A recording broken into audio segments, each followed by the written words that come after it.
ಸಮಗ್ರ ನಾಡಿನ ಸ್ಪರ್ಧಾರ್ಥಿಗಳಿಗೆ ನಮಸ್ಕಾರ. ನಾನು ನಿಮ್ಮ ಪ್ರೀತಿಯ ಮಂಜುನಾಥ್. ಪ್ರಿಯ ಸ್ನೇಹಿತರೆ, ಎಲ್ಲರಿಗೂ ಈ ಒಂದು ಮಂಜುನಾಥ್ ಜಿಯೋಗ್ರಫಿ ಕ್ಲಾಸಸ್ಗೆ ಸ್ವಾಗತ ಸುಸ್ವಾಗತ ಅಂತ ಹೇಳುತ್ತಾ, ಪ್ರಿಯ ಸ್ನೇಹಿತರೆ, ನಾವು ಕರ್ನಾಟಕ, ಭಾರತ, ಪ್ರಪಂಚದ ಭೂಗೋಳಶಾಸ್ತ್ರ ಮುಕ್ತಾಯಗೊಳಿಸಿ ಈಗ ನಾವು ಪ್ರಾಕೃತಿಕ ಭೂಗೋಳಶಾಸ್ತ್ರದಲ್ಲಿದ್ದೀವಿ. ನಿಮಗೆ ಪ್ರತಿಯೊಂದು ವಿಡಿಯೋಗಳು ಬೇಕಾದರೆ ನನ್ನ ಚಾನಲಿನ ಮಂಜುನಾಥ್ ಸರ್ ಜಿಯೋಗ್ರಫಿ ಅನ್ನುವಂಥ ಚಾನಲಿನ ಪ್ಲೇ ಲಿಸ್ಟ್ಗೆ ಹೋಗಿ ನಿಮಗೆ ಸೀರಿಯಲ್ ವೈಸ್ ಎಲ್ಲ ತರಗತಿಗಳು ಸಿಗ್ತವೆ. ಹೌದಾ? ಪ್ರಿಯ ಸ್ನೇಹಿತರೆ, ಇವತ್ತು ನಾವು ಮಾತಾಡ್ತಕ್ಕಂಥ ಅಧ್ಯಾಯ ಯಾವುದಾಗಿರುತ್ತೆ ಅಂತಂದ್ರೆ ನೋಡಿ, ಅದೇ ಮಣ್ಣುಗಳು. ನಾವು ಕರ್ನಾಟಕ ಮತ್ತು ಭಾರತದ ಮಣ್ಣುಗಳನ್ನು ಈಗಾಗಲೇ ಸಂಪೂರ್ಣವಾಗಿ ಮುಕ್ತಾಯಗೊಳಿಸಿದ್ವಿ ಅಲ್ವಾ? ಈಗ ನಾವು ಸ್ವಲ್ಪ ಮಣ್ಣಿನ ಬಗ್ಗೆ ಮಾತಾಡೋಣ. ಇದು ಪ್ರಾಕೃತಿಕ ಭೂಗೋಳಶಾಸ್ತ್ರದ ಒಂದು ಭಾಗದಲ್ಲಿ ನಾವು ನೋಡ್ತಾ ಇದ್ದೀವಿ ಮತ್ತು ಪ್ರಪಂಚದ ಎಲ್ಲಾ ವಿಧದ ಮಣ್ಣುಗಳನ್ನ ನಾವು ಈ ಒಂದು ತರಗತಿಯಲ್ಲಿ ನೋಡ್ಕೊಳ್ಳೋಣ. ಪ್ರಿಯ ಸ್ನೇಹಿತರೆ, ಈಗಾಗಲೇ ಭೂಮಿಯ ಆಕಾರ ಗಾತ್ರ ಚಲನೆ ಬಗ್ಗೆ ಸಂಪೂರ್ಣವಾಗಿ ಮುಕ್ತಾಯಗೊಂಡಿದೆ. ಭೂಮಿಯ ಆಂತರಿಕ ರಚನೆ ನೋಡಿದೀವಿ, ಅದನ್ನು ಸಹ ಮುಕ್ತಾಯಗೊಂಡಿದೆ. ಶಿಲೆಗಳು ನೋಡಿದೀವಿ, ಅದನ್ನು ಸಹ ಮುಕ್ತಾಯಗೊಂಡಿದೆ. ನಂತರ ಜ್ವಾಲಾಮುಖಿ ಮುಕ್ತಾಯಗೊಂಡು ಈಗ ಮಣ್ಣಿದೀವಿ. ನೆಕ್ಸ್ಟ್ ಭೂಕಂಪ ಮತ್ತು ಸುನಾಮಿ ಹೋಗೋಣ. ಇಂಡೆಕ್ಸ್ ಮುಖಾಂತರ ಹೋಗ್ತಾ ಇದ್ದೀನಿ. ಪ್ರಿಯ ಸ್ನೇಹಿತರೆ, ಮಣ್ಣುಗಳು ಅಂತ ಬಂದಾಗ ನಾವು ಇವತ್ತು ಯಾವುದನ್ನ ಕುರಿತು ಅಧ್ಯಯನ ಮಾಡ್ತೀವಿ ಅಂದ್ರೆ, ಮಣ್ಣು ಎಂದರೇನು, ಮಣ್ಣಿನ ಕೆಲವು ಗುಣಲಕ್ಷಣಗಳನ್ನು ನೋಡ್ತೀವಿ, ಮಣ್ಣಿಗೆ ಸಂಬಂಧಪಟ್ಟ ಕೆಲವು ರಾಸಾಯನಿಕ ಸಂಯೋಜನೆಗಳು, ಖನಿಜಾಂಶಗಳು, ಮಣ್ಣಿಗೆ ಇರ್ತಕ್ಕಂಥ ಒಂದು ಮಣ್ಣು ಎಂದು ಕರೆಸಿಕೊಳ್ಳಲು ಅದಕ್ಕೆ ಬೇಕಾದ ಮುಖ್ಯ ಅಂಶಗಳು, ಆಮೇಲೆ ಮಣ್ಣಿನ ಒಂದು ಪ್ರೊಫೈಲ್ ಬರುತ್ತೆ, ಅದನ್ನು ಸಹ ನೋಡೋಣ. ಭೂಮಿಯ ಮೇಲ್ಮೈಯಿಂದ ನಾವು ಭೂಮಿಯ ಅಂತರಾಳಕ್ಕೆ 6 ಭಾಗಗಳಾಗಿ ನಾವು ಮಣ್ಣಿನ ಪ್ರೊಫೈಲ್ ಅನ್ನು ನೋಡ್ಕೊಂಡು ಹೋಗ್ತೀವಿ, ಅದನ್ನು ಸಹ ನೋಡೋಣ. ಮಣ್ಣು ಯಾವ ರೀತಿ ರಚನೆ ಆಗುತ್ತೆ, ಸಾಯಿಲ್ ಸ್ಟ್ರಕ್ಚರ್ ಅನ್ನು ನೋಡ್ಕೊಳ್ಳೋಣ ಪ್ರಿಯ ಸ್ನೇಹಿತರೆ. ಹೀಗೆ ನಾವು ಇವತ್ತು ಮಣ್ಣಿನ ಕುರಿತು ಮಾತಾಡ್ತಾ ಇದ್ದೀವಿ. ಸಂಪೂರ್ಣವಾಗಿ ತರಗತಿಯನ್ನ ಕೇಳಿ. ಮಣ್ಣು ಬಹಳ ಇಂಪಾರ್ಟೆಂಟು. ಮಾನವನಿಗೆ ಮಣ್ಣು, ಈ ನೀರು ಎಷ್ಟು ಮುಖ್ಯನೋ ಮಣ್ಣು ಸಹ ಅಷ್ಟೇ ಮುಖ್ಯ. ಸಸ್ಯಗಳ ಬೆಳವಣಿಗೆಗೆ ಬಹುಮುಖ್ಯ ಪಾತ್ರ ವಹಿಸುತ್ತೆ. ಸಸ್ಯಗಳ ಬೆಳೆದರೆ ಮಾತ್ರ ನಮಗೆ ಆಹಾರ, ಪ್ರತಿಯೊಂದು ಜೀವಿಗಳಿಗೂ ಭೂಮಿಯ ಮೇಲೆ. ಹಾಗಾಗಿ ಈ ಮಣ್ಣು ಎನ್ನುವುದು ನಮಗೆ ಬಹುಮುಖ್ಯ ಒಂದು ಪದಾರ್ಥವಾಗಿರ್ತದೆ, ಒಂದು ಸಂಪನ್ಮೂಲ. ಅದಕ್ಕೆ ಹಾಡಿದ್ದಾರೆ, ಸುಮ್ಮನೆ ಹಾಡಿಲ್ಲ. ಏನ್ ಗೊತ್ತೇನು? ಮಣ್ಣಿಂದ ಕಾಯ ಮಣ್ಣಿಂದ, ಮಣ್ಣಿಂದ ಕಾಯ ಮಣ್ಣಿಂದ, ಮಣ್ಣಿಂದ ಸಕಲ ದರ್ಶನಗಳೆಲ್ಲ, ಮಣ್ಣಿಂದ ಸಕಲ ವಸ್ತುಗಳೆಲ್ಲ, ಮಣ್ಣು ಬಿಟ್ಟವರಿಗೆ ಆಧಾರವಿಲ್ಲ. ವಿದ್ಯಾರ್ಥಿಗಳೆಲ್ಲ ಕೇಳಿರಯ್ಯ, ಮಣ್ಣಿಂದ ಕಾಯ ಮಣ್ಣಿಂದ. ಹಾಡು ಕೇಳಿ, ತುಂಬಾ ಚೆನ್ನಾಗಿದೆ. ಪ್ರಿಯ ಸ್ನೇಹಿತರೆ, ಇಲ್ಲಿ ನಾವು ಮಾತಾಡ್ತಾ ಇದ್ದೀವಿ ಮಣ್ಣಿನ ಬಗ್ಗೆ. ಹಾಗಾದ್ರೆ ಇವತ್ತಿನ ತರಗತಿಯಲ್ಲಿ ನಾವೇನೇನು ಅಂತ ನೋಡ್ಕೊಂಡು ಹೋಗೋಣ. ಪ್ರಿಯ ಸ್ನೇಹಿತರೆ, ನಾನು ಇಲ್ಲಿಯ ತನಕ ತರಗತಿಗಳನ್ನು ಉಚಿತವಾಗೇ ಮಾಡಿಕೊಂಡು ಬಂದಿದ್ದೇನೆ. ಇಲ್ಲಿಯೂ ಇಂದಿಗೂ ಸಹ ತರಗತಿಗಳು ಉಚಿತವಾಗೇ ಇರ್ತವೆ. ಆದರೆ ನನಗೆ ಯಾರಾದರೂ ಆರ್ಥಿಕ ಬೆಂಬಲ ಏನಾದರೂ ಸೂಚಿಸೋರಿದ್ದಾರೆ, ಇಲ್ಲಿ ಕೊಟ್ಟಿರ್ತಕ್ಕಂಥ QR ಕೋಡ್ ಮತ್ತು ಈ ನಂಬರ್ಗೆ ನೀವು ನನಗೆ ಆರ್ಥಿಕ ಸಹಾಯ ಧನವನ್ನು ಸೂಚಿಸಬಹುದು ಅಂತ ಹೇಳ್ತಾ ಇದ್ದೀನಿ. ಹಾಗಾದ್ರೆ ಇವತ್ತಿನ ತರಗತಿಯಲ್ಲಿ ನಾವು ಮಣ್ಣು ಅಂದ್ರೆ ನೋಡ್ಕೊಂತೀವಿ ಪ್ರಿಯ ಸ್ನೇಹಿತರೆ. ಮಣ್ಣಿಗೆ ಸಂಬಂಧಪಟ್ಟ ನೋಡೋಣ. ಸ್ವಲ್ಪ ಸ್ಲೈಡ್ ನೀವು ಮೊದಲೇ ನೋಡ್ಕೊಂಬಿಡಿ. ಏನು ಇವತ್ತಿನ ತರಗತಿಯಲ್ಲಿ ಏನೇನು ಮಾತಾಡ್ತೀವಿ ಅಂತ ನಿಮಗೊಂದು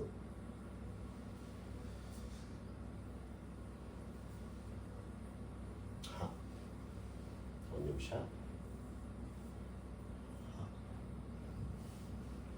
ಮಣ್ಣು ಎಂದು ಕರೆಸಿಕೊಳ್ಳಲು ಕೆಲವು ಗುಣಲಕ್ಷಣಗಳನ್ನು ನೋಡ್ತೀವಿ. ಮಣ್ಣಿಗೆ ಸಂಬಂಧಪಟ್ಟ ಕೆಲವು ಬ್ಯಾಕ್ಟೀರಿಯಾಗಳನ್ನು ನೋಡ್ತೀವಿ. ಆಕ್ಟಿನೋಮೈಸಿಸ್ ಬ್ಯಾಕ್ಟೀರಿಯಾ, ಸ್ಪೆಕ್ಟ್ರೋಮೈಸಿಸ್, ರೈಸೋಬಿಯಂ ಎನ್ನುವಂಥ ಕೆಲವು ಬ್ಯಾಕ್ಟೀರಿಯಾಗಳನ್ನು ನೋಡ್ತೀವಿ. ಮಣ್ಣು ಸಂಶೋಧನಾ ಕೇಂದ್ರ ಬಗ್ಗೆ ಮಾತಾಡ್ತೀವಿ. ಮಣ್ಣಿಗೆ ಸಂಬಂಧಪಟ್ಟ ಕೆಲವು ವಿಜ್ಞಾನಿಗಳ ಕುರಿತು ಮಾತಾಡ್ತೀವಿ, ಪಿತಾಮಹರು. ಮಣ್ಣಿಗೆ ಸಂಬಂಧಪಟ್ಟ ಕೆಲವು ಮೂಲ ಸಂಯೋಗಗಳು ಅಂದ್ರೆ ಖನಿಜಾಂಶಗಳ ಸಂಯೋಗ ಮತ್ತು ಸಾವಯವ ಪದಾರ್ಥಗಳನ್ನು ನೋಡ್ಕೊಂತೀವಿ. ಹೌದಾ? ಮಣ್ಣಿನ ರಚನೆ, ಸ್ಟ್ರಕ್ಚರ್ ಆಫ್ ಸಾಯಿಲ್ ಅನ್ನು ನೋಡ್ಕೊಂತೀವಿ. ನಂತರ ನೆಕ್ಸ್ಟ್ ಬಿಟ್ಟು ಮಣ್ಣಿನ ಪ್ರೊಫೈಲ್, ಇದನ್ನ ಭೂಮಿ ಮೇಲ್ಮೈಯಿಂದ ಭೂಮಿಯ ಅಂತರಾಳಕ್ಕೆ ನಾವು ಮಣ್ಣಿನ ಭಾಗಗಳಾಗಿ ವಿಭಾಗ ಮಾಡೋದನ್ನು ನೋಡ್ಕೊಂತೀವಿ. ಇದಾದ ನಂತರ ಮಣ್ಣಿಗೆ ಸಂಬಂಧಪಟ್ಟ ಕೆಲವು ವರ್ಗೀಕರಣದ ವ್ಯವಸ್ಥೆನ ಸಹ ನೋಡ್ಕೊಂತೀವಿ. ಹೌದಾ? ಕ್ಲೇಸ್, ಲೋಮ್, ಸ್ಯಾಂಡ್ ಅಂತಂದೇಳಿ, ಹೀಗೆ ಸಿಲ್ಟ್ ಅಂತಂದೇಳಿ ಕೆಲವೊಂದು ನೋಡ್ಕೊಂತೀವಿ. ಇದಾದ ನಂತರ ಮಣ್ಣಿಗೆ ಸಂಬಂಧಪಟ್ಟ ಪ್ರಪಂಚದ ಪ್ರದೇಶದಲ್ಲಿ ಕಂಡು ಬರ್ತಕ್ಕಂಥ ಎಲ್ಲ ವಿಧದ ಮಣ್ಣುಗಳನ್ನು ಸಹ ನೋಡ್ಕೊಂತೀವಿ. ಇವತ್ತಿನ ತರಗತಿ ನಾವು ಅಧ್ಯಯನ ಮಾಡ್ತಕ್ಕಂಥದ್ದಾಗಿರುತ್ತೆ. ಹೀಗೆ ಅಧ್ಯಯನ ಮಾಡಿಕೊಂಡು ಕೊನೆಯದಾಗಿ ನಾವು ಎಲ್ಲಿಗೆ ಹೋಗ್ತೀವಿ ಅಂತಂದ್ರೆ, ಭೂಕಂಪ ಮತ್ತು ಸುನಾಮಿ ಎನ್ನುವ ಒಂದು ಕೊನೆಯ ಚಾಪ್ಟರ್ಗೆ ಹೋಗ್ತೀವಿ. ಹೌದಾ? ಪ್ರಿಯ ಸ್ನೇಹಿತರೆ, ಹಾಗಾದ್ರೆ ಸಮಯ ವ್ಯರ್ಥ ಮಾಡೋದು ಬೇಡ, ಬಂದ್ಬಿಡಿ. ಹಾಗಾದ್ರೆ ತರಗತಿಗೆ ಧುಮುಕಿ ಬಿಡೋಣ. ಇವತ್ತು ಮಾತಾಡ್ತಕ್ಕಂಥ ಒಂದು ಪ್ರಮುಖ ಅಧ್ಯಾಯ ಯಾವುದಾಗಿರುತ್ತೆ, ಮಣ್ಣು, ಸಾಯಿಲ್. ಏನು ಮಣ್ಣು ಅಂದ್ರೆ? ಭೂಮಿಯ ಮೇಲೆ ನೈಸರ್ಗಿಕವಾಗಿ ಕಂಡು ಬರ್ತಕ್ಕಂಥ ಶಿಲೆಗಳ ನಿರಂತರ ಶಿಥಿಲೀಕರಣ ಕ್ರಿಯೆಯಿಂದ ಚಿಕ್ಕ ಚಿಕ್ಕ ಕಣಗಳಾಗಿ ಮಾರ್ಪಟ್ಟು ಅವುಗಳು ಸವೆದು ಉಂಟಾಗಿರುವ ಒಂದು ಫಲವತ್ತಾದ ಪದಾರ್ಥಕ್ಕೆ ನಾವು ಅಥವಾ ಸೂಕ್ಷ್ಮ ಕಣಗಳಿಗೆ ನಾವು ಮಣ್ಣು ಅಂತ ಕರಿತೀವಿ. ನೋಡಿ, ಭೂಮಿಯ ಮೇಲೆ ನೈಸರ್ಗಿಕವಾಗಿ ಕಂಡುಬರುವ ಶಿಲೆಗಳು ನಿರಂತರ ಶಿಥಿಲೀಕರಣ ಕ್ರಿಯೆಯಿಂದ ಸಣ್ಣ ಕಣಗಳಾಗಿ ಅಥವಾ ಅವುಗಳು ಸವೆದು ಉಂಟಾದ ಸೂಕ್ಷ್ಮ ಕಣಗಳಿಗೆ ನಾವು ಮಣ್ಣು ಅಂತ ಕರಿತೀವಿ. ಏನು ಶಿಥಿಲೀಕರಣ ಅಂತಂದ್ರೆ, ನೋಡಿ ನಿಮಗೆ ಗೊತ್ತು, ಭೂಮಿಯು ಶಿಲಾಪದರದಿಂದ ಕೂಡಿದೆ. ಭೂಮಿಯ ಮೇಲೆ ಶಿಲಾಪದರವು ನಿರಂತರವಾಗಿ ಕೆಲವು ಭೌತಿಕ ಚಟುವಟಿಕೆಗಳಿಂದ ಶಿಥಿಲೀಕರಣಗೊಳ್ಳುತ್ತಾ ಹೋಗುತ್ತೆ. ಶಿಥಿಲೀಕರಣವೆಂದರೇನು? ಒಂದು ಶಿಲೆ ಹಲವಾರು ವರ್ಷಗಳ ಕಾಲ ನಿರಂತರವಾಗಿ ಸವೆತಕ್ಕೊಳಗಾಗುವ ಒಂದು ಕ್ರಿಯೆಗೆ ನಾವು ಶಿಥಿಲೀಕರಣ ಅಂತ ಕರಿತೀವಿ. ಶಿಲೆ ಶಿಥಿಲೀಕರಣ ಆಗುವುದನ್ನು ನೀನು ಕುಳಿತು ನೋಡುವುದು ಸಾಧ್ಯವಿಲ್ಲ. ಯಾಕಂದ್ರೆ ಶಿಲೆ ಶಿಥಿಲೀಕರಣ ಆಗಲು ಸಾವಿರಾರು ವರ್ಷ ಸಮಯ ತೆಗೆದುಕೊಳ್ಳುತ್ತೆ. ನಾವು ಭೂಮಿಯ ಮೇಲೆ ಬಂದು ಹೋಗ್ತಾ ಇದ್ದೀವಿ, 3 ದಿನದ ಸಂತೆ ಅಂತ ಸುಮ್ಮನೆ ಹೇಳಲ್ಲ. ನಮಗೆ 100ರ ಒಳಗಡೆ ನಮ್ಮ ಆಯಸ್ಸು. ಶಿಲೆಗಳ ಶಿಥಿಲೀಕರಣಗೊಳ್ಳಲು ಸಾವಿರಾರು ವರ್ಷನೇ ಬೇಕು. ಹೀಗೆ ಭೂಮಿಯ ಮೇಲೆ ನಿರಂತರವಾಗಿ ಶಿಲೆಗಳು ಸಾವಿರಾರು ವರ್ಷಗಳ ಕಾಲ ಸವೆತ ಕ್ರಿಯೆ ಆಗುವ ಒಂದು ಪದ್ಧತಿಗೆ ನಾವು ಶಿಥಿಲೀಕರಣ ಅಂತ ಕರಿತೀವಿ. ಹೀಗೆ ಶಿಥಿಲೀಕರಣಗೊಂಡು ಸೂಕ್ಷ್ಮ ಕಣಗಳಾಗಿ ಚಿಕ್ಕ ಚಿಕ್ಕ ಕಣಗಳಾಗಿ ಪ್ರಕೃತಿಯಲ್ಲಿ ರಚನೆಯಾಗುವ ಒಂದು ವಸ್ತುವಿಗೆ ನಾವೇನಂತ ಕರಿತೀವಿ ಅಂದ್ರೆ ಮಣ್ಣು ಅಂತ ಕರಿತೀವಿ. ಅಷ್ಟೇ ಅಲ್ಲ ಪ್ರಿಯ ಸ್ನೇಹಿತರೆ, ಒಂದು ಮಣ್ಣು ಎಂದು ಕರೆಸಿಕೊಳ್ಳೋದಕ್ಕೆ ಕೆಲವು ಗುಣಲಕ್ಷಣಗಳಿವೆ. ನೋಡೋಣ. ಮಣ್ಣಿನ ನಿರ್ಮಾಣ, ಅದರ ರಚನೆ, ರಾಸಾಯನಿಕ ಸಂಯೋಜನೆ, ಮಾರ್ಪಾಟು, ಪ್ರಪಂಚದ ಹಂಚಿಕೆ ಮುಂತಾದವರ ಕುರಿತು ಅಧ್ಯಯನ ಮಾಡುವ ಒಂದು ಪದ್ಧತಿಗೆ ನಾವು ಮಣ್ಣಿನ ಶಾಸ್ತ್ರ, ಪೆಡಾಲಜಿ, ಹಲವಾರು ಸ್ಪರ್ಧಾತ್ಮಕ ಪರೀಕ್ಷೆಯಲ್ಲಿ ಇದನ್ನು ಕೇಳಿದ್ದಾನೆ. ಮಣ್ಣಿನ ಕುರಿತು ಅಧ್ಯಯನ ಮಾಡುವ ಒಂದು ಶಾಖೆಗೆ ನಾವು ಪೆಡಾಲಜಿ ಅಂತ ಕರಿತೀವಿ. ಹೌದಾ? ಇಲ್ಲಿ ಮಣ್ಣು ಅಂತ ಬಂದಾಗ ನಿಮಗೆ ಗೊತ್ತು, ವ್ಯವಸಾಯ ವಿಜ್ಞಾನ, ಅಗ್ರೋನಮಿ ಅಂತ ಕರಿತೀವಿ. ಇಲ್ಲಿ ಅಗ್ರೋನಮಿ ನಡುವೆ ನಿಕಟ ಸಂಬಂಧವನ್ನು ಹೊಂದಿದೆ ಮಣ್ಣು. ವ್ಯವಸಾಯಕ್ಕೆ ಮಣ್ಣು ಬಹುಮುಖ್ಯ ಆಧಾರ ಸ್ತಂಭ. ನೀರು ಎಷ್ಟು ಮುಖ್ಯವೋ ಮಣ್ಣು ಅಷ್ಟೇ ಮುಖ್ಯ. ಹೀಗೆ ವ್ಯವಸಾಯಕ್ಕೆ ಬಹುಮುಖ್ಯ ಆಧಾರ ಸ್ತಂಭವಾಗಿರುತ್ತೆ ಮಣ್ಣು. ಹಾಗಾಗಿ ಅದರ ನಿಕಟ ಸಂಬಂಧವನ್ನು ಹೊಂದಿದೆ. ವ್ಯವಸಾಯದ ಬೆಳೆಗಳ ಉತ್ಪಾದನೆ, ಇಳುವರಿ ಮೊದಲಾದ ಮಣ್ಣಿನ ಗುಣಲಕ್ಷಣದ ಮೇಲೆ ನೇರ ಅವಲಂಬನೆಯನ್ನು ಹೊಂದಿರುತ್ತೆ. ಮಣ್ಣಿನ ಗುಣಲಕ್ಷಣೆ ಆಧಾರದ ಮೇಲೆ ವ್ಯವಸಾಯದ ಇಳುವರಿ, ಅದರ ಬೆಳವಣಿಗೆ ಎಲ್ಲವೂ ಮುಖ್ಯ ಆಧಾರವಾಗಿರುತ್ತೆ. ಹೌದಲ್ವಾ? ಹೀಗೆ ಒಟ್ಟಾರೆ ಭೂಮಿಯ ಅಂತರಾಳದ ಶಿಲಾಪದರದ ಮೇಲ್ಭಾಗ 60 ಕಿಲೋಮೀಟರ್ ಆದ ತೆಳುವಾದ ಪದರಿನ ಮೇಲ್ಭಾಗದಲ್ಲಿ ಹಾಲಿನ ಕೆನೆಯಂತೆ ಇರ್ತಕ್ಕಂಥ ತೆಳುವಾದ ಪದರಿಗೆ ನಾವು ಮಣ್ಣು ಅಂತ ಕರಿತೀವಿ. ನಿಮಗೆ ಗೊತ್ತು, ಭೂಮೇಲ್ಮೈಯಿಂದ ಒಟ್ಟಾರೆ ಭೂಮಿಯ ಅಂತರಾಳ 6378 ಕಿಲೋಮೀಟರ್ ಇದೆ. ಹೌದಲ್ವಾ? 6378 ಕಿಲೋಮೀಟರ್ ಇದೆ. ಅದನ್ನು ನಾವು 3 ಭಾಗಗಳ ವಿಭಾಗ ಮಾಡಿದ್ವಿ. 1 ಕ್ರಸ್ಟು, 2 ಮ್ಯಾಂಟಲ್ಲು, 3 ಕೋರ್, ಶಿಲಾಗೋಳ, ಮಿಶ್ರಗೋಳ, ಕೇಂದ್ರಗೋಳ, ಲಿಥೋಸ್ಪಿಯರ್, ಥೈರೋಸ್ಪಿಯರ್ ಅಂಡ್ ಬ್ಯಾರಿಸ್ಪಿಯರ್. ಹೀಗೆ ಶಿಲಾಗೋಳ ಅಂತ ಬಂದಾಗ ಇದು ಕೇವಲ ಭೂಮೇಲ್ಮೈಯಿಂದ 60 ಕಿಲೋಮೀಟರ್ ಆಳದವರೆಗೆ ಹೊಂದಿರುವುದರಿಂದ ಒಟ್ಟಾರೆ 6378 ಕಿಲೋಮೀಟರ್ದಲ್ಲಿ ಕೇವಲ 60 ಕಿಲೋಮೀಟರ್ ಆದ ಕಾರಣ ಇದನ್ನು ನಾವು ಭೂತೊಗಟೆ, ಭೂಪದರ, ಭೂಚಿಪ್ಪು ಹೀಗೆ ಹಲವು ಹೆಸರುಗಳಿಂದ ಕರೆಯುತ್ತೇವೆ. ಈ 60 ಕಿಲೋಮೀಟರ್ ದಪ್ಪವಿರುವ ಭೂತೊಗಟೆ ಶಿಲೆಗಳಿಂದ ಕೂಡಿರುವ ಕಾರಣ ಆ ಶಿಲೆಗಳ ಭೂಮಿಯ ಮೇಲೆ ನಡೆಯುವ ಕೆಲವು ಭೌತಿಕ ಚಟುವಟಿಕೆಗಳಿಂದ ನಿರಂತರವಾಗಿ ಶಿಥಿಲೀಕರಣಗೊಂಡು ತೆಳುವಾದ ಪದರುಳ್ಳ ಹಾಸಿಗೆ ಕಂಡು ಬರುತ್ತೆ. ಆ ಹಾಸಿಗೆನೇ ಏನಾಗಿರುತ್ತಂದ್ರೆ ಸಾಯಿಲ್, ಮಣ್ಣು, ಕ್ರಸ್ಟಿನ ಮೇಲ್ಭಾಗದಲ್ಲಿ. ಹೌದಾ? ಹೀಗೆ ಒಟ್ಟಾರೆ ಭೂಮಿಯ ಅಂತರಾಳದ ಶಿಲಾಪದರವು ಕೇವಲ 60 ಕಿಲೋಮೀಟರ್ ಆಳವನ್ನು ಹೊಂದಿದ್ದು ಇದರ ಮೇಲೆ ತೆಳುವಾದ ಪದರುಳ್ಳ ಹಾಸಿಗೆಗೆ ನಾವು ಮಣ್ಣು ಎಂದು ಕರೆಯುತ್ತೇವೆ. ಇದು ಪ್ರಕೃತಿಯಲ್ಲಿ ಶಿಲೆಗಳ ನಿರಂತರ ಭೌತಿಕ ಚಟುವಟಿಕೆಯಿಂದ ರಚನೆಯಾಗಿದೆ. ಪ್ರಕೃತಿಯಲ್ಲಿ ನಿರಂತರ ಶಿಲೆಗಳ ಭೌತಿಕ ಚಟುವಟಿಕೆಯಿಂದ ರಚನೆಯಾಗಿದೆ. ಸರ್, ಭೌತಿಕ ಚಟುವಟಿಕೆ ಅಂತ ಬಂದಾಗ ನಿರಂತರವಾಗಿ ನದಿಗಳ ಸಂಚಯನ, ನಿರಂತರವಾಗಿ ಮಾರುತ ಅಂದರೆ ಗಾಳಿಯ ಸಂಚಯನ, ಮಳೆಯ ಪ್ರಭಾವ, ಭೂಮಿಯ ನಿರಂತರ ಫಲಕಗಳ ಸ್ಥಾನ ಪಲ್ಲಟ, ಸಸ್ಯಗಳ ಬೇರುಗಳ ನಿರಂತರ ಚಲನೆ, ಭೂಮಿಯ ಮೇಲಿರುವ ಜೀವಿಗಳ ಚಲನವಲನ, ಹೀಗೆ ಭೂಮಿಯ ಮೇಲಾಗುವ ಉಷ್ಣಾಂಶದ ವ್ಯತ್ಯಾಸದಿಂದ ಶಿಲೆಗಳ ಸೀಳುವಿಕೆ, ಹೀಗೆ ಹಲವಾರು ಕಾರಣಗಳು ಭೂಮಿಯ ನಿರಂತರ ಸಾವಿರಾರು ಭೂಮಿಯ ರಚನೆಯಾದಾಗಿನಿಂದ ಇಲ್ಲಿಯ ತನಕ ಒಂದು ಪ್ರಕೃತಿಯಲ್ಲಿ ಚಟುವಟಿಕೆ ನಡೆಯುವುದರಿಂದ ಶಿಲೆಗಳ ಸವೆತ ಕ್ರಿಯೆಗೊಳಗಾಗಿ, ಶಿಥಿಲೀಕರಣ ಕ್ರಿಯೆಗೊಳಗಾಗಿ ರಚನೆಯಾಗಿರುತ್ತೆ ಪ್ರಿಯ ಸ್ನೇಹಿತರೆ. ಹೀಗೆ ಪ್ರಕೃತಿಯಲ್ಲಿ ಇದು ಏನಪ್ಪಾ ಅಂತ ಬಂದಾಗ ಪ್ರಾಕೃತಿಕ ಸಂಪನ್ಮೂಲಗಳಲ್ಲಿ ಮಾನವನಿಗೆ ಮಣ್ಣು ಅತಿ ಮುಖ್ಯವಾದದ್ದು. ಕಾರಣ ಸಸ್ಯಗಳ ಬೆಳವಣಿಗೆಗೆ ಆಧಾರ ಸ್ತಂಭ. ಇವತ್ತು ಕೃಷಿಗೆ ಮಣ್ಣು ಬೇಕಲ್ವೇ? ಪ್ರಿಯ ಸ್ನೇಹಿತರೆ, ಹಾಗಾದರೆ ನೋಡ್ತಾ ಹೋಗೋಣ. ಇವತ್ತಿನ ತರಗತಿಯಲ್ಲಿ ಮಣ್ಣು ಎಂದು ಕರೆಸಿಕೊಳ್ಳಲು ಕೆಲವು ಗುಣಲಕ್ಷಣಗಳು ಅತಿ ಮುಖ್ಯ. ಅವುಗಳೆಂದರೆ ನೋಡ್ಕೊಂತ ಹೋಗೋಣ. ಶಿಥಲೀಕರಣಗೊಂಡ ಚಿಕ್ಕ ಚಿಕ್ಕ ಕಣಗಳಲ್ಲಿ ನೋಡಿ, ಶಿಥಲೀಕರಣಗೊಂಡ ಚಿಕ್ಕ ಚಿಕ್ಕ ಕಣಗಳಲ್ಲಿ ಭೂಮಿಯ ಮೇಲಿರುವ ಅನೇಕ ಜೀವಿಗಳ ತಮ್ಮ ಜೀವಿತ ಅವಧಿ ಕೊನೆಗೊಂಡಾಗ ಅವು ಅದರಲ್ಲಿ ಏನಾಗುತ್ತವೆ, ಕೊಳೆತ ಒಂದು ಕ್ರಿಯೆಗೆ ಒಳಪಡುತ್ತವೆ. ಈಗ ನಾವು ಸತ್ತಾಗ ಎಲ್ಲಿಗೆ ಹೋಗ್ತೀವಿ? ಮಣ್ಣಿಗೆ ಹೋಗ್ತೀವಿ. ಹಾಗೆ ಪ್ರಕೃತಿಯಲ್ಲಿ ಕಂಡು ಬರ್ತಕ್ಕಂಥ ಎಲ್ಲಾ ಜೀವಿಗಳು, ಸಸ್ಯಗಳಿರಲಿ ಪ್ರಾಣಿಗಳಿರಲಿ, ಅವುಗಳ ಆಯಸ್ಸು ಕೊನೆಗೊಂಡಾಗ ಅವು ಮಣ್ಣಿನಲ್ಲಿ ಬೆರೆತು ಸೇರಿಕೊಳ್ಳುವುದರಿಂದ ಅಲ್ಲಿ ಏನಾಗುತ್ತೆ ಅಂತಂದ್ರೆ ಆ ಒಂದು ಕೊಳೆತ ಜೈವಿಕಾಂಶ ಹೆಚ್ಚಾಕ್ಯಂತ ಹೋಗುತ್ತೆ. ಬಯೋಡೈಗ್ರೇಷನ್ ಅಂತ ಕರಿತೀವಿ. ಹೀಗೆ ನಿರಂತರವಾಗಿ ಆ ಕೊಳೆತ ಜೈವಿಕಾಂಶ ಹೆಚ್ಚಾಗುತ್ತದೆ. ಈ ನಿರಂತರ ಜೈವಿಕ ಕ್ರಿಯೆಯ ಜೊತೆಗೆ ವಾತಾವರಣದಲ್ಲಿ ಆಮ್ಲಜನಕ, ಸಾರಜನಕ, ಅತಿ ಹೆಚ್ಚು ಪ್ರಮಾಣದಲ್ಲಿ ಸಾರಜನಕ, ಆಮ್ಲಜನಕ ಇರ್ತಾನೆ 99%. ಸಂಯೋಜನೆ, ಮಣ್ಣಿನ ತೊಳೆಸಲ್ಪಡುವಿಕೆ ಮುಂತಾದ ಹಲವು ಕ್ರಿಯೆಗಳಿಂದ ಅದರ ರಾಸಾಯನಿಕ ಸಂಯೋಜನೆ ಬದಲಾವಣೆ ಹೊಂದಿ, ಜೊತೆಗೆ ಸೂಕ್ಷ್ಮ ಜೀವಿಗಳು ಅಂದ್ರೆ ಮಣ್ಣಿನಲ್ಲಿರ್ತಕ್ಕಂಥ ಕೆಲವು ಬ್ಯಾಕ್ಟೀರಿಯಾ, ಏಕಕೋಶ ಜೀವಿಗಳು ವಾತಾವರಣದಲ್ಲಿರ್ತಕ್ಕಂಥ ನೈಟ್ರೋಜನ್ ಅನ್ನ, ಆಮ್ಲಜನಕವನ್ನ ಹೀರಿಕೊಂಡು ಮಣ್ಣಿಗೆ ಸೇರಿಸುವುದರಿಂದ ಪೋಷಕಾಂಶ ಭರಿತ ಸಾಮರ್ಥ್ಯವನ್ನು ಹೊಂದುತ್ತದೆ. ಒಂದು ಮಣ್ಣು ಎಂದು ಕರೆಸಿಕೊಳ್ಳಲು ಕೇವಲ ಶಿಲೆಗಳ ಶಿಥಿಲೀಕರಣಗೊಂಡರೆ ಮಾತ್ರವಿಲ್ಲ, ಪ್ರಕೃತಿಯಲ್ಲಿ ಕೆಲವು ಚಟುವಟಿಕೆಗಳಿಗೆ ಬಹುಮುಖ್ಯ ಪಾತ್ರ ವಹಿಸುತ್ತೆ. ಭೂಮಿಯ ಮೇಲೆ ಇರತಕ್ಕಂಥ ಅನೇಕ ಜೀವಿಗಳ ಜೀವಿತಾವಧಿ ಕೊನೆಗೊಂಡಾಗ ಅವು ಆ ಮಣ್ಣಿನಲ್ಲಿ ಬೆರೆತಾಗ ಆ ಮಣ್ಣಿನಲ್ಲಿ ಬೆರೆತ ಜೀವಿಗಳ ಕೊಳೆತ ಜೈವಿಕಾಂಶ ಕ್ರಿಯೆ ಹೆಚ್ಚಾಗುವುದರ ಜೊತೆಗೆ ಪ್ರಕೃತಿಯಲ್ಲಿರ್ತಕ್ಕಂಥ ಕೆಲವು ಅನಿಲಗಳು ಮಣ್ಣಿನಲ್ಲಿ ಹೀರಿಕೊಳ್ಳಲು ಬ್ಯಾಕ್ಟೀರಿಯಾಗಳು ಸಹಾಯ ಮಾಡುವುದರಿಂದ ಹೀಗೆ ಮಣ್ಣಿನಲ್ಲಿ ಫಲವತ್ತಾದ ಅಂಶ ಹೆಚ್ಚಾಗುತ್ತಾ ಹೋಗುತ್ತೆ. ಅದಕ್ಕೆ ನಾವು ಹ್ಯೂಮಸ್ ಅಂತ ಕರಿತೀವಿ. ಮಣ್ಣಿನ ಆರೋಗ್ಯ, ಮಣ್ಣಿನ ಯಾವ ರೀತಿ ಹೆಲ್ತ್ ಇದೆ, ಆರೋಗ್ಯಕರವಾಗಿದೆ ಅನ್ನೋದಕ್ಕೆ ಕಾರಣವೇ ಹ್ಯೂಮಸ್. ಫಲವತ್ತಾದ ಮಣ್ಣಿಗೆ humus is a very super soil ಅಂತ ಕರೆಸಿಕೊಳ್ಳುತ್ತೆ. Humus for soil, a guide to improving the soil health. Humus, ಹೌದಾ? ಹೀಗೆ ಮಣ್ಣಿನ ವಿವಿಧ ಖನಿಜಾಂಶಗಳ ಸಂಯೋಜನೆ ಸಹ ಕಂಡು ಬರುತ್ತದೆ. ಅದೆಲ್ಲವನ್ನು ಒಳಗೊಂಡಿರುವ ಮಳೆಯಿಂದ ಕೊಳೆತ ಜೈವಿಕಾಂಶದ ಪ್ರಮಾಣಕ್ಕೆ ಹೆಚ್ಚಾಗುತ್ತದೆ. ಹ್ಯೂಮಸ್, ಕೊಳೆತ ಜೈವಿಕಾಂಶ ಹ್ಯೂಮಸ್ ಅಂತ ಕರಿತೀವಿ, ಫಲವತ್ತತೆ ಪಡೆದುಕೊಳ್ಳುತ್ತೆ. ಈಗ ನೋಡಿ, ಒಂದು ಮಣ್ಣು ಆಗ್ಬೇಕಂದ್ರೆ ಇಷ್ಟೆಲ್ಲ ಚಟುವಟಿಕೆ ಇದೆ. ನಾವು ಜೈವಿಕ ಗೊಬ್ಬರವನ್ನು ಸೇರಿಸ್ತಿರ್ತೀವಿ ನೋಡಿ, ಎಲ್ಲ ಮಣ್ಣಿನಲ್ಲಿ ತರಕಾರಿಗಳ ಕೊಳೆತ ಅಂಶಗಳಾಗಲಿ, ಹಣ್ಣುಗಳ ಕೊಳೆತ ಅಂಶಗಳಾಗಲಿ, ಕೆಲವು ಸಿರಿಧಾನ್ಯಗಳ ಕೊಳೆತ ಅಂಶಗಳಾಗಲಿ, ಸಸ್ಯಗಳ ಕೊಳೆತ ಮಣ್ಣಿಗೆ ರವಾನಿಸ್ತಿರ್ತೀವಿ. ಯಾಕ? ಬಯೋಡೈಗ್ರೇಷನ್ ಇನ್ಕ್ರೀಸ್ ಆದಂತೆ ಅದರಲ್ಲಿ ಹ್ಯೂಮಸ್ ಪ್ರಮಾಣ ಹೆಚ್ಚಾಗಿ ಹೋಗುತ್ತೆ. ಹೌದಲ್ವಾ? ಹೀಗೆ ಮಣ್ಣಿನ ಗುಣಲಕ್ಷಣ ಅತಿ ಮುಖ್ಯ. ಪ್ರಿಯ ಸ್ನೇಹಿತರೆ, ಕೆಲವು ಬ್ಯಾಕ್ಟೀರಿಯಾಗಳಿವೆ, ಅದರಲ್ಲಿ ಜೈವಿಕಾಂಶವನ್ನು ಮಣ್ಣಿನಲ್ಲಿ ಅತಿ ಹೆಚ್ಚು ವಿಘಟನೆಗೊಳಪಡಿಸಿ ಹೆಚ್ಚು ಪಡಿಸುವ ಒಂದು ಬ್ಯಾಕ್ಟೀರಿಯಾ ಆಕ್ಟಿನೋಮೈಸಿಟ್. ಇದು ಮಣ್ಣಿನಲ್ಲಿ ವಾಸಿಸುವ ಮತ್ತು ಸಾವಯವ ಪದಾರ್ಥಗಳನ್ನು ಒಡೆಯುವ ಮತ್ತು ಸಸ್ಯದ ಬೆಳವಣಿಗೆಗೆ ಉತ್ತೇಜಿಸುವ ತಮ್ಮ ಪಾತ್ರಕ್ಕೆ ಹೆಸರುವಾಸಿಯಾದ ಒಂದು ರೀತಿಯ ಬ್ಯಾಕ್ಟೀರಿಯಾವಾಗಿದೆ. ಕೇಳುತ್ತಾನೆ ಪ್ರಶ್ನೆ, ಬಿ ಕೇರ್ಫುಲ್.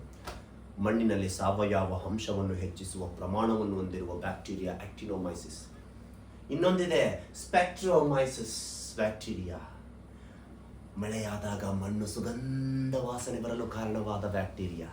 ಮಣ್ಣಿಂದ ವಾಸನೆ ಬರುತ್ತೆ ನೋಡಿ, ಅದಕ್ಕೆ ಕಾರಣವಾದ ಬ್ಯಾಕ್ಟೀರಿಯಾ ಸ್ಪೆಕ್ಟ್ರೋಮೈಸಿಸ್. ಬ್ಯಾಕ್ಟೀರಿಯಾ ಮಣ್ಣಿನಲ್ಲಿ ಇದ್ದು ಮಳೆಯಾದಾಗ ವಿಶಿಷ್ಟವಾದ ಮಣ್ಣಿನ ವಾಸನೆಯನ್ನು ನೀಡುತ್ತದೆ ಮತ್ತು ಸಾವಯವ ವಸ್ತುಗಳ ವಹಿವಾಟಿನಲ್ಲಿ ಅವು ಪ್ರಮುಖ ಪಾತ್ರವನ್ನು ವಹಿಸುವಂತಹ ಒಂದು ಪರಿಸರ ಪಾತ್ರದಲ್ಲಿ ಹೊಂದಿರತಕ್ಕಂಥ ಬ್ಯಾಕ್ಟೀರಿಯಾ. ರೈಸೋಬಿಯಂ, ಅಜೋಸ್ಪಿರಲ್ಲಂ, ಫ್ರಾಂಕಿಯಾ, ಅಸಿಟೋಬ್ಯಾಕ್ಟೀರಿಯಾ ಮತ್ತು ಸೈನೋಬ್ಯಾಕ್ಟೀರಿಯಾ. ಇದರಲ್ಲಿ ವೆರಿ ಇಂಪಾರ್ಟೆಂಟ್ ರೈಸೋಬಿಯಂ. ಮಣ್ಣಿನಲ್ಲಿ ಸಾರಜನಕವನ್ನು ಪ್ರಮಾಣವನ್ನು, ವಾತಾವರಣದಲ್ಲಿರ್ತಕ್ಕಂಥ ಸಾರಜನಕವನ್ನು ಹೀರಿಕೊಂಡು ಮಣ್ಣಿಗೆ ರವಾನಿಸುವ ಪ್ರಮುಖ ಬ್ಯಾಕ್ಟೀರಿಯಾವಾಗಿರುತ್ತೆ. ಯಾವ್ದಂತ ಬಂದಾಗ ರೈಸೋಬಿಯಂ. ಹೌದಾ? ಪ್ರಿಯ ಸ್ನೇಹಿತರೆ, ಹಾಗಾದ್ರೆ ನೆಕ್ಸ್ಟ್ ನೋಡಿ, ಮಣ್ಣಿನ ಗುಣಲಕ್ಷಣದ ಸಸ್ಯ ಸಮುದಾಯದ ಮೇಲೆ ಹೇಗೆ ಪ್ರಭಾವ ಬೀರುತ್ತದೆ ಎಂಬುದರ ಅಧ್ಯಯನ ಮಾಡೋದಕ್ಕೆ ಎಡಪಾಲಜಿ. ಕೇಳ್ತಾನೆ ಪ್ರಿಯ ಸ್ನೇಹಿತರೆ, ಮಣ್ಣಿನ ಗುಣಲಕ್ಷಣಗಳು ಸಸ್ಯ ಸಮುದಾಯದ ಮೇಲೆ ಹೇಗೆ ಪ್ರಭಾವ ಅಂದ್ರೆ ಮಣ್ಣು ಮತ್ತು ಸಸ್ಯಗಳ ನಡುವಿರುವ ನಿಕಟ ಸಂಬಂಧ ಅಧ್ಯಯನ ಮಾಡುವ ಶಾಖೆಗೆ ಎಡಪಾಲಜಿ. ನಿಮಗೆ ಗೊತ್ತು, ಮಣ್ಣಿನ ಬಗ್ಗೆ ಅಧ್ಯಯನ ಮಾಡುವ ಒಂದು ವೈಜ್ಞಾನಿಕ ನಾವು ಪೆಡಾಲಜಿ ಅಂತ ಕರಿತೀವಿ. ವಿಶ್ವಸಂಸ್ಥೆಯು ಗೊತ್ತಿರಲಿ 2015 ಅಂತಾರಾಷ್ಟ್ರೀಯ ಮಣ್ಣಿನ ವರ್ಷ ಎಂದು ಘೋಷಣೆ ಮಾಡಿತು. ಯಾಕಂದ್ರೆ ಮಣ್ಣನ್ನು ಸಂರಕ್ಷಣೆ ಮಾಡಬೇಕು, ಅಂತಾರಾಷ್ಟ್ರೀಯ ಮಟ್ಟದಲ್ಲಿ ಎಲ್ಲಾ ರಾಷ್ಟ್ರಗಳಿಗೆ ಎಚ್ಚರಿಕೆಯನ್ನು ವಹಿಸಬೇಕು. ಯಾಕಂದ್ರೆ ನಾವು ಇತ್ತೀಚೆಗೆ ದಿನ ಪ್ರಮಾಣದಲ್ಲಿ ಮಣ್ಣಿಗೆ ಕಲುಷಿತ ಅಂಶವನ್ನು ಅತಿ ಹೆಚ್ಚು ಮಾಡ್ತಾ ಇದ್ದೀವಿ. ಸಾಯಿಲ್ ಪೊಲ್ಯೂಷನ್ ಹೆಚ್ಚಾಗ್ತಾ ಹೋಗ್ತಾ ಇದೆ. ಕಾರ್ಖಾನೆಯಿಂದ ಬಿಡುಗಡೆಯಾಗುವ ಎಲ್ಲ ಕಲ್ಮಶಗಳು, ನಾವು ಹೊಲಗದ್ದೆಗಳಿಗೆ ಬಳಸುವ ರಾಸಾಯನಿಕ ರಸಗೊಬ್ಬರಗಳು, ಹೀಗೆ ಪ್ರಕೃತಿಯಲ್ಲಿ ಎಲ್ಲ ಮಣ್ಣನ್ನು ನಾವು ಹಾಳು ಮಾಡ್ತಾ ಇದ್ದೀವಿ. ಅದನ್ನು ನಾವು ಉಳಿಸ್ಕೋಬೇಕಂತೇಳಿ 2015ರಲ್ಲಿ ಅಂತಾರಾಷ್ಟ್ರೀಯ ಮಣ್ಣಿನ ವರ್ಷ ಅಂತಂದೇಳಿ ನಾವು ಘೋಷಣೆ ಮಾಡಿದ್ವಿ. ಆಹಾರ ಭದ್ರತೆ ಮತ್ತು ಅಗತ್ಯ ಪರಿಸರ ವ್ಯವಸ್ಥೆ ಕಾರ್ಯಗಳಿಗೆ ಮಣ್ಣಿನ ಮಹತ್ವದ ಬಗ್ಗೆ ಅರಿವು ಮತ್ತು ತಿಳುವಳಿಕೆಯನ್ನು ಹೆಚ್ಚಿಸುವುದರ ಇದರ ಪ್ರಮುಖ ಉದ್ದೇಶವಾಗಿತ್ತು. ಆರೋಗ್ಯಕರ ಮಣ್ಣಿನ ಮಹತ್ವದ ಬಗ್ಗೆ ಗಮನ ಹರಿಸಲು ಮತ್ತು ಮಣ್ಣಿನ ಸಂಪನ್ಮೂಲ ಸುಸ್ಥಿರ ನಿರ್ವಹಣೆಯನ್ನು ಪ್ರತಿಪಾದಿಸಲು ಪ್ರತಿ ವರ್ಷ ನಾವು ಡಿಸೆಂಬರ್ 5 ಅಂತಾರಾಷ್ಟ್ರೀಯ ಮಣ್ಣಿನ ವರ್ಷವೆಂದು ಘೋಷಣೆ ಮಾಡಿದೆವು. ಈಗ ನಾವು ಪ್ರತಿ ವರ್ಷ ಅಂತಾರಾಷ್ಟ್ರೀಯ ಮಣ್ಣಿನ ವರ್ಷ ಅಂತೇಳಿ ಡಿಸೆಂಬರ್ 5 ಆಚರಿಸಿಕೊಳ್ತಾ ಬರ್ತಾ ಇದೀವಿ ಪ್ರಿಯ ಸ್ನೇಹಿತರೆ. ಇದು 2002ರಲ್ಲಿ ಅಂತಾರಾಷ್ಟ್ರೀಯ ಮಣ್ಣಿನ ವಿಜ್ಞಾನ ಮತ್ತು ಒಕ್ಕೂಟ ಮಣ್ಣನ್ನು ಆಚರಿಸಲು ಅಂತಾರಾಷ್ಟ್ರೀಯ ದಿನವನ್ನು ಶಿಫಾರಸು ಮಾಡಿತು ಪ್ರಿಯ ಸ್ನೇಹಿತರೆ. ನಾವು ಪ್ರತಿ ವರ್ಷ ಡಿಸೆಂಬರ್ 5 ಅಂತಾರಾಷ್ಟ್ರೀಯ ಮಣ್ಣಿನ ವರ್ಷ, 2015 ಡಿಸೆಂಬರ್ 5 ಅಂತಾರಾಷ್ಟ್ರೀಯ ಮಣ್ಣಿನ ದಿನ, 2015 ಅಂತಾರಾಷ್ಟ್ರೀಯ ಮಣ್ಣಿನ ವರ್ಷ ಅಂತಂದ್ರೆ ನಾವು ಘೋಷಣೆ ಮಾಡ್ತೀವಿ ಪ್ರಿಯ ಸ್ನೇಹಿತರೆ. ಗೊತ್ತಿರಲಿ ನಿಮಗೆ ಗೊತ್ತು, ಭಾರತದಲ್ಲಿ ಮಣ್ಣು ಸಂಶೋಧನಾ ಕೇಂದ್ರ ಎಲ್ಲಿದೆ ಅಂತ ಬಂದ್ರೆ ಮಧ್ಯಪ್ರದೇಶದ ಭೋಪಾಲ್ದಲ್ಲಿ ಕಂಡು ಬರುತ್ತೆ. ಇದು ಯಾವುದರ ಅಡಿಯಲ್ಲಿ ಕಾರ್ಯನಿರ್ವಹಿಸುತ್ತದೆ ಅಂತಂದ್ರೆ ಕೇಂದ್ರೀಯ ಕೃಷಿ ಸಂಶೋಧನಾ ಇಲಾಖೆ ಅಡಿಯಲ್ಲಿ ಕಾರ್ಯನಿರ್ವಹಿಸುತ್ತದೆ ಅಂತಂದ್ರೆ ನಿಮಗೆ ಗೊತ್ತಿಲ್ಲ. ಇದರ ಸ್ಥಾಪನೆ 1988. ಹೆಚ್ಚಿನ ಮಣ್ಣು ಅಂತ ಬಂದಾಗ ಅದರಲ್ಲಿ pH ವ್ಯಾಲ್ಯೂ, ಪ್ರಪಂಚದಾದ್ಯಂತ ಕಂಡು ಬರ್ತಕ್ಕಂಥ ಮಣ್ಣಿನಲ್ಲಿ ಹೆಚ್ಚು ಪ್ರಮಾಣದ ಮಣ್ಣಿನಲ್ಲಿ pH ವ್ಯಾಲ್ಯೂ 3.5 to 10 ರ ನಡುವೆ pH ಮೌಲ್ಯವನ್ನು ಹೊಂದಿರುತ್ತದೆ. ಹೆಚ್ಚು ಮಳೆಯಾಗುವ ಪ್ರದೇಶಗಳಂತ ಬಂದಾಗ ಆರ್ದ್ರ ಪ್ರದೇಶಗಳು ಅಂತ ಕರಿತೀವಿ ನಾವು. ಅಲ್ಲಿ ಏನಿರುತ್ತೆ ಅಂದ್ರೆ ಆರ್ದ್ರತೆ ಜಾಸ್ತಿ ಇರುತ್ತೆ, ಹೌದಾ, ಹ್ಯೂಮಿಡಿಟಿ ಜಾಸ್ತಿ ಇರುತ್ತೆ. ವೆಟ್ ಲ್ಯಾಂಡ್ಸ್ ಗಳಂತ ಕರಿತೀವಿ. ಅತಿ ಹೆಚ್ಚು ತೇವಾಂಶ ಭರಿತ ಪ್ರದೇಶ ಅಂತ ಕರಿತೀವಿ. ನಿರಂತರ ಮಳೆಯಾಗುವ ಪ್ರದೇಶಗಳಂತ ಕರಿತೀವಿ. ಅಂತಹ ಪ್ರದೇಶಗಳಲ್ಲಿ ಮಣ್ಣಿನ ಒಂದು ಫಲವತ್ತತೆ, ಎಕ್ಸಾಂಪಲ್ ತಗೋಬೇಕಾದ್ರೆ ಸಮಭಾಜಕ ವೃತ್ತದಲ್ಲಿ ಪರಿಸರಣ ಮಳೆ ದಿನನಿತ್ಯ ಆಗುವುದರಿಂದ ಅಲ್ಲಿ ನಾವು ಅಂತದಲ್ಲಿ ನಾವೇನ್ ಕರಿತೀವಿ ಆರ್ದ್ರ ಪ್ರದೇಶ ಅಂತ ಕರಿತೀವಿ. ಅಂತಲ್ಲಿ pH ವ್ಯಾಲ್ಯೂ ಎಷ್ಟಿರುತ್ತೆ ಅಂತ ಬಂದ್ರೆ 5 ರಿಂದ 7 ಇರುತ್ತೆ. ಇದನ್ನು ಹೊರತುಪಡಿಸಿ ಒಣ ಪ್ರದೇಶಗಳು, ಮಳೆ ಕಡಿಮೆ ಇರುವ ಪ್ರದೇಶದಲ್ಲಿ ಎಷ್ಟಿರುತ್ತೆ ಅಂದ್ರೆ 6.5 ರಿಂದ 9 ಇರುತ್ತೆ ಅನ್ನೋದು ನಿಮಗೆ ಗೊತ್ತಿಲ್ಲ. ನೋಡಿ ಹೆಸರು ಹೆಂಗಿದೆ, ವಾಸಿಲಿ ವಾಸಿಲೆ ಬಿಚ್ ಡೊಕೊ ಚೀವ್ ಹೆಸರಾಯ್ತು. ಇವರನ್ನ ಏನ್ ಕರೀತಾರೆ ಅಂತಂದ್ರೆ ಮಣ್ಣು ವಿಜ್ಞಾನದ ಪಿತಾಮಹ ಎಂದು ಕರೀತಾರೆ.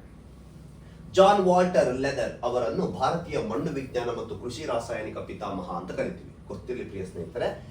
ಇಲ್ಲಿ ನೆಕ್ಸ್ಟ್ ಬಂದ್ಬಿಟ್ಟು ಮೂಲ ಶಿಲೆಗಳ ಶೀತಲೀಕರಣ, ಜೈವಿಕಾಂಶಗಳು, ಖನಿಜಾಂಶಗಳು, ರಾಸಾಯನಿಕ ಸಂಯೋಜನೆ, ನೀರಿನ ಹಿಡಿದಿಟ್ಟುಕೊಳ್ಳುವ ಸಾಮರ್ಥ್ಯ ಮತ್ತು ಅದರ ಬಣ್ಣ, ಹೀಗೆ ಹಲವು ಕಾರಣಗಳಿಂದ ಮಣ್ಣು ನಾವು ಹಲವು ಭಾಗಗಳಾಗಿ ನೋಡಬಹುದು.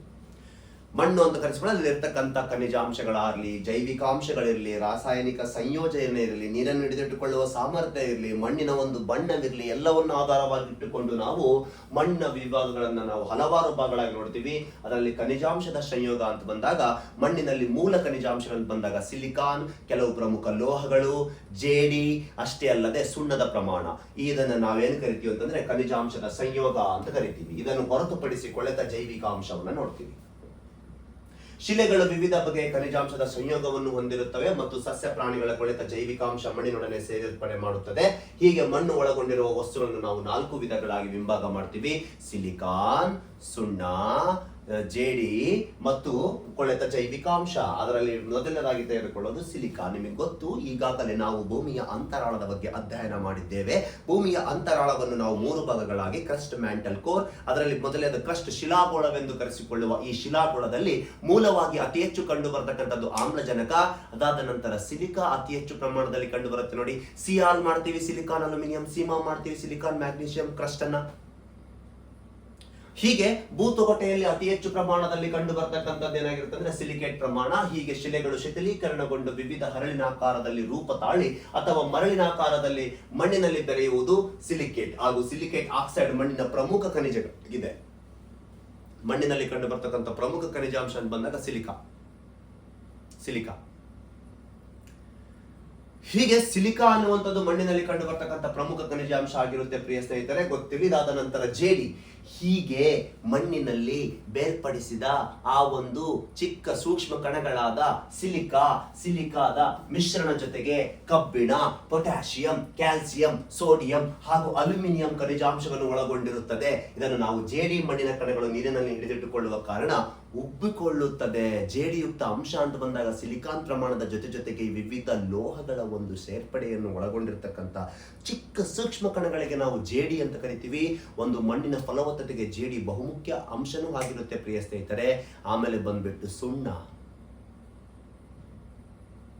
ಹೌದಾ, ಸುಣ್ಣ ಅಂತ ಬಂದಾಗ ಇದು ಕಾರ್ಬೋನೇಟ್ ರೂಪದಲ್ಲಿ ನಾವು ಮಣ್ಣಿನಲ್ಲಿ ನೋಡಬಹುದು. ನಾವು ಸುಣ್ಣದ ಕಲ್ಲು ಬಂದಾಗ ಕ್ಯಾಲ್ಸಿಯಂ ಕಾರ್ಬೋನೇಟ್ ಅಂತ ಕರಿತೀವಿ. ಸುಣ್ಣ ಅಂತ ನಾವು ಕಾರ್ಬನೇಟ್ ರೂಪದಲ್ಲಿ ಇದನ್ನು ನಾವು ಮಣ್ಣಿನಲ್ಲಿ ನೋಡಬಹುದು ಪ್ರಿಯ ಸ್ನೇಹಿತರೆ. ಮಣ್ಣಿನ ಬೆಳವಣಿಗೆಗೆ ಪ್ರಮುಖ ಅಂಶವನ್ನು ಒದಗಿಸಿಕೊಡುತ್ತೆ ಸುಣ್ಣ. ಇವೆಲ್ಲವೂ ಖನಿಜಾಂಶದ ಪ್ರಮುಖ ಸಂಯೋಜನೆಗಳನ್ನು ಒಳಗೊಂಡಿರ್ತಕ್ಕಂಥ ಮಣ್ಣಿನ ಪ್ರಮುಖ ಕಚ್ಚಾ ಪದಾರ್ಥಗಳು. ಇದಾದ ನಂತರ ಸಾವಯವ ಪದಾರ್ಥ, ಖನಿಜವನ್ನು ಹೊರತುಪಡಿಸಿ ಇಲ್ಲಿ ಕೊಳೆತ ಜೈವಿಕಾಂಶ. ಇದು ಖನಿಜಾಂಶ ವಸ್ತುವಲ್ಲ, ಇದು ಸಾವಯವ ಆರ್ಗ್ಯಾನಿಕ್ ವಸ್ತುವಾಗಿದೆ. ಸಸ್ಯ ಹಾಗೂ ಪ್ರಾಣಿಗಳು ತಮ್ಮ ಜೀವಿತಾವಧಿ ಕೊನೆಗೊಂಡಾಗ ಕೊಳೆತ ಮಣ್ಣಿನಲ್ಲಿ ಸೇರ್ಪಡೆಯಾಗಿ ಕೊಳೆತ ಜೈವಿಕಾಂಶ ಅಥವಾ ಹ್ಯೂಮಸ್ ಹೊಂದಿರುತ್ತದೆ. ಇದು ಮಣ್ಣಿನ ಫಲವತ್ತತೆಯನ್ನು ನಿರ್ಧರಿಸುವ ಪ್ರಮುಖ ಅಂಶ. ಮಣ್ಣಿನ ಕೊಳೆತ ಜೈವಿಕಾಂಶ ಹೆಚ್ಚಾದರೆ ಅದು ಫಲವತ್ತಾದ ಕಪ್ಪು ಬಣ್ಣಕ್ಕೆ ತಿರುಗುತ್ತದೆ. ಹೌದಲ್ವಾ? ಮಣ್ಣಿನಲ್ಲಿ ಅದು ಫಲವತ್ತಾದ ಯಾವ ಬಣ್ಣಕ್ಕೆ ತಿರುಗುತ್ತೆ? ಕಪ್ಪು ಬಣ್ಣಕ್ಕೆ ತಿರುಗುತ್ತೆ. ಯಾಕಂದ್ರೆ ಅಲ್ಲಿ ಕೊಳೆತ ಜೈವಿಕಾಂಶ ಏನಾಗ್ತಾ ಹೋಗ್ತಿದೆ? ಹೆಚ್ಚಾಗ್ತಾ ಹೋಗ್ತಿದೆ. ಅದು ಆವಾಗ ಏನಾಗುತ್ತೆ? ಹ್ಯೂಮಸ್ ಪ್ರಮಾಣ, ಹೆಲ್ತಿ ಸಾಯಿಲ್ ಆಗುತ್ತೆ. ಹಾಗಾಗಿ ಅದೇನಾಗುತ್ತೆ? ಕಪ್ಪು ಬಣ್ಣಕ್ಕೆ ನಿರಂತರ ತಿರುಗುತ್ತಾ ಹೋಗುತ್ತೆ.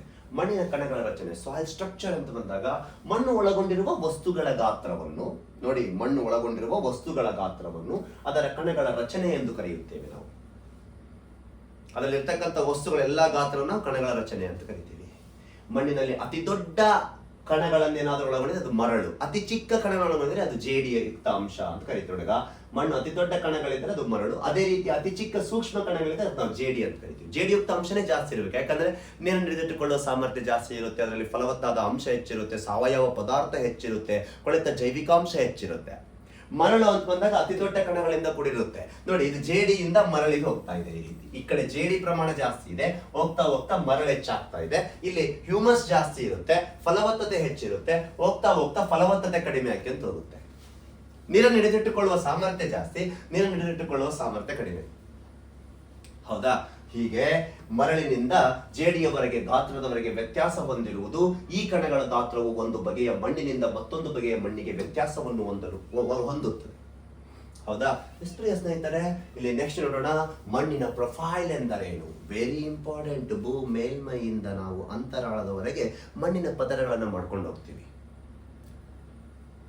ಭೂ ಮೇಲ್ಮೈಯಿಂದ ಅಂತ ಬಂದಾಗ ನೆಲದ ಮೇಲ್ಮೈಯಿಂದ ಆಧಾರವಾಗಿರುವ ಬಂಡೆಯವರೆಗೆ ವಿಸ್ತರಿಸಿರುವ, ಅಂತರಾಳದ ಬಂಡೆಯವರೆಗೆ ವಿಸ್ತರಿಸಿರುವ ಲಂಬ ಭಾಗವಾಗಿರುತ್ತೆ. ಇದು ಮೇಲ್ಮೈಗೆ ಸಮಾನಾಂತರವಾಗಿ ಚಲಿಸುವ 5 ಅಥವಾ 6 ಭಾಗಗಳ ವಿಭಾಗ ಮಾಡಲ್ಪಟ್ಟಿದೆ. ಇದನ್ನು ಹರಿಜಾನ್ಗಳು ಎಂದು ಕರೆಯುತ್ತೇವೆ. ಹರಿಜಾನ್ಸ್ ಅಂತ ಕರೀತೇವೆ. ಸಾರಿ, ದಿಸ್ ಇಸ್ ನಾಟ್ ಆರ್ಗ್ಯಾನಿಕ್. ಅದು ಇವು ನಾವು ಒಂದೊಂದು ಲೇಯರ್ ಹರಿಜಾನ್ಸ್ ಅಂತ ಕರೆಸ್ಕೊಂತ ಎಸ್ ಸರ್. ಮಣ್ಣಿನ ಪ್ರೊಫೈಲ್ ಮುಖ್ಯವಾಗಿದೆ, ಯಾಕೆಂದರೆ ಇದು ಸಸ್ಯದ ಬೆಳವಣಿಗೆಗೆ ಮೇಲೆ ಪ್ರಮುಖ ಪರಿಣಾಮವನ್ನು ಬೀರುತ್ತದೆ. ನೋಡೋಣ ಒಂದೊಂದು. ಮೊದಲನೇದಾಗಿ ತೆಗೆದುಕೊಳ್ಳೋಣ ಆರ್ಗ್ಯಾನಿಕ್ ಲೇಯರ್, ಓ ಲೇಯರ್. ನೋಡಿ, ಇವೆಲ್ಲ ಗೊತ್ತಿಲ್ಲ. ಲೇಯರ್ ಆರ್ಗ್ಯಾನಿಕ್ ಲೇಯರ್, ಹ್ಯೂಮಸ್ ಪ್ರಮಾಣ ಜಾಸ್ತಿ ಇರುತ್ತೆ. ನಂತರ ಎ ಲೇಯರ್, ಟಾಪ್ ಸಾಯಿಲ್ ಅಂತ ಕರೆಸಿಕೊಳ್ಳುತ್ತೆ, ಮಿನರಲ್ಸ್ ವಿತ್ ಹ್ಯೂಮಸ್ ಜಾಸ್ತಿ ಇರುತ್ತೆ.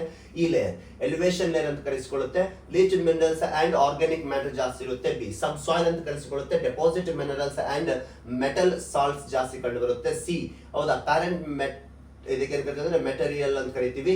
ಇಲ್ಲಿ ಏನಪ್ಪ ಅಂತ ಬಂದಾಗ ಪಾರ್ಶ್ಲಿ ವೆದರ್ಡ್ ರಾಕ್ ಅಂತ ಕರೀತಾರೆ. ನೆಕ್ಸ್ಟ್ ಬೆಡ್ ರಾಕ್ ಅಂತ ಕೊನೆಯದಾಗಿ ಬರುತ್ತೆ ಪ್ರಿಯ ಸ್ನೇಹಿತರೆ. ಈ ರೀತಿ ನಾವು ಮೊದಲನೇದಾಗಿ ಹಾರಿಜಾನ್, ಇದು ನಾವು ಸಾವಯವ ಪದರ ಅಂತ ಕರಿತೀವಿ. ಮೊದಲನೇ ಲೇಯರ್ ಕೇಳ್ತಾನ ಪ್ರಿಯ ಸ್ನೇಹಿತರೆ, ಮಣ್ಣಿನ ಪ್ರೊಫೈಲ್ ನಲ್ಲಿ ಮೊದಲನೇ ವಲಯ ಯಾವುದು, ಮೊದಲನೇ ಹಾರಿಜಾನ್ ಯಾವ್ದು ಅಂತ ಬಂದಾಗ ಅದು ಹಾರಿಜಾನ್ ಅಂತ ಬರುತ್ತೆ. ಇದು ನಾವು ಸಾವಯವ, ನೋಡಿ ಹ್ಯೂಮಸ್ ಪ್ರಮಾಣ ಜಾಸ್ತಿ ಇರುತ್ತೆ. ಈ ಪದರವು ಸಸ್ಯಗಳು ಮತ್ತು ಸತ್ತ ಪ್ರಾಣಿಗಳ ಅವಶೇಷಗಳ ಅಂತಹ ಸಾವಯವ ಪದಾರ್ಥಗಳಿಂದ ಸಮೃದ್ಧವಾಗಿರುವ ಮಣ್ಣಿನ ಮೇಲಿನ ಪದರವಾಗಿದೆ. ಮತ್ತೆ ಭೂಮಿಯ ಮೇಲೆ ವಾಸಿಸ್ತಕ್ಕಂಥ ನೋಡಿ ಸಸ್ಯಗಳಿರ್ಲಿ, ಕೆಲವು ಪ್ರಾಣಿಗಳಿರ್ಲಿ, ಇವೆಲ್ಲ ಸತ್ತು ಫಸ್ಟ್ ಇದೇ ಲೇಯರ್ಗೆ ಬೀಳ್ಬೇಕಲ್ಲ, ಫಸ್ಟ್ ಲೇಯರ್ಗೆ ಬೀಳ್ಬೇಕಲ್ಲ. ಹಾಗಾಗಿ ಇಲ್ಲಿ ಸಾವಯವ ಅಂಶ ಹೆಚ್ಚಾಗತ್ತಲ್ಲ, ಅದಕ್ಕೆ ಅಲ್ಲಿ ಹ್ಯೂಮಸ್ ಪ್ರಮಾಣ ಹೆಚ್ಚಿರುತ್ತೆ ಅಂತ ನಾವು ತಿಳ್ಕೋಬಹುದಲ್ಲ. ಸಮೃದ್ಧವಾಗಿರುವ ಮಣ್ಣಿನ ಮೇಲೆ ಇರ್ತಕ್ಕಂಥ ಒಂದು ಪದರ ಆಗಿರುತ್ತೆ. ಯಾಕಂದ್ರೆ ಸಾವಯವ ಅಂಶ ಭೂಮಿಯ ಮೇಲೆ ಇರ್ತಕ್ಕಂಥ ಸತ್ತ ಜೀವಿಗಳು ಮೊದಲು ಈ ಒಂದು ವಲಯದಲ್ಲೇ ಬಿದ್ದು ಏನಾಗ್ತವೆ, ಕೊಳೆತ ಜೈವಿಕಾಂಶ ಪದ್ಧತಿ ಹೆಚ್ಚಾಗುವುದರಿಂದ ಇದನ್ನು ಸಾವಯವ ವಲಯ ಅಂತ ಕರೀತೀವಿ. ಹ್ಯೂಮಸ್ ಪ್ರಮಾಣ ಹೆಚ್ಚಾಗ್ತಾ ಹೋಗುತ್ತೆ. ಹೆಚ್ಚಿನ ಸಾವಯವ ಅಂಶಗಳಿಂದಾಗಿ ಈ ಪದರವು ಸಾಮಾನ್ಯವಾಗಿ ಕಪ್ಪು, ಕಂದು ಮತ್ತು ಗಾಢ ಬಣ್ಣದಿಂದ ಕೂಡಿರುತ್ತೆ. ನಾನು ಅವಾಗಲೇ ಹೇಳಿದ್ದೆ, ಸಾವಯವ ಅಂಶ ಹೆಚ್ಚಿತ್ತು ಅಂದ್ರೆ ಅದು ಕಪ್ಪು ಬಣ್ಣದಿಂದ ಕೂಡಿರುತ್ತೆ, ಗಾಢ ಕಂದು ಬಣ್ಣದಿಂದಲೂ ಕೂಡಿರಬಹುದು ಅಂತ ನಾವು ಇಲ್ಲಿ ಕೇಳಬಹುದು. ಕೆಲವು ಮಣ್ಣಿನಲ್ಲಿ ಹರಿಜಾನ್ ತೆಳುವಾಗಿರುತ್ತದೆ, ಇದು ಕೆಲವು ಮಣ್ಣಿನಲ್ಲಿ ದಪ್ಪವಾಗಿರುತ್ತದೆ ಅಥವಾ ಉಳಿದವುಗಳಲ್ಲಿ ಇರುವುದಿಲ್ಲ. ಕಾರಣ ಈ ಇರದೇ ಇರುವ ಪ್ರದೇಶ ಅಂತ ಬಂದಾಗ ಮರುಭೂಮಿ, ಕಾರಣ ಅಲ್ಲಿ ಸಸ್ಯಗಳು ಮತ್ತು ಪ್ರಾಣಿಗಳಾಗ್ಲಿ ವಿರಳವಾಗಿರುತ್ತೆ, ಇರಂಗಿಲ್ಲ. ಕೆಲವು ಪ್ರದೇಶದಲ್ಲಿ ಹೆಚ್ಚಿರುತ್ತೆ ಅಂದ್ರೆ ಅಲ್ಲಿ ಪ್ರಾಣಿ ಸಂಪತ್ತು ಸಸ್ಯ ಸಂಪತ್ತು ಹೆಚ್ಚಿರುತ್ತೆ ಅಂತ ಕರಿಬಹುದು. ಹಾಗಾಗಿ ಮಣ್ಣು ಫಲವತ್ತತೆಯನ್ನು ಪಡೆದುಕೊಳ್ಳುತ್ತೆ ಅಂತ ನಾವು ಹೇಳ್ಬೋದು. ಯಾಕಂದ್ರೆ ಆ ಪ್ರದೇಶವನ್ನ ಆಧಾರವಾಗಿಟ್ಟುಕೊಂಡು ಅಲ್ಲಿ ಇರ್ತಕ್ಕಂಥ ಜೀವಿಗಳ ಮೇಲೆ ಅದು ಆ ಒಂದೇನಾಗಿರುತ್ತೆ ಅವಲಂಬನೆ ಇರುತ್ತೆ. ಅಲ್ಲಿ ಜೀವಿಗಳು ಹೆಚ್ಚಿದ್ದಾಗ ಸಾವಯವ ಅಂಶ ಏನಾಕ್ಯಂತ ಹೋಗುತ್ತೆ, ಹೆಚ್ಚಾಕ್ಯಂತ ಹೋಗುತ್ತೆ ಅಂತ ನಾವು ಅದರ ಮೇಲೆ ಆಧಾರವನ್ನು ನಾವು ನೋಡ್ಕೋಬಹುದು. ಸಾವಯವ ಪದರ ಅಂತ ಬಂದಾಗ ಹರಿಜಾನ್ ಗಳಲ್ಲಿ ಮೊದಲನೇ ವಲಯವಾಗಿರ್ತಕ್ಕಂಥ ಈ ವಲಯವು ಅತಿ ಹೆಚ್ಚು ಸಾವಯವ ಅಂಶ ಹೊಂದಿರುತ್ತೆ. ಕಾರಣ ಜೀವಿಗಳ ಜೀವಿತಾವಧಿ ಕೊನೆಗೊಂಡಾಗ ಅದರಲ್ಲಿ ಮೊದಲನೇದಾಗಿ ಬೇರ್ಪಟ್ಟು ಕೊಳೆತ ಜೈವಿಕ ಅಂಶ ಸಮೃದ್ಧವಾಗಿ ಹೆಚ್ಚಾಗುವ ವಲಯವಾಗಿರುತ್ತೆ. ನಂತರ ಎ ಮೇಲ್ಮಣ್ಣು ಅಂತ ಕರೆಸಿಕೊಳ್ಳುತ್ತೆ. ಇದಾದ ನಂತರ ನೆಕ್ಸ್ಟ್ ಬರೋದೆ top soil. Minerals and humus ಪ್ರಮಾಣ ಜಾಸ್ತಿ ಇರುತ್ತೆ. ಮಿನರಲ್ಸ್ ಇಲ್ಲಿ ಖನಿಜಾಂಶಗಳ ಬೇರ್ಪಡಿಕೆ ಆಯ್ತು ನೋಡಿ. ಓ ಹರಿಜಾನ್ ಕೆಳಗ ಭಾಗದಲ್ಲಿ ಕಂಡು ಬರ್ತಕ್ಕಂಥದ್ದಾಗಿರುತ್ತೆ. ಓ ಹರಿಜಾನಿನ ಕೆಳಭಾಗದಲ್ಲಿ ಕಂಡು ಬರ್ತಕ್ಕಂಥದ್ದಾಗಿರುತ್ತೆ. ಗಾಢ ಕಂದು ಬಣ್ಣವನ್ನು ಹೊಂದಿರುತ್ತದೆ, ಏಕೆಂದರೆ ಇದು ಮಣ್ಣಿನ ಗರಿಷ್ಠ ಸಾವಯವ ಪದಾರ್ಥವನ್ನು ಹೊಂದಿರುತ್ತದೆ. ಇದನ್ನು ಸಹ ಮಣ್ಣಿನ ಗರಿಷ್ಠ ಸಾವಯವ ಪದಾರ್ಥ. ಗಾಢ ಮಣ್ಣಿತ್ತಂದ್ರೆ ಅದು ಸಾವಯವ ಹೆಚ್ಚಿರುತ್ತೆ ಅಂತ ತಿಳ್ಕೊರಿ. ಲೈಟ್ ಇತ್ತಂದ್ರೆ ಅದು ಸಾವಯವ ಕಡಿಮೆ ಇರುತ್ತೆ ಅಂತ ತಿಳ್ಕೊರಿ. ಡಾರ್ಕ್ ಇದ್ರೆ ಹೆಚ್ಚು, ಲೈಟ್ ಇದ್ರೆ ಕಡಿಮೆ. ಈ ಹರಿಜಾನ್ ಅಥವಾ ಮೇಲ್ಮಣ್ಣನ್ನು ಹ್ಯೂಮಸ್ ಪದರದ ಎಂದು ಕರೆಯುತ್ತೇವೆ ನಾವು. ಹೌದಾ? ಹ್ಯೂಮಸ್ ಎ ಹರಿಜಾನ್ ಅಥವಾ ಮೇಲ್ಮಣ್ಣನ್ನು ಹ್ಯೂಮಸ್ ಪದರ ಎಂದು ಸಹ ಕರಿತೀವಿ. ಮೇಲ್ಮಣ್ಣು ತೀವ್ರವಾದ ಜೈವಿಕ ಚಟುವಟಿಕೆ ಪ್ರದೇಶವಾಗಿದ್ದು ಮೇಲ್ಮಣ್ಣು ಹೆಚ್ಚಿನ ಪೋಷಕಾಂಶವನ್ನು ಹೊಂದಿರುತ್ತೆ. ಕೀಟಗಳು, ಎರೆಹುಳು, ಅಪ್ಪಿ ನೋಡಿ ಈಗ ನಾವು ಮೊದಲನೇದು ಓ ಹರಿಜಾನ್ ಕೆಳಗಡೆ ತೋಡಿದ ತಕ್ಷಣ ನಾವು ಗದ್ದೆ ಹೊಲಗಳಲ್ಲಿ ತೋಡಿದಾಗ ಸಿಗ್ತಾವಲ್ಲ ಎರೆಹುಳುಗಳವೆಲ್ಲ, ತೋಡಿದ ತಕ್ಷಣ ನಮಗೆ ಸಿಗ್ತಾವಂದ್ರೆ ಅದು ಎ ಹರಿಜಾನ್ ಅಲ್ಲಿ ಇರುತ್ತೆ ಅಂತ ಅರ್ಥ. ನೋಡಿ ಇಲ್ಲಿ ಕೀಟಗಳು, ಈ ಎರೆಹುಳುಗಳು, ಶತಪದಿಗಳು, ಬ್ಯಾಕ್ಟೀರಿಯಾಗಳು, ಶಿಲೀಂಧ್ರಗಳು, ಇತರೆ ಪ್ರಾಣಿಗಳ ಈ ಪ್ರದೇಶದಲ್ಲಿ ನೋಡಬಹುದು ನಾವು ಕಂಡು ಬರ್ತವೆ ಕೆಳಗಿನ ಪ್ರದೇಶ. ಹ್ಯೂಮಸ್ ಮೇಲ್ಮಣ್ಣನ್ನು ಹೆಚ್ಚು ರಂಧ್ರಗಳಿಂದ ಕೂಡಿಸಿ ಬೀಜ ಮೊಳಕೆಯೊಡೆಯಲು ಅಗತ್ಯವಾದ ಗಾಳಿ ಮತ್ತು ತೇವಾಂಶವನ್ನು ಹಿಡಿದಿಟ್ಟುಕೊಳ್ಳಲು ಅನುವು ಮಾಡಿಕೊಡುತ್ತೆ. ಬೀಜಗಳ ಈ ಒಂದು ಪ್ರದೇಶದಿಂದನೇ, ಯಾವುದು ಎ ಹರಿಜಾನ್ಗಳಿಂದ. ಇಲ್ಲಿ ಸಸ್ಯಗಳು ತಮ್ಮ ಬೇರುಗಳನ್ನು ಆಳವಾಗಿ ವಿಸ್ತರಿಸುತ್ತವೆ. ಇದು ಮೇಲ್ಮಣ್ಣನ್ನು ಒಟ್ಟಿಗೆ ಹಿಡಿದುಕೊಳ್ಳುತ್ತದೆ, ಅನುವು ಮಾಡಿಕೊಡುತ್ತದೆ. ಈ ಪದರದಲ್ಲಿ ಖನಿಜಾಂಶಗಳು ಮತ್ತು ಜೇಡಿ ಮಣ್ಣಿನ ಕಣಗಳು ಶುದ್ಧ ನೀರಿನಲ್ಲಿ ಕರಗಬಹುದು ಮತ್ತು ನೀರು ಮಣ್ಣಿನಲ್ಲಿ ಕೆಳಗೆ ಇಳಿಯುವಾಗ ಕೆಳಪದರದಲ್ಲಿ ಸಾಗಿಸಲ್ಪಡಬಹುದು. ಇಲ್ಲಿಂದ ಕೆಳಪದರಕ್ಕೆ ಸಾಗಿಸಲ್ಪಡಬಹುದು. ಮೊದಲನೇದು ಓ ಪದರ, ಸಾವಯವ ಪದಾರ್ಥ ಹೆಚ್ಚು. ನಂತರ ಎ ಪದರ, ಮಿನರಲ್ಸ್ ಮತ್ತು ಸಾವಯವ ಪದಾರ್ಥ ಹೆಚ್ಚು. ಈ ಪ್ರದೇಶದಲ್ಲಿ ಏಕಕೋಶ ಬ್ಯಾಕ್ಟೀರಿಯಾ, ಎರೆಹುಳುಗಳ ಪ್ರಮಾಣ ಅತಿ ಹೆಚ್ಚು ಪ್ರಮಾಣದಲ್ಲಿ ಕಂಡು ಬರುತ್ತೆ. ಹಾಗಾಗಿ ಇಲ್ಲಿ ನಾವು ಸಸ್ಯಗಳ ಒಂದು ಬೀಜಗಳನ್ನು ಹಾಕಿ ಇಲ್ಲಿಂದನೇ ನಾವು ಮೊಳಕೆ ಹೊಡಿಸಿಕೊಳ್ಳುತ್ತೇವೆ. ಆ ಒಂದು ಪ್ರದೇಶದಿಂದ ಅಲ್ಲಿಂದ ಅಂತರಾಳಕ್ಕೆ ಬೇರುಗಳು ಸಾಗಿಸಲು ಮುಂದೆ ಕಾಣಿಕೊಡುತ್ತೆ. ನೀರನ್ನು ಹಿಡಿದಿಟ್ಟುಕೊಳ್ಳುವ ಸಾಮರ್ಥ್ಯವು ಈ ಒಂದು ಪ್ರದೇಶದಲ್ಲಿ ಹೆಚ್ಚಿರುತ್ತೆ. ಹಾಗಾಗಿ ಸಸ್ಯದ ಬೆಳವಣಿಗೆಗೆ ಬಹುಮುಖ್ಯ ಪಾತ್ರ ವಹಿಸಿಕೊಡುತ್ತೆ ಎ ಎಂಬ ಒಂದು ಪ್ರದೇಶ. ನಂತರ ಈ ಹರಿಜಾನ್ ಎಲಿವೇಶನ್ ಲೇಯರ್ ಅಂತ ಕರಿತೀವಿ. ಎಲಿವೇಶನ್ ಲೇಯರ್ ಇಲ್ಲಿ ಲೀಚ್ಡ್ ಮಿನರಲ್ ಅಂಡ್ ಆರ್ಗಾನಿಕ್ ಮ್ಯಾಟರ್. ಈ ಪದರವು ಓ ಮತ್ತು ಎ ಹರಿಜಾನಿನ ಕೆಳಭಾಗದಲ್ಲಿ ಕಂಡು ಬರ್ತಕ್ಕಂಥ ಸೋರಿಕೆಯಾಗಿರುವ ಪೋಷಕಾಂಶವನ್ನು ಒಳಗೊಂಡಿರುತ್ತೆ. ಫಿಲ್ಟರ್ ಆಗಿರುತ್ತಲ್ಲ ಎ ಮತ್ತು ಓ, ಇವೆರಡರದನ್ನ ಇಲ್ಲಿ ಏನ್ ಮಾಡುತ್ತದೆ, ಫಿಲ್ಟರ್ ಆಗಿದ್ದನ್ನು ಹಿಡಿದಿಟ್ಟುಕೊಳ್ಳುತ್ತೆ. ಅದಕ್ಕೆ ಇದನ್ನ ಎಲಿವೇಶನ್ ಪದರ ಅಂತ ಕರೀತಾರೆ. ಓ ಎನ ಫಿಲ್ಟರ್ ಆಗಿದ್ದನ್ನು ಹಿಡಿದಿಟ್ಟುಕೊಳ್ಳುವ ಸಾಮರ್ಥ್ಯ. ಜೇಡಿ ಮಣ್ಣು ಖನಿಜಾಂಶ ಮತ್ತು ಸಾವಯವ ಪದಾರ್ಥ ಸೋರಿಕೆ ಈ ಪದರದಲ್ಲಿ ಮರಳು, ಸೀಳು ಕಣಗಳು, ಸ್ಫಟಿಕ ಶಿಲೆ ಮತ್ತು ಇತರೆ ನಿರೋಧಕ ವಸ್ತುಗಳು ಹೆಚ್ಚು ಸಾಂದ್ರತೆಯನ್ನು ನೀಡುತ್ತದೆ. ಹೆಚ್ಚಿನ ಮಣ್ಣಿನಲ್ಲಿ ಈ ಹರಿಜಾನ್ ಇರುವುದಿಲ್ಲ, ಆದರೆ ಅರಣ್ಯ ಪ್ರದೇಶಗಳಲ್ಲಿ ಹೆಚ್ಚು ಸಾಮಾನ್ಯವಾಗಿ ಕಂಡುಬರುತ್ತೆ. ಕೆಲವು ಪ್ರದೇಶದಲ್ಲಿ ಈ ಹರಿಜಾನ್ ಇರಂಗಿಲ್ಲ. ಲಾಸ್ಟ್ ಎ ಓ ಮತ್ತು ಎ ತನ ಅಷ್ಟೇ ಇರುತ್ತೆ ಅಂತ ಹೇಳ್ತಾರೆ. ಎಲ್ಲಿ ಕಂಡು ಬರುತ್ತಂದ್ರೆ ಅಲ್ಲಿ ಸಾವಯವ ಖನಿಜಾಂಶ ಪ್ರಮಾಣ ಹೆಚ್ಚಿದ್ದಾಗ ಅದು ಫಿಲ್ಟರ್ ಆಗಿ ಹೋಗಿ ಅದು ಆ ಲೇಯರ್ ನಮಗೆ ಕಂಡು ಬರುತ್ತೆ. ಹೌದಾ? ಈ ಮರುಭೂಮಿ ಗಿರಭೂಮಿ ಹೋದಾಗ ನಮಗೆ ಈ ಲೇಯರ್ ಸಿಗಂಗಿಲ್ಲ. ಬಿ ಹರಿಜಾನ್ ಮೇಲ್ಮಣ್ಣಿನ ಕೆಳಗ ಹೆಚ್ಚಾಗಿ ಕಂಡು ಬರುವ ಮತ್ತೊಂದು ಪದರ ಸಬ್ ಸಾಯಿಲ್ ಅಥವಾ ಹರಿಜಾನ್ ಬಿ. ಇದು ಕಡಿಮೆ ಹ್ಯೂಮಸ್ ಅಂಶದಿಂದ ಮಣ್ಣಿಗಿಂತ ಹಗುರವಾದ ಬಣ್ಣವನ್ನು ಹೊಂದಿರುತ್ತದೆ. ನೋಡಿ ಈಗ ಹ್ಯೂಮಸ್ ಕಡಿಮೆ ಆಯ್ತು. ಆದಾಗ್ಯೂ ಈ ಮೇಲ್ಮಣ್ಣಿಗಿಂತಲೂ ತುಲನಾತ್ಮಕವಾಗಿ ಹೆಚ್ಚು ಕಠಿಣ ಮತ್ತು ಸಾಂದ್ರತೆಯಾಗಿರುತ್ತೆ. ಯಾಕಂದ್ರೆ ಕಠಿಣತೆ ಒಳಗ ಏನಾಗುತ್ತೆ, ಭೌತಿಕ ಕ್ರಿಯೆ ಚಟುವಟಿಕೆ ಕಡಿಮೆ ಇರೋದ್ರಿಂದ ಅಲ್ಲಿ ಅದು ಕಠಿಣತೆ ಹೆಚ್ಚಿರುತ್ತೆ. ಸಾವಯವ ಪದಾರ್ಥ ಕಡಿಮೆ ಹಾಕ್ಯಂತ ಹೋಗುತ್ತೆ ಕೆಳಗೋದಂತೆ. ಹಾಗಾಗಿ ಅದೇನಿರುತ್ತೆ, ಹೆಚ್ಚು ಕಠಿಣತೆಯಿಂದ ಕೂಡಿರುತ್ತೆ ಮತ್ತು ಫಲವತ್ತತೆ ಕಡಿಮೆ ಇರತಕ್ಕಂಥದ್ದಾಗಿರುತ್ತೆ. ಈ ಪದರವು ಕಡಿಮೆ ಸಾವಯವ ಅಂಶವನ್ನು ಹೊಂದಿರುತ್ತೆ. ಯಾಕಂದ್ರೆ ಇಲ್ಲಿ ಜೀವಿಗಳ ಕಡಿಮೆ ಹಾಕ್ಯಂತ ಹೋಗುತ್ತೆ ಕೆಳಗಡೆ ಹೋದಂತೆ. ನೋಡಿ ಈಗ ಎಲ್ಲ ದೊಡ್ಡ ಕಣಗಳು ಹಾಕ್ಯಂತ ಹೋಗ್ತಾ ಇದೆ. ಇಲ್ಲಿಂದ ಇಲ್ಲಿ ತನ ವೆರಿ ಇಂಪಾರ್ಟೆಂಟ್ ಲೇಯರ್ ಇದು ಸಸ್ಯಗಳ ಬೆಳವಣಿಗೆಗೆ. ಇಲ್ಲಿಂದ ಕೆಳಗಡೆ ಹೋಗ್ತಾ ನಾವು ಈ ರೀತಿ ನೋಡ್ತಾ ಇದೀವಿ. ಸಬ್ಸಾಯಿಲ್ ಎಂದರೆ ಕೆಲವು ಖನಿಜಗಳು ಮತ್ತು ಕಬ್ಬಿಣದ ಆಕ್ಸೈಡ್, ಅಲ್ಯೂಮಿನಿಯಂ ಆಕ್ಸೈಡ್ ಮತ್ತು ಕ್ಯಾಲ್ಸಿಯಂ ಕಾರ್ಬೋನೇಟ್ ನಂತಹ ಕೆಲವು ಲವಣಗಳು ಹೆಚ್ಚು ಪ್ರಮಾಣದಲ್ಲಿ ಶೇಖರಾಗಿರುವ ಒಂದು ಪ್ರದೇಶವಾಗಿರುತ್ತೆ ಇಲ್ಲಿ. ಹೌದಾ? ಈ ಪದರವು ಜೇಡಿ ಮಣ್ಣಿನ ಸ್ವಭಾವದಿಂದ ಸಾಕಷ್ಟು ನೀರನ್ನು ಹಿಡಿದಿಟ್ಟುಕೊಳ್ಳುತ್ತದೆ ರೈತರು ತಮ್ಮ ಹೊಲಗಳನ್ನು ಉಳುಮೆ ಮಾಡುವಾಗ ಹೆಚ್ಚಾಗಿ ಮೇಲ್ಮಣ್ಣು ಮತ್ತು ಕೆಳಮಣ್ಣನ್ನು ಬೆಳೆಸುತ್ತಾರೆ. ನಾವು ಉಳುಮೆ ಮಾಡಬೇಕಾದ್ರೆ ಈ ಮೇಲಿ ಮಣ್ಣು ಈ ಎರಡು ಮಣ್ಣನ್ನು ಬೆಳೆಸ್ತೀವಿ. ಯಾಕಂದ್ರೆ ಇಲ್ಲಿ ಹ್ಯೂಮಸ್ ಪ್ರಮಾಣ ಮಿನರಲ್ ಸಿಗುತ್ತೆ, ಇಲ್ಲಿ ಕೆಳಗಡೆ ಖನಿಜಾಂಶದಲ್ಲಿ ಕೆಲವು ಲೋಹಗಳು ಸಿಗುತ್ತೆ. ನಾವು ಅದನ್ನ ಹಿಂಗ ಉಳುಮೆ ಮಾಡ್ಬೇಕಾದ್ರೆ ಈ ಎರಡು ಮಣ್ಣನ್ನು ಏನ್ ಮಾಡ್ತೇವೆ ಅಂತಂದ್ರೆ ಬೆರೆಸ್ತೀವಿ ಜಾಸ್ತಿ, ಹೌದಲ್ವಾ? ಪ್ರಿಯ ಸ್ನೇಹಿತರೆ, ನೋಡಿ ಎಷ್ಟು ಚೆನ್ನಾಗಿದೆ ಪ್ರೊಫೈಲ್. ಸಿ ಅರಿಜಾನ್ ಪೇರೆಂಟ್ ಕಾರ್ ಅಂತ ಕರಿತೀವಿ.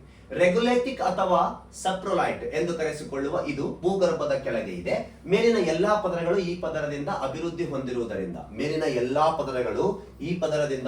ಹೊಂದಿರುವುದರಿಂದ ಇದನ್ನು ಮೂಲ ಶಿಲೆ ಎಂದು ಕರೆಯುತ್ತೇವೆ. ಅಂದ್ರೆ ಇದರ ಶಿಥಿಲೀಕರಣ ಕ್ರಿಯೆಯಿಂದಲೇ ಮೇಲಿರುವ ಎಲ್ಲಾ ಪದರಗಳ ರಚನೆಯಾಗಿವೆ ಅಂತ ಅರ್ಥ. ಹೀಗೆ ಮಣ್ಣು ಇಲ್ಲಿ ಮೇಲೆ ರಚನೆ ಆಗಕ್ಕೆ ಮೂಲ ಶಿಲೆಯಲ್ಲಿ ಇರುತ್ತೆ, ಅಂದ್ರೆ ಸಿ ಪದರ ಅಂತ ಕರೆಸಿಕೊಳ್ಳೋದಕ್ಕೆ ರೆಗ್ಯುಲೇಟಿಕ್ ಅಥವಾ ಸಪ್ರೊಲೈಟ್ ಅಂತ ಕರೆಸಿಕೊಳ್ಳುವ ಒಂದು ಪದವಾಗಿರುತ್ತೆ. ಸಿ ಅರಿಜಾನ್ ಯಾವುದೇ ಸಾವಯವ ವಸ್ತುಗಳಿಂದ ಮುಕ್ತವಾಗಿದೆ ಮತ್ತು ಮುರಿದ ತಳಪಾಯಗಳಿಂದ ಮಾಡಲ್ಪಟ್ಟಿದ್ದು. ಇದು ಗಟ್ಟಿಯಾಗಿರುತ್ತದೆ. ಸಸ್ಯ ಬೇರುಗಳು ಈ ಪದರವನ್ನು ಛೇದಿಸುವುದಿಲ್ಲ. ಗಟ್ಟಿಯಾಗಿರೋದ್ರಿಂದ ಸಸ್ಯದ ಬೇರುಗಳು ಇಲ್ಲಿ ಒಳಗ ಅದು ಛೇದಿಸಂಗಿಲ್ಲ. ಇಲ್ಲಿಂದನೇ ಶಿಲೆ ಇದು ಮೇಲೆ ಏನಾಗಿರುತ್ತೆ, ರಚನೆ ಆಗಿರುತ್ತೆ. ಇದೆಲ್ಲ ಕರಗೇನು ಶಿಥಿಲೀಕರಣ ಆಗಿ, ಹೌದಾ? ಗೊತ್ತಿರಲಿ ಪ್ರಿಯ ಸ್ನೇಹಿತರೆ. ಆಮೇಲೆ R horizon, the last layer bedrock ಅಂತ ಕರಿತೀವಿ. ಎಲ್ಲಾ ಪದರಗಳ ಕೆಳಗೆ ಕಂಡು ಬರ್ತಕ್ಕಂಥದ್ದು. ಇದು ಹವಾಮಾನಕ್ಕೆ ಒಳಗಾಗದೆ ಅಗ್ನಿಶಿಲೆ, ಸಂಚಿತ ಶಿಲೆ, ರೂಪಾಂತರ ಶಿಲೆ ನೋಡಿದೀವಲ್ಲ, ಅಗ್ನಿಶಿಲೆ, ಪದರ ಶಿಲೆ, ರೂಪಾಂತರ ಶಿಲೆಗಳನ್ನು ಒಳಗೊಂಡಿರುತ್ತೆ. ತುಂಬಾ ಕಠಿಣ ಇರುತ್ತೆ ಇದು. ಬೆಡ್, ಇದು ಬಂಡೆ, ಇದು ಹೆಚ್ಚು ಸಾಂದ್ರವಾಗಿರುತ್ತದೆ. ಮತ್ತೆ ಬಂಡೆ ಅಲ್ಲ, ಗ್ರಾನೈಟ್, ಬೆಸಾಲ್ಟ್, ಕ್ವಾರ್ಟ್ಸ್ ಅಂತಹ ಮರಳುಗಳು ಮತ್ತು ಸುಣ್ಣದ ಕಲ್ಲುಗಳಿಂದ ಆಧಾರವನ್ನು ರೂಪಿಸುತ್ತದೆ. ನೋಡಿ, ಈ ರೀತಿ ನಾವು ಹಲವು ಭಾಗಗಳಾಗಿವು. ಅರಿಜಾನ್ ಸಾವಯವ ಪದಾರ್ಥ ಹೆಚ್ಚು, ಯಾಕಂದ್ರೆ ಭೂಮಿಯ ಮೇಲೆ ಜೀವಿಗಳು ಅತಿ ಹೆಚ್ಚು ಕಂಡು ಬರೋದ್ರಿಂದ ಇಲ್ಲೇ ಜೀವಿಗಳು ಕೊಳಿತ ಜೈವಿಕಾಂಶ ಹೆಚ್ಚಾಗುತ್ತೆ. ಇಲ್ಲಿಂದ ಕೆಳಭಾಗದಲ್ಲಿ ಏಕಕೋಶ ಜೀವಿಗಳು, ಬ್ಯಾಕ್ಟೀರಿಯಾಗಳು, ಕೆಲವು ಎರೆಹುಳುಗಳು, ಹೀಗೆ ಮಣ್ಣನ್ನು ವಿಘಟನೆ ಮಾಡುವ ಕೆಲವು ಜೀವಿಗಳು ಕಂಡು ಬರುತ್ತೆ. ಕೆಲವು ಮಿನರಲ್ಸ್ ಗಳು ಅತಿ ಹೆಚ್ಚು ಪ್ರಮಾಣವನ್ನು ಕೂಡಿರ್ತಕ್ಕಂಥ ಪ್ರದೇಶವಾಗಿರುತ್ತೆ. ಇದ್ರ ಕೆಳಗಡೆ ಮಿನರಲ್ ಜಾಸ್ತಿ ಕಂಡು ಬರೋದ್ರಿಂದ ಇಲ್ಲಿ ಮಿನರಲ್ಸ್ ಏನಾಗಿರುತ್ತೆ, ಮಿಶ್ರಣವಾಗಿರುತ್ತೆ. ಇಲ್ಲಿ ನಾವು ಉಳುಮೆಗೆ ಪ್ರಮುಖ ಅಂಶವನ್ನು ಒಳಗೊಂಡಿರ್ತಕ್ಕಂಥ ಪ್ರದೇಶ ಎ ಆಗಿರುತ್ತೆ. ಇದನ್ನ ಮೇಲ್ಮೈ ಮಣ್ಣು ಅಂತ ಕರಿತೀವಿ. ಇಲ್ಲಿಂದ ಕೆಳಗಡೆ ಬಂದಾಗ ಎಲಿವೇಶನ್ ಸಾಯಿಲ್ ಅಂತ ಕರಿತೀವಿ. ಈ ಎರಡು ಮಣ್ಣು ಫಿಲ್ಟರ್ ಆದಂತಹ ಒಂದು ಪ್ರದೇಶವಾಗಿರುತ್ತೆ. ಈ ಸಾಯಿಲ್ ಆಗಿರುತ್ತೆ. ಇಲ್ಲಿಂದ ಕೆಳಗಡೆ ಬಂದಾಗ ಸಬ್ ಸಾಯಿಲ್ ಆಗಿರುತ್ತೆ. ಮಿನರಲ್ಸ್ ಇಲ್ಲಿ ಅತಿ ಹೆಚ್ಚು ಪ್ರಮಾಣವನ್ನು ಒಳಗೊಂಡಿರುತ್ತೆ. ಆದರೆ ಇಲ್ಲಿ ರೂಟ್ಸ್ ಗಳು ಹೋಗಂಗಿಲ್ಲ, ಯಾಕಂದ್ರೆ ಕಠಿಣವಾಗಿರುತ್ತೆ. ಇದೇ ಶಿಥಿಲೀಕರಣಗೊಂಡ ಮೇಲೆ ಇದೆಲ್ಲ ರಚನೆ ಆಗಿರುತ್ತೆ ಅನ್ನೋದು ಗೊತ್ತಿಲ್ಲ ಪ್ರಿಯ ಸ್ನೇಹಿತರೆ. ಹೀಗೆ ಸಿ ಮತ್ತು ಆರ್ ಎನ್ನುವಂತ ನಾವು ಪದರಗಳನ್ನು ಸಹ ನೋಡಿದೀವಿ. ಹೀಗೆ ಮಣ್ಣಿನ ಪ್ರೊಫೈಲ್ ಅನ್ನು ನಾವು ಹಲವು ಭಾಗಗಳಾಗಿ ವಿಭಾಗ ಮಾಡಿದೀವಿ ಪ್ರಿಯ ಸ್ನೇಹಿತರೆ. ಬನ್ನಿ, ರಚನೆಯ ವರ್ಗೀಕರಣ ವ್ಯವಸ್ಥೆ. ರಚನೆಯ ವರ್ಗೀಕರಣ ವ್ಯವಸ್ಥೆ ಅಂತ ಬಂದಾಗ ಪ್ರಿಯ ಸ್ನೇಹಿತರೆ, ನಾವು ಮಣ್ಣಿನ ರಚನೆ ವರ್ಗೀಕರಣ ವ್ಯವಸ್ಥೆಯನ್ನು ನಾವು ಟ್ರಯಾಂಗಲ್ ಅಲ್ಲಿ ನೋಡ್ತೀವಿ. ಕ್ಲೇ, ಸಿಲ್ಟ್, ಸ್ಯಾಂಡ್ ಮೂರನ್ನು ಒಳಗೊಂಡಿರ್ತಕ್ಕಂಥ ಲೋಮ್. ನೋಡಿ, US bureau of public road ಮಣ್ಣಿನ ತ್ರಿಕೋನ ವರ್ಗೀಕರಣ ವ್ಯವಸ್ಥೆಯನ್ನು ಶಿಫಾರಸು ಮಾಡುತ್ತದೆ. ಇದನ್ನು ಸಾಮಾನ್ಯವಾಗಿ ರಚನಾತ್ಮಕ ವರ್ಗೀಕರಣ ವ್ಯವಸ್ಥೆ ಎಂದು ನಾವು ಕರೆಯುತ್ತೇವೆ. US ಬ್ಯೂರೋ ಇದರಲ್ಲಿ ಸಮಬಾಹು ತ್ರಿಕೋನದ ಮೂರು ಬದಿಗಳಲ್ಲಿ ಮರಳು, ಹೂಳು ಮತ್ತು ಜೇಡಿ ಕಂಡು ಬರುತ್ತೆ. ಮರಳು, ಹೂಳು ಮತ್ತು ಜೇಡಿ. ನೋಡಿಗ, ಮರಳು, ಹೂಳು ಮತ್ತು ಜೇಡಿ ಕಂಡು ಬರುತ್ತೆ, ಹೌದಾ? ಮರಳು, ಹೂಳು, ಜೇಡಿ ಕಂಡು ಬರುತ್ತೆ ಮೂರು ಭಾಗಗಳಲ್ಲಿ, ಹೌದಾ? ಜೇಡಿ ಕಂಡು ಬರುತ್ತೆ. ಶೇಕಡಾವಾರು ಪ್ರಮಾಣವನ್ನು ಪ್ರತಿನಿಧಿಸುತ್ತೆ. ಅಲ್ಲಿನ ಗಾತ್ರದ ಮೇಲೆ ಇದಾಗುತ್ತೆ. ನೋಡಿ, ಗಾತ್ರ ಅಂತ ಬಂದಾಗ ಜೇಡಿ ಮಣ್ಣು ಮೊದಲನೇದಾಗಿ clay. This is the clay, ಹೌದಾ? ಟ್ರಯಾಂಗಲ್ ಅಲ್ಲಿ ತಗೊಂತೀವಿ. 0.002 ಮಿಲಿಮೀಟರ್ ಗಿಂತ ಕಡಿಮೆ ವ್ಯಾಸವನ್ನು ಹೊಂದಿರುತ್ತೆ. ಮತ್ತೆ 0.002 ಕಿಲೋಮೀಟರ್ ಗಿಂತ 0.002 ಮಿಲಿಮೀಟರ್ ಗಿಂತ ಕಡಿಮೆ ವ್ಯಾಸವನ್ನು ಹೊಂದಿರುತ್ತೆ. ಅಂದ್ರೆ ಮಣ್ಣಿನಲ್ಲಿ ಕಣಗಳ ಸೂಕ್ಷ್ಮ, ಇದಕ್ಕೆ ನಾವು ಜೇಡಿ ಅಂತ ಕರಿತೀವಿ. ಜೇಡಿ ಅಂತ ಚಿಕ್ಕ ಕಣಗಳು. ಇದು ನೀರನ್ನು ಹಿಡಿದುಕೊಳ್ಳುವ ಸಾಮರ್ಥ್ಯ ಜಾಸ್ತಿ ಇರುತ್ತೆ. ಸಾವಯವ ಅಂಶ ಹೆಚ್ಚಕ್ಕೆ ಹೋಗುತ್ತೆ. ಗಾಢ ಬಣ್ಣವನ್ನು ಹೊಂದಿರುತ್ತೆ. ನೋಡಿ, ಕಡಿಮೆ ವ್ಯಾಸವನ್ನು ಹೊಂದಿರುತ್ತದೆ. ಮಣ್ಣಿನಲ್ಲಿರುವ ಅತ್ಯಂತ ಚಿಕ್ಕ ಕಣಗಳು ಜೇಡಿಯುಕ್ತ ಮಣ್ಣಿನ ಕಣಗಳು ತಟ್ಟೆಯ ಆಕಾರದಲ್ಲಿರ್ತವೆ. ನಾವು ಹೆಂಗ ಬ್ಲಡ್ ಪ್ಲೇಟ್ಸ್ ಇರ್ತಾವಲ್ಲ, ಆ ಆಕಾರದಲ್ಲಿ ಇರ್ತವೆ. ಇದು ಅವುಗಳ ಮೇಲ್ಮೈ ವಿಸ್ತೀರ್ಣವನ್ನು ಹೆಚ್ಚಿಸುತ್ತದೆ. ಒದ್ದೆಯಾದಾಗ ಜೇಡಿ ಜಿಗುಟಾಗುತ್ತದೆ ಮತ್ತು ಒಟ್ಟಿಗೆ ಅಂಟಿಕೊಳ್ಳುತ್ತದೆ. ಯಾಕಂದ್ರೆ ಚಿಕ್ಕ ಕಣ ಇರೋದ್ರಿಂದ ಮಣ್ಣಿನ ಮೂಲಕ ನೀರು ನಿಧಾನವಾಗಿ ಹರಿಯುತ್ತದೆ. ಇದರಿಂದ ಭಾರಿ ಮಳೆ ನಂತರವೂ ಅದು ನೆನೆಯಲ್ಪಡುತ್ತದೆ. ನಿಧಾನವಾಗಿ ಯಾಕಂದ್ರೆ ಮಣ್ಣನ್ನು ನೀರನ್ನು ಹಿಡಿದಿಟ್ಟುಕೊಳ್ಳುವ ಸಾಮರ್ಥ್ಯ ಹೆಚ್ಚಿರೋದ್ರಿಂದ ಮಳೆಯಾದ್ರೂ ನೀರನ್ನು ಸಹ ನಿಧಾನಕ್ಕೆ ಹರಿದು ಹೋಗುತ್ತೆ ಅಂತ ಅರ್ಥ. ನೀರು ಹಿಡಿದಿಟ್ಟುಕೊಳ್ಳುವ ಸಾಮರ್ಥ್ಯ ಇರುತ್ತೆ ಅಂತ ಅರ್ಥ. ಜೇಡಿಯುಕ್ತ ಅಂಶ ಬೆಸ್ಟ್ ಎಕ್ಸಾಂಪಲ್ ಅಂತ ಬಂದಾಗ ಕಪ್ಪು ಮಣ್ಣು. ನೆಕ್ಸ್ಟ್ ಹೂಳು, ಸಿಲ್ಟ್ ಅಂತ ಬಂದಾಗ ಇವಾಗ ನಾವೆಲ್ಲಿ ನೋಡಬಹುದು ಅಂದ್ರೆ ವೆಟ್ಲ್ಯಾಂಡ್ ಅಲ್ಲಿ ನೋಡಬಹುದು. 0.002 ಇಂದ 0.05 ಮಿಲಿಮೀಟರ್ ವ್ಯಾಸ ಹೊಂದಿರುತ್ತದೆ. ಕಣಗಳು ಒಣಗಿದಾಗ ಹೂಳು ಹಿಟ್ಟಿನಂತೆ ಭಾಸವಾಗುತ್ತೆ. ಇದು ಹೂಳು ಕಣಗಳು ಮರಳಿನ ಕಣಗಳಿಗಿಂತ ಚಿಕ್ಕದಾಗಿರುತ್ತೆ, ಆದರೆ ಮಣ್ಣಿನ ಕಣಗಳಿಗಿಂತ ದೊಡ್ಡದಾಗಿರುತ್ತೆ. ಮರಳಿಗಿಂತ ಹೂಳು ನೀರನ್ನು ಉತ್ತಮವಾಗಿ ಹಿಡಿದಿಟ್ಟುಕೊಳ್ಳುವುದರಿಂದ ಇದು ಕೃಷಿಗೆ ಪ್ರಯೋಜನಕಾರಿಯಾಗಿರ್ತಕ್ಕಂಥ ಒಂದು ಮಣ್ಣಾಗಿರುತ್ತೆ. ಹೌದಾ? ಯಾವುದು? ಹೂಳು, ಸಿಲ್ಟ್. ಆ ಕಡೆ ನೋಡ್ತಾ ಇದೀವಿ, ಕ್ಲೇ ನೋಡಿದೀವಿ, ಜೇಡಿ. ನೆಕ್ಸ್ಟ್ ಸಿಲ್ಟ್, ಸ್ಯಾಂಡ್ ನೋಡಿ, ಸಾವಯವ ಅಂಶ ಕಡಿಮೆ, ದೊಡ್ಡ ಗಾತ್ರವನ್ನು ಒಳಗೊಂಡಿರುತ್ತೆ. 0.05 ಮಿಲಿಮೀಟರ್ಗಿಂತ ಹೆಚ್ಚಿನ ವ್ಯಾಸವನ್ನು ಹೊಂದಿರುವ ಮಣ್ಣಿನಲ್ಲಿ ಅತಿ ದೊಡ್ಡ ಕಣಗಳಾಗಿದೆ. ಬೆಸ್ಟ್ ಎಕ್ಸಾಂಪಲ್ ಕೆಂಪು ಮಣ್ಣು ಹೇಳ್ಬೋದು ನಾವು. ಇದಕ್ಕೆ ನೀರು ಹಿಡಿದಿಟ್ಟುಕೊಳ್ಳೋ ಸಾಮರ್ಥ್ಯ ಕಡಿಮೆ, ನೀರು ಹಿಡಿದಿಟ್ಟುಕೊಳ್ಳೋ ಸಾಮರ್ಥ್ಯ ಜಾಸ್ತಿ. ಎರಡರ ಮಧ್ಯಭಾಗದಲ್ಲಿ ಇದು ಇರುತ್ತೆ. ಇಲ್ಲಿ ನೋಡಿ, ನಿಮ್ಮ ಬೆರಳುಗಳ ನಡುವೆ ಉಜ್ಜಿದಾಗ ಮರಳು ಒರಟಾಗಿರುತ್ತದೆ. ಮರಳು ಮಿಶ್ರಿತ ಮಣ್ಣು ಪೋಷಕಾಂಶವನ್ನು ಕಡಿಮೆ ಹೊಂದಿರುತ್ತೆ. ನೀರನ್ನು ಹಿಡಿದಿಟ್ಟುಕೊಳ್ಳುವ ಕಳಪೆ ಆಗಿರುತ್ತದೆ. ಯಾಕಂದ್ರೆ ನೀರು ಹಿಡಿದಿಟ್ಟುಕೊಳ್ಳೋ ಸಾಮರ್ಥ್ಯ ಕಡಿಮೆ, ಕೊಳೆತ ಜೈವಿಕಾಂಶನೂ ಕಡಿಮೆ ಆಗುತ್ತೆ. ಕೃಷಿಗೆ ಅಷ್ಟೊಂದು ಯೋಗ್ಯವಾಗಿರಂಗಿಲ್ಲ ಈ ಮಣ್ಣು. ಲೋಮಿ ಮಣ್ಣು ಅಂತ ಬಂದಾಗ ಮೂರನ್ನು ಒಳಗೊಂಡಿರ್ತಕ್ಕಂಥ ಅಂಶವನ್ನು ನಡುವೆ ಇದ್ದರೆ ಅದು ಲೋಮಿ ಮಣ್ಣಾಗಿರುತ್ತೆ. ಲೋಮಿ ಮಣ್ಣು ಅಂತ ಬಂದಾಗ ಅಂತಿಮ ವಿಧವಾಗಿದ್ದು ಈ ಮಣ್ಣು ಸಂಯೋಜನೆಯು ಬಹಳ ವಿಶಿಷ್ಟವಾಗಿದೆ. ಏಕೆಂದರೆ ಉಳಿದ ಎಲ್ಲಾ ಮಣ್ಣುಗಳ ಮರಳು, ಹೂಳು ಮತ್ತು ಜೇಡಿಯ ಸಂಯೋಜನೆಯಿಂದ ರೂಪುಗೊಂಡಿರ್ತಕ್ಕಂಥ ಮಣ್ಣು, ಹಾಗಾಗಿ ಫಲವತ್ತತೆ ಜಾಸ್ತಿ, ಮೂರನ್ನು ಒಳಗೊಂಡು ಬಿಡುತ್ತೆ. ಲೋಮಿ ಮಣ್ಣು ಅತ್ಯಂತ ಅಪೇಕ್ಷಣೀಯ ಗುಣಲಕ್ಷಣ ಹೊಂದಿರುತ್ತದೆ. ಸಸ್ಯ ವರ್ಗದ ಬೆಳವಣಿಗೆ ಅತ್ಯುತ್ತಮ ಪರಿಣಾಮವನ್ನು ಬೀರ್ತಕ್ಕಂಥ ಅಂಶವಾಗಿರುತ್ತೆ. ಯಾಕಂದ್ರೆ ಮೂರರ ಅಂಶ ಒಂದರಲ್ಲೇ ಸಿಕ್ಬಿಡುತ್ತೆ ಇದರಲ್ಲಿ, ಲೋಮಿಯಲ್ಲಿ. ಲೋಮಿ ಮಣ್ಣಿನ ನೀರನ್ನು ಹಿಡಿದಿಟ್ಟುಕೊಳ್ಳುವ ಸಾಮರ್ಥ್ಯ ಉತ್ತಮವಾಗಿರುತ್ತದೆ. ಮಣ್ಣಿನಲ್ಲಿರುವ ಸಾವಯವ ವಸ್ತು ಪ್ರಮಾಣವನ್ನು ಸಹ ಪರಿಣಮಿಸಲಾಗುತ್ತದೆ.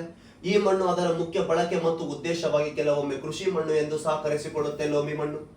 ಲೋಮಿ ಮಣ್ಣು ಪೋಷಕಾಂಶ ಭರಿತ ಅಂಶವು ತುಂಬಾ ಹೆಚ್ಚಿರುತ್ತದೆ. ಯಾಕಂದ್ರೆ ಮೂರರ ಅಂಶ ಇದರಲ್ಲಿ ಕಂಡು ಬರುತ್ತದೆ. ಸಸ್ಯಗಳ ಬೆಳವಣಿಗೆಗೆ ಸೂಕ್ತವೆಂದು ಪರಿಣಮಿಸಲಾಗಿದೆ. ಇದರಲ್ಲಿ ಕ್ಯಾಲ್ಸಿಯಂ ಇರುವಿಕೆ ಮತ್ತು ಅದರ ಅಜೈವಿಕ ಮೂಲಗಳಿಂದಾಗಿ ಈ ಮಣ್ಣು pH ಮಟ್ಟವು ಸ್ವಲ್ಪ ಹೆಚ್ಚಾಗಿರುತ್ತದೆ ಅಂತಾನೂ ಸಹ ಹೇಳ್ಬೋದು. ಪ್ರಿಯ ಸ್ನೇಹಿತರೆ, ನೋಡಿ, ನಾವು ಆ 4 ಮಣ್ಣನ್ನ ಮತ್ತೆ ಹಲವು ಸಬ್ ಸಾಯಿಲ್ಗಳಾಗಿ ವಿಭಾಗ ಮಾಡ್ತೀವಿ. ಯುನೈಟೆಡ್ ಸ್ಟೇಟ್ ಕೃಷಿ ಇಲಾಖೆಯು 12 ಪ್ರಮುಖ ರಚನೆಯನ್ನು ಮಣ್ಣನ್ನು ವರ್ಗೀಕರಣ ಮಾಡಿತ್ತು. ಇಲ್ಲಿ ಕ್ಲೇ ಲೋಮ್ ತಗೊಳುತ್ತು, ಇಲ್ಲಿ ಕ್ಲೇ ತಗೊಳುತ್ತು. ಇದು ಸಂಪೂರ್ಣ ಜೇಡಿ ಮಣ್ಣು. ಜೇಡಿ ಸ್ವಲ್ಪ ಇದು ತಗೊಳುತ್ತೆ, ಏನು ಕ್ಲೇನ ತಗೊಂಡಾಗ ಏನಾಗುತ್ತೆ, ಜೇಡಿ ಅಂದ್ರೆ ಕ್ಲೇ ಮತ್ತು ಲೋಮ್ ಸೆಂಟ್ರ್ ಇತ್ತಲ್ಲ, ಇದು ಲೋಮ್ ಇದು ಜೇಡಿ. ಇದು ಸ್ವಲ್ಪ ಭಾಗ ಏನಾಗುತ್ತೆ, ಇಲ್ಲಿ ಲೋಮ್ ಆಡ್ ಆಗಿದೆ ನೋಡಿ. ಈ ಕಡೆ ನೋಡಿ, ಈ ಕಡೆ ಸಿಲ್ಟ್ ಕ್ಲೇ ಆಡ್ ಆಗಿದೆ. ಈ ಕಡೆ ನೋಡಿ, ಸ್ಯಾಂಡ್ ಕ್ಲೇ ಆಡ್ ಆಗಿದೆ.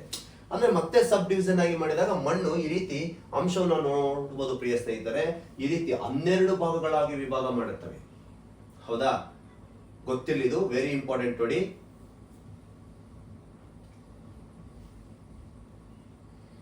ನೋಡಿ ಕ್ಲೇ ಅವರೇ ನೋಡಿದ್ವಲ್ಲ, ಅದರದ್ದು ಮಿಲಿಮೀಟರ್ ಎಷ್ಟೆಷ್ಟಿದೆ ಅಂತಂದೇಳಿ ನೋಡಿ.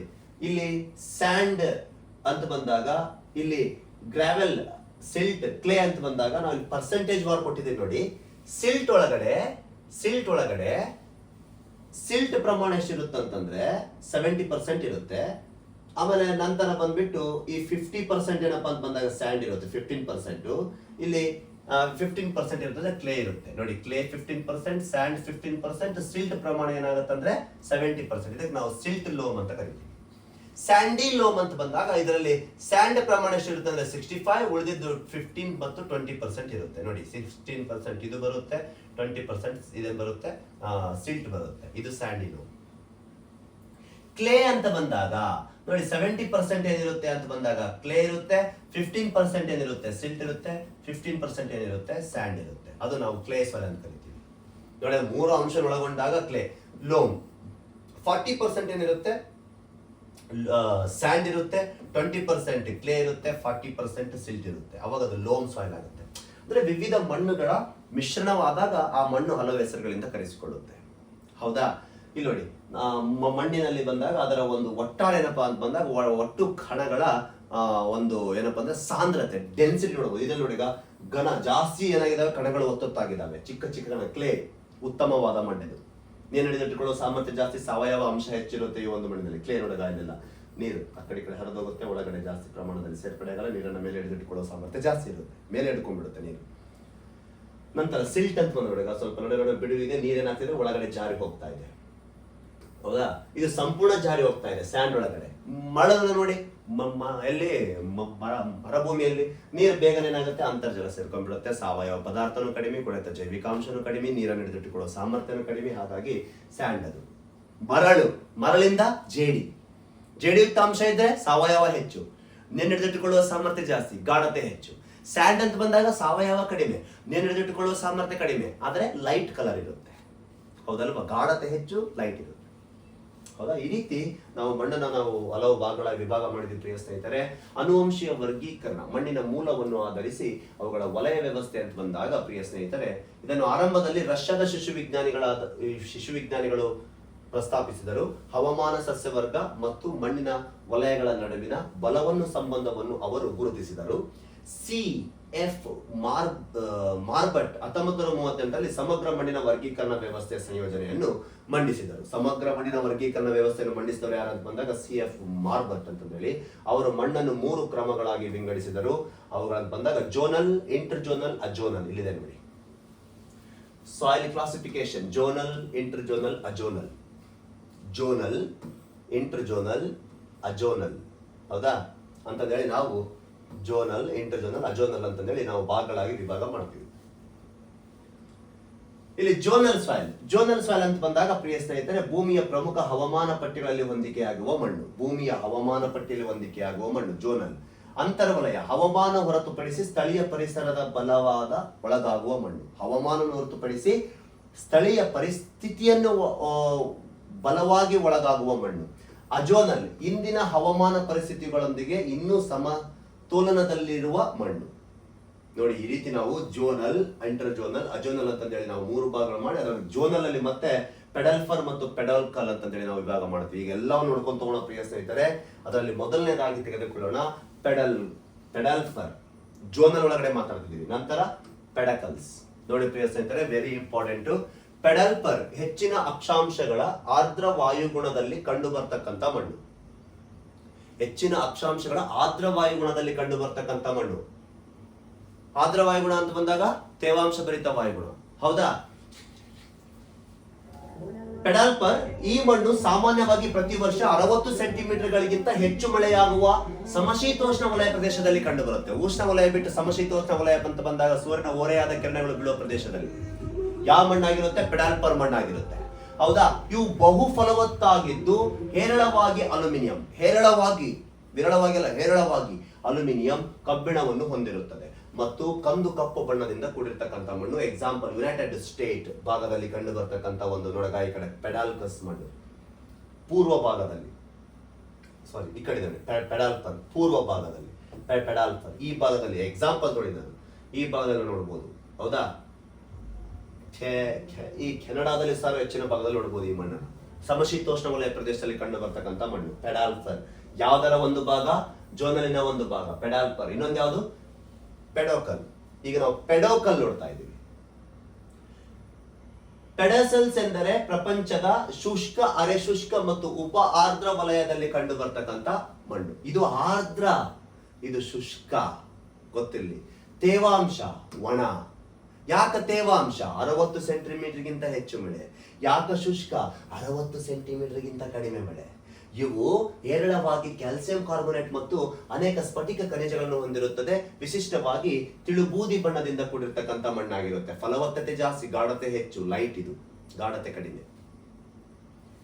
ಎಕ್ಸಾಂಪಲ್, ಪೆಡಾಲ್ಕರ್ ಇದು ಬಂದಾಗ ಯುನೈಟೆಡ್ ಸ್ಟೇಟ್ನ ಪಶ್ಚಿಮ ಭಾಗದಲ್ಲಿ ಜಾಸ್ತಿ ಕಂಡು ಬರ್ತಕ್ಕಂಥ ಮಣ್ಣಾಗಿರುತ್ತೆ. ಎಕ್ಸಾಂಪಲ್ ಇಲ್ಲಿ ತಗೊಂಡಿದ್ದೀನಿ ಅಷ್ಟೇ. ಹೌದಾ? ಗೊತ್ತಿರಲಿ. ಗಾಢ ಹೆಚ್ಚು, ಗಾಢ ಕಡಿಮೆ, ತೇವಾಂಶ ಹೆಚ್ಚು, ತೇವಾಂಶ ಕಡಿಮೆ. ಈ ಒಂದು ಮಣ್ಣು ಫಲವತ್ತತೆ ಹೆಚ್ಚು, ಫಲವತ್ತತೆ ಕಡಿಮೆ ಅಂತ ನಾವು ನೋಡ್ಬೋದು. ಹೌದಾ? ಯಾವುದರ ಭಾಗದಲ್ಲಿ? ಜೋನಲ್ ಏನು ಒಂದು, ಪೆಡಲ್ಫರ್, ಇನ್ನೊಂದೇನು ಪೆಡೋಕಲ್. ಈಗ ನಾವು ಪೆಡಾಲ್ಫರ್ ಅಲ್ಲಿ ಟಂಡ್ರಾ, ಪೆಜೋಲ್, ಲ್ಯಾಟರೈಟ್, ಯಾವ್ದಾ ಗ್ಲೂಮಸ್ ಸಾಯಿಲ್, ಹೀಗೆ ಇದರಲ್ಲಿ ನಾವು chernozem soil, chestnut soil, desert soil, prairie soil ಅಂತ ನಾವು ನೋಡ್ಕೊಂತ ಹೋಗ್ತೀವಿ. ಈಗ ನೋಡ್ಕೊಂತ ಹೋಗ್ತೀವಿ. ಕೇಳಿ ನೋಡಿ, ಪ್ರಪಂಚದ ಮಣ್ಣನ್ನು ನಾವು ಹಲವು ಭಾಗಗಳಾಗಿ ವಿಭಾಗ ಮಾಡ್ತೀವಿ. ಅದರಲ್ಲಿ ಮೊದಲನೇದಾಗಿ ತೆಗೆದುಕೊಳ್ಳೋಣ ಟಂಡ್ರಾ. ಅಲ್ಲಿ ನೋಡಿದ್ವಲ್ಲ ಪೆಡಲ್ಫರ್ ಅಲ್ಲಿ ಟಂಡ್ರಾ ನೋಡಿ. ಟಂಡ್ರಾ ಧ್ರುವ ಪ್ರದೇಶದಲ್ಲಿ ನಾವು ಓಡಿದೀವಿ. ಏನು ಪ್ರಪಂಚದ ಅರಣ್ಯದ ಬಗ್ಗೆ ಮಾತಾಡಿದೀವಿ, ಸ್ವಾಭಾವಿಕ ಸಸ್ಯವರ್ಗ, ನ್ಯಾಚುರಲ್ ಪ್ಲಾಂಟ್ಸ್ ಬಗ್ಗೆ ಮಾತಾಡಿದಾಗ ಟಂಡ್ರಾ, ಟೈಗಾ, ಸಮಶೀತೋಷ್ಣ ವಲಯದ ಹುಲ್ಲುಗಾವಲು, ಉಷ್ಣ ವಲಯದ ಹುಲ್ಲುಗಾವಲು, ನಿತ್ಯರಿದ್ವರ್ಣ ಕಾಡುಗಳು, ಮೆಡಿಟೇರಿಯನ್ ಸಮುದ್ರದ ಸಸ್ಯವರ್ಗ, ಆಲ್ಫೈನ್ಸ್ ಕಾಡುಗಳು, ಹೌದಾ, ಶೋಲಾ ಫಾರೆಸ್ಟ್ಗಳು, ಸುಂದರಿ ಮರಗಳು, ಸುಂದರ್ಬನ್ಸ್ ಫಾರೆಸ್ಟ್ಗಳು, ಹೀಗೆ ನಾವು ಹಲವು ಎಲ್ಲ ನೋಡ್ಕೊಂತ ಹೋಗಿದ್ವಲ್ಲ ಪ್ರಿಯ ಸ್ನೇಹಿತರೆ. ಟಂಡ್ರಾ ಧ್ರುವ ಪ್ರದೇಶದಲ್ಲಿ ಕಂಡು ಬರ್ತಕ್ಕಂಥ ಮಣ್ಣು. ಉತ್ತರ ಮತ್ತು ದಕ್ಷಿಣ ಧ್ರುವದಲ್ಲಿ ವಿಸ್ತರಿಸಿರುವ ಮಣ್ಣು. ಈ ಪ್ರದೇಶದಲ್ಲಿ ತಾಪಮಾನವು ತುಂಬಾ ಕಡಿಮೆ ಇರುತ್ತೆ. ಯಾಕಂದ್ರೆ ಸೂರ್ಯ ಕಿರಣಗಳು ಬೀಳದೇ ಇರುವ ಪ್ರದೇಶ, ಹಾಗಾಗಿ ತಾಪಮಾನ ಕಡಿಮೆ ಇರುತ್ತೆ. ಅಲ್ಲೆಲ್ಲ ತಾಪಮಾನ ಕಡಿಮೆ ಇರೋದ್ರಿಂದ ಏಕಕೋಶ ಜೀವಿಗಳು ಮತ್ತು ಬ್ಯಾಕ್ಟೀರಿಯಾಗಳ ಪ್ರಮಾಣ ಇಲ್ಲೇನಾಗುತ್ತೆ ಅಂತಂದ್ರೆ ವಿರಳವಾಗಿ ಕಂಡು ಬರ್ತವೆ. ಸೂಕ್ಷ್ಮ ಜೀವಿಗಳು ಇರಂಗಿಲ್ಲ. ಹೀಗೆ ವಿರಳ ಇರುವುದರಿಂದ ಮಣ್ಣಿನಲ್ಲಿ ಕೊಳೆಯುವ ಕ್ರಿಯೆ ತುಂಬಾ ಕಡಿಮೆ ಆಗುತ್ತೆ. ಅಲ್ಲಿ ಜೀವಿಗಳು ಸತ್ತಾಗ ಕೊಳೆತ ಅಂಶ ಹೆಚ್ಚಾಕಂತ ಹೋಗಲ್ಲ. ಯಾಕೆ ಏಕಕೋಶ ಮತ್ತು ಬ್ಯಾಕ್ಟೀರಿಯಾಗಳಿಲ್ಲ ಅಂದ್ರೆ ಅದನ್ನ ವಿಘಟನೆ ಯಾರು ಮಾಡಬೇಕು? ಮಣ್ಣಿನ ಯಾವ ಜೀವಿಗಳು ಸೇರಿಸ್ಬೇಕು? ಹಾಗಾಗಿ ಏಕಕೋಶ ಬ್ಯಾಕ್ಟೀರಿಯಾಗಳು ಯಾಕೆ ವಿರಳ? ಉಷ್ಣಾಂಶ ಕಡಿಮೆ. ಈಗ ಫ್ರಿಜ್ ಒಳಗಡೆ ಬ್ಯಾಕ್ಟೀರಿಯಾಗಳು ಇರ್ತಾವೆ, ಏಕಕೋಶ ಜೀವಿಗಳು ಇರ್ತಾವ? ಇರಂಗಿಲ್ಲ. ಯಾಕೆ? ಉಷ್ಣಾಂಶ ಕಡಿಮೆ. ಅದರ ಧ್ರುವ ಪ್ರದೇಶದಲ್ಲಿ ಉಷ್ಣಾಂಶ ಕಡಿಮೆ ಇದ್ದಾಗ ಅಲ್ಲಿ ಏನಾಗಲ್ಲ, ಫಾರ್ಮ್ ಆಗಲ್ಲ ಏಕಕೋಶ ಜೀವಿಗಳು, ಬ್ಯಾಕ್ಟೀರಿಯಾಗಳು. ಹಾಗಾಗಿ ಅಲ್ಲಿ ಜೀವಿಗಳು ಏನಾಗಲ್ಲ, ವಿಘಟನೆ ಕ್ರಿಯೆಗೆ ಅವು ಇರಂಗಿಲ್ಲ. ಅಂದಮೇಲೆ ಅಲ್ಲಿ ಸಾವಯವ ಅಂಶ ಕಡಿಮೆ ಆಗಿಬಿಡುತ್ತೆ. ತುಂಬಾ ಕಡಿಮೆ ಇರುವುದರಿಂದ ಇಲ್ಲಿ ಏನಾಗುತ್ತೆ, ಜೈವಿಕ ಚಟುವಟಿಕೆ, ರಾಸಾಯನಿಕ ಶಿಥಿಲೀಕರಣ ನಿಯಂತ್ರಿಸಲ್ಪಡುತ್ತದೆ. ಇಲ್ಲಿ ಮಳೆಯು ಕೇವಲ 8 ರಿಂದ 10 ಸೆಂಟಿಮೀಟರ್ ಆಗುತ್ತದೆ. ಸಸ್ಯಗಳು ಬಹಳ ವಿರಳವಾಗಿ ಕಂಡುಬರುತ್ತೆ. ಇಲ್ಲಿ ಮುಖ್ಯವಾಗಿ ಪಾಚಿಗಳು, ಕಲ್ಲು ಹೂಗಳು ಕಂಡು ನೋಡಬಹುದು ನಾವು ಅಷ್ಟೇ. ಶೀತ ಪ್ರದೇಶ, ಶೀತ ಮರುಭೂಮಿ ಅಂತ ಕರೆಸಿಕೊಳ್ತಾ ಇವೆಲ್ಲ. ಏಕಕೋಶ ಬ್ಯಾಕ್ಟೀರಿಯಾಗಳು ವಿರಳವಾಗಿರುತ್ತೆ. ಜೈವಿಕ ವಿಘಟನೆ ಕ್ರಿಯೆ ತುಂಬಾ ಕಡಿಮೆ ಇರುತ್ತೆ. ಹಾಗಾಗಿ ಸಾವಯವ ಯುಕ್ತ ಅಂಶ ಮಣ್ಣಿಗೆ ಸೇರ್ಪಡೆ ಆಗೋದು ಸಾಧ್ಯವೇ ಇರುವುದಿಲ್ಲ. ಹಾಗಾಗಿ ಈ ಒಂದು ಪ್ರದೇಶದಲ್ಲಿ ಮಣ್ಣಿನ ಫಲವತ್ತತೆ ಕಡಿಮೆ ಇರುತ್ತೆ. ಅಷ್ಟೆಲ್ಲ ಯಾಕೆ, ಕೇವಲ 8 ರಿಂದ 10 ಸೆಂಟಿಮೀಟರ್ ಮಾತ್ರ ಮಳೆಯಾಗುವುದರಿಂದ ಈ ಒಂದು ಪ್ರದೇಶದಲ್ಲಿ ಸಸ್ಯ ಜೀವಿಗಳು ತುಂಬಾ ವಿರಳವಾಗಿ ಕಂಡು ಬರುತ್ತೆ. ಪಾಚಿಗಳು, ಕೆಲವು ಕಲ್ಲು ಹೂಗಳು ನೋಡಬಹುದು. ಉತ್ತರ ಅಮೆರಿಕ ಖಂಡದ ಉತ್ತರ ಭಾಗದ ಪ್ರದೇಶದಲ್ಲಿ, ಯುರೋಪ್ ಉತ್ತರ ಭಾಗದಲ್ಲಿ, ಏಷ್ಯಾದ ಉತ್ತರ ಭಾಗದಲ್ಲಿ ನೋಡಬಹುದು. ಅಂಟಾರ್ಟಿಕ ಸುತ್ತಲಿನ ಪ್ರದೇಶದಲ್ಲಿ ನೋಡಬಹುದು ನಾವು ಈ ವಿಧದ ಒಂದು ಮಣ್ಣು. ಹೌದಾ? ಇದಾದ ನಂತರ ನೆಕ್ಸ್ಟ್ ನೋಡ್ತಕ್ಕಂಥದ್ದು ಪೆಜೋಲ್ ಮಣ್ಣು. ಪೆಜೋಲ್ ಮಣ್ಣು ಅಂತ ಬಂದಾಗ ಟಂಡ್ರಾದ ಕೆಳಭಾಗದಲ್ಲಿ ಕಂಡು ಬರುತ್ತೆ. ಟೈಗಾ ಅರಣ್ಯದ ಮಣ್ಣು ಅಂತ ಕರಿತೀವಿ. ಟಂಡ್ರಾ, ಟೈಗಾ ಫಾರೆಸ್ಟ್ ಅಂತ ಮಾತಾಡ್ತೀವಿ. ಸೂಚಿಪರ್ಣ ಕಾಡುಗಳನ್ನು ಕರಿತೀವಿ ಇದಕ್ಕೆ. ಹೌದಾ? ಟೈಗಾ ಫಾರೆಸ್ಟ್ ಅಂತ ಕರೆಸಿಕೊಳ್ಳುತ್ತಿದ್ದು. ಪೋಡ್ ಎಂದರೆ ಕೆಳಗೆ, ಸೋಲಾ ಎಂದರೆ ಬೂದಿ ಎಂದರ್ಥ. ಇದು ರಷ್ಯನ್ ಭಾಷೆಯಿಂದ ಬಳಕೆ ಬಂದ ಪದ. ಕಾರಣ ರಷ್ಯಾದ ಉತ್ತರದಲ್ಲಿ ಈ ಮಣ್ಣು ಹೆಚ್ಚಾಗಿ ಕಂಡು ಬರುತ್ತೆ. ನೋಡಿ, ರಷ್ಯಾದ ಉತ್ತರದಲ್ಲಿ ಈ ಮಣ್ಣು ಹೆಚ್ಚಾಗಿ ಕಂಡು ಬರುತ್ತೆ. ಪೆಜಲ್ಗಳು ಕೋನಿಫರಸ್ ಸಮಶೀತೋಷ್ಣ ವಲಯ ತೇವಾಂಶಯುತ ಖಂಡಾಂತರ ವಾಯುಗುಣ ಪ್ರದೇಶದಲ್ಲಿ ಈ ಮಣ್ಣು ಹೆಚ್ಚು ಕಾಡುಗಳು ಮತ್ತು ಹಿಟ್ಲ್ಯಾಂಡ್ ಗಳಂತಹ ಆರ್ಧ ಪ್ರದೇಶದಲ್ಲಿ ಕಂಡು ಬರ್ತಕ್ಕಂಥದ್ದಾಗಿರುತ್ತೆ. ಶೋಲಾ ಫಾರೆಸ್ಟ್ ಗಳೆಲ್ಲ ಜಾಸ್ತಿ ಇಲ್ಲಿ ಕಂಡು ಬರುತ್ತೆ ನೋಡಿ. ಹೌದಾ? ಹನಿಫರ್ ಟ್ರೀಸ್ ಗಳು ಅಂತ ಬಂದಾಗ ಈ ಕ್ರಿಸ್ಮಸ್ ಟ್ರೀ ತರ ಇರ್ತಾವಲ್ಲ, ಅವು ನಾವು ಸೂಚಿಪರ್ಣ ಕಾಡುಗಳಂತ ಕರಿತೀವಿ ಅಂತ ಪ್ರದೇಶದಲ್ಲಿ. ಇದನ್ನು ಬೂದು ಬಣ್ಣ ಮಣ್ಣು, ಆಶ್ ಮಣ್ಣು ಅಂತ ಕರೀತಾರೆ. ಎಲೆ ಮೊಣಚಾದ, ನೋಡಿ, ಎಲೆ ಮೊಣಚಾದ ಕಾಡುಗಳು, ಸೂಚಿಪರ್ಣ ಕಾಡುಗಳು ಆರ್ದ್ರ ವಲಯದ ಬೆಳೆಯುವ ಸಸ್ಯಗಳು ತೊಳೆಸಲ್ಪಟ್ಟಾಗ ಆಮ್ಲಗಳು ಬಿಡುಗಡೆಯಾಗಿ ಮಣ್ಣು ಆಮ್ಲೀಯತೆಯನ್ನು ಹೊಂದುತ್ತದೆ. ಈ ವಿಧದ ಮಣ್ಣು ನೋಡಿ, ಉತ್ತರ ಗೋಳಾರ್ಧದ ಸಮಶೀತೋಷ್ಣ ಮತ್ತು ಬೋರಿಯಲ್ ವಲಯದ ಯುರೋಪಿನ ಮತ್ತು ಉತ್ತರ ಭಾಗದಲ್ಲಿ ಕಾಣಬಹುದು. ನೋಡಿ, ಉತ್ತರ ಇಲ್ಲಿ ಈ ಪ್ರದೇಶ ಹೌದಾ? ನೋಡಬಹುದು. ಅಮೆರಿಕ ಟೆರ್ರಾ ಡೆಲ್ ಫ್ಯೂಗೋ ಅಂತ ಕರಿತೀವಿ ನಾವು. ಇಲ್ಲಿ ದಕ್ಷಿಣ ಅಮೆರಿಕದ ಟೆರ್ರಾ ಡೆಲ್ ಫ್ಯೂಗೋ, ನೋಥೋಫಾಗಸ್ ಬೆಟುಲೈಟ್ಸ್ ಕಾಡುಗಳು, ಕೆಳಗೆ ಪೆಜೋಲ್ಗಳು ಕಂಡು ಬರ್ತವೆ. ಈ ಒಂದು ಪ್ರದೇಶದಲ್ಲಿ ಕಂಡು ಬರ್ತವೆ. ಈ ಒಂದು ಪ್ರದೇಶದಲ್ಲಿ, ಇಲ್ಲಿ ಈ ಒಂದು ಪ್ರದೇಶದಲ್ಲಿ ನಾವು ನೋಡಬಹುದು.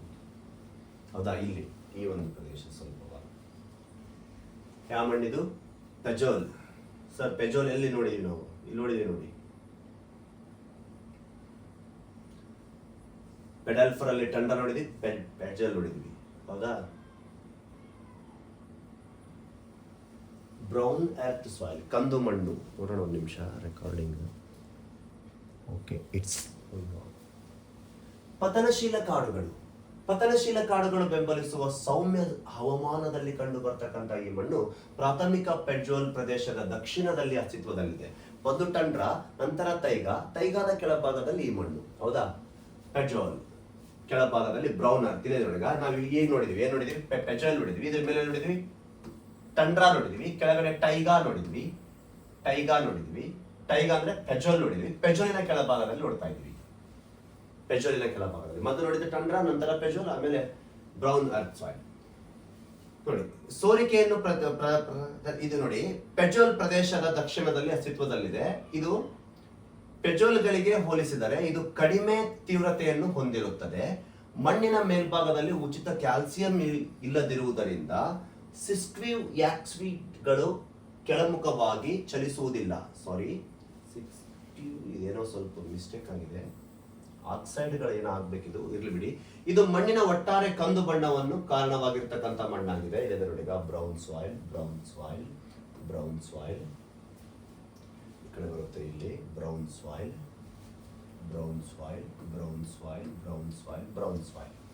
ಹೌದಾ.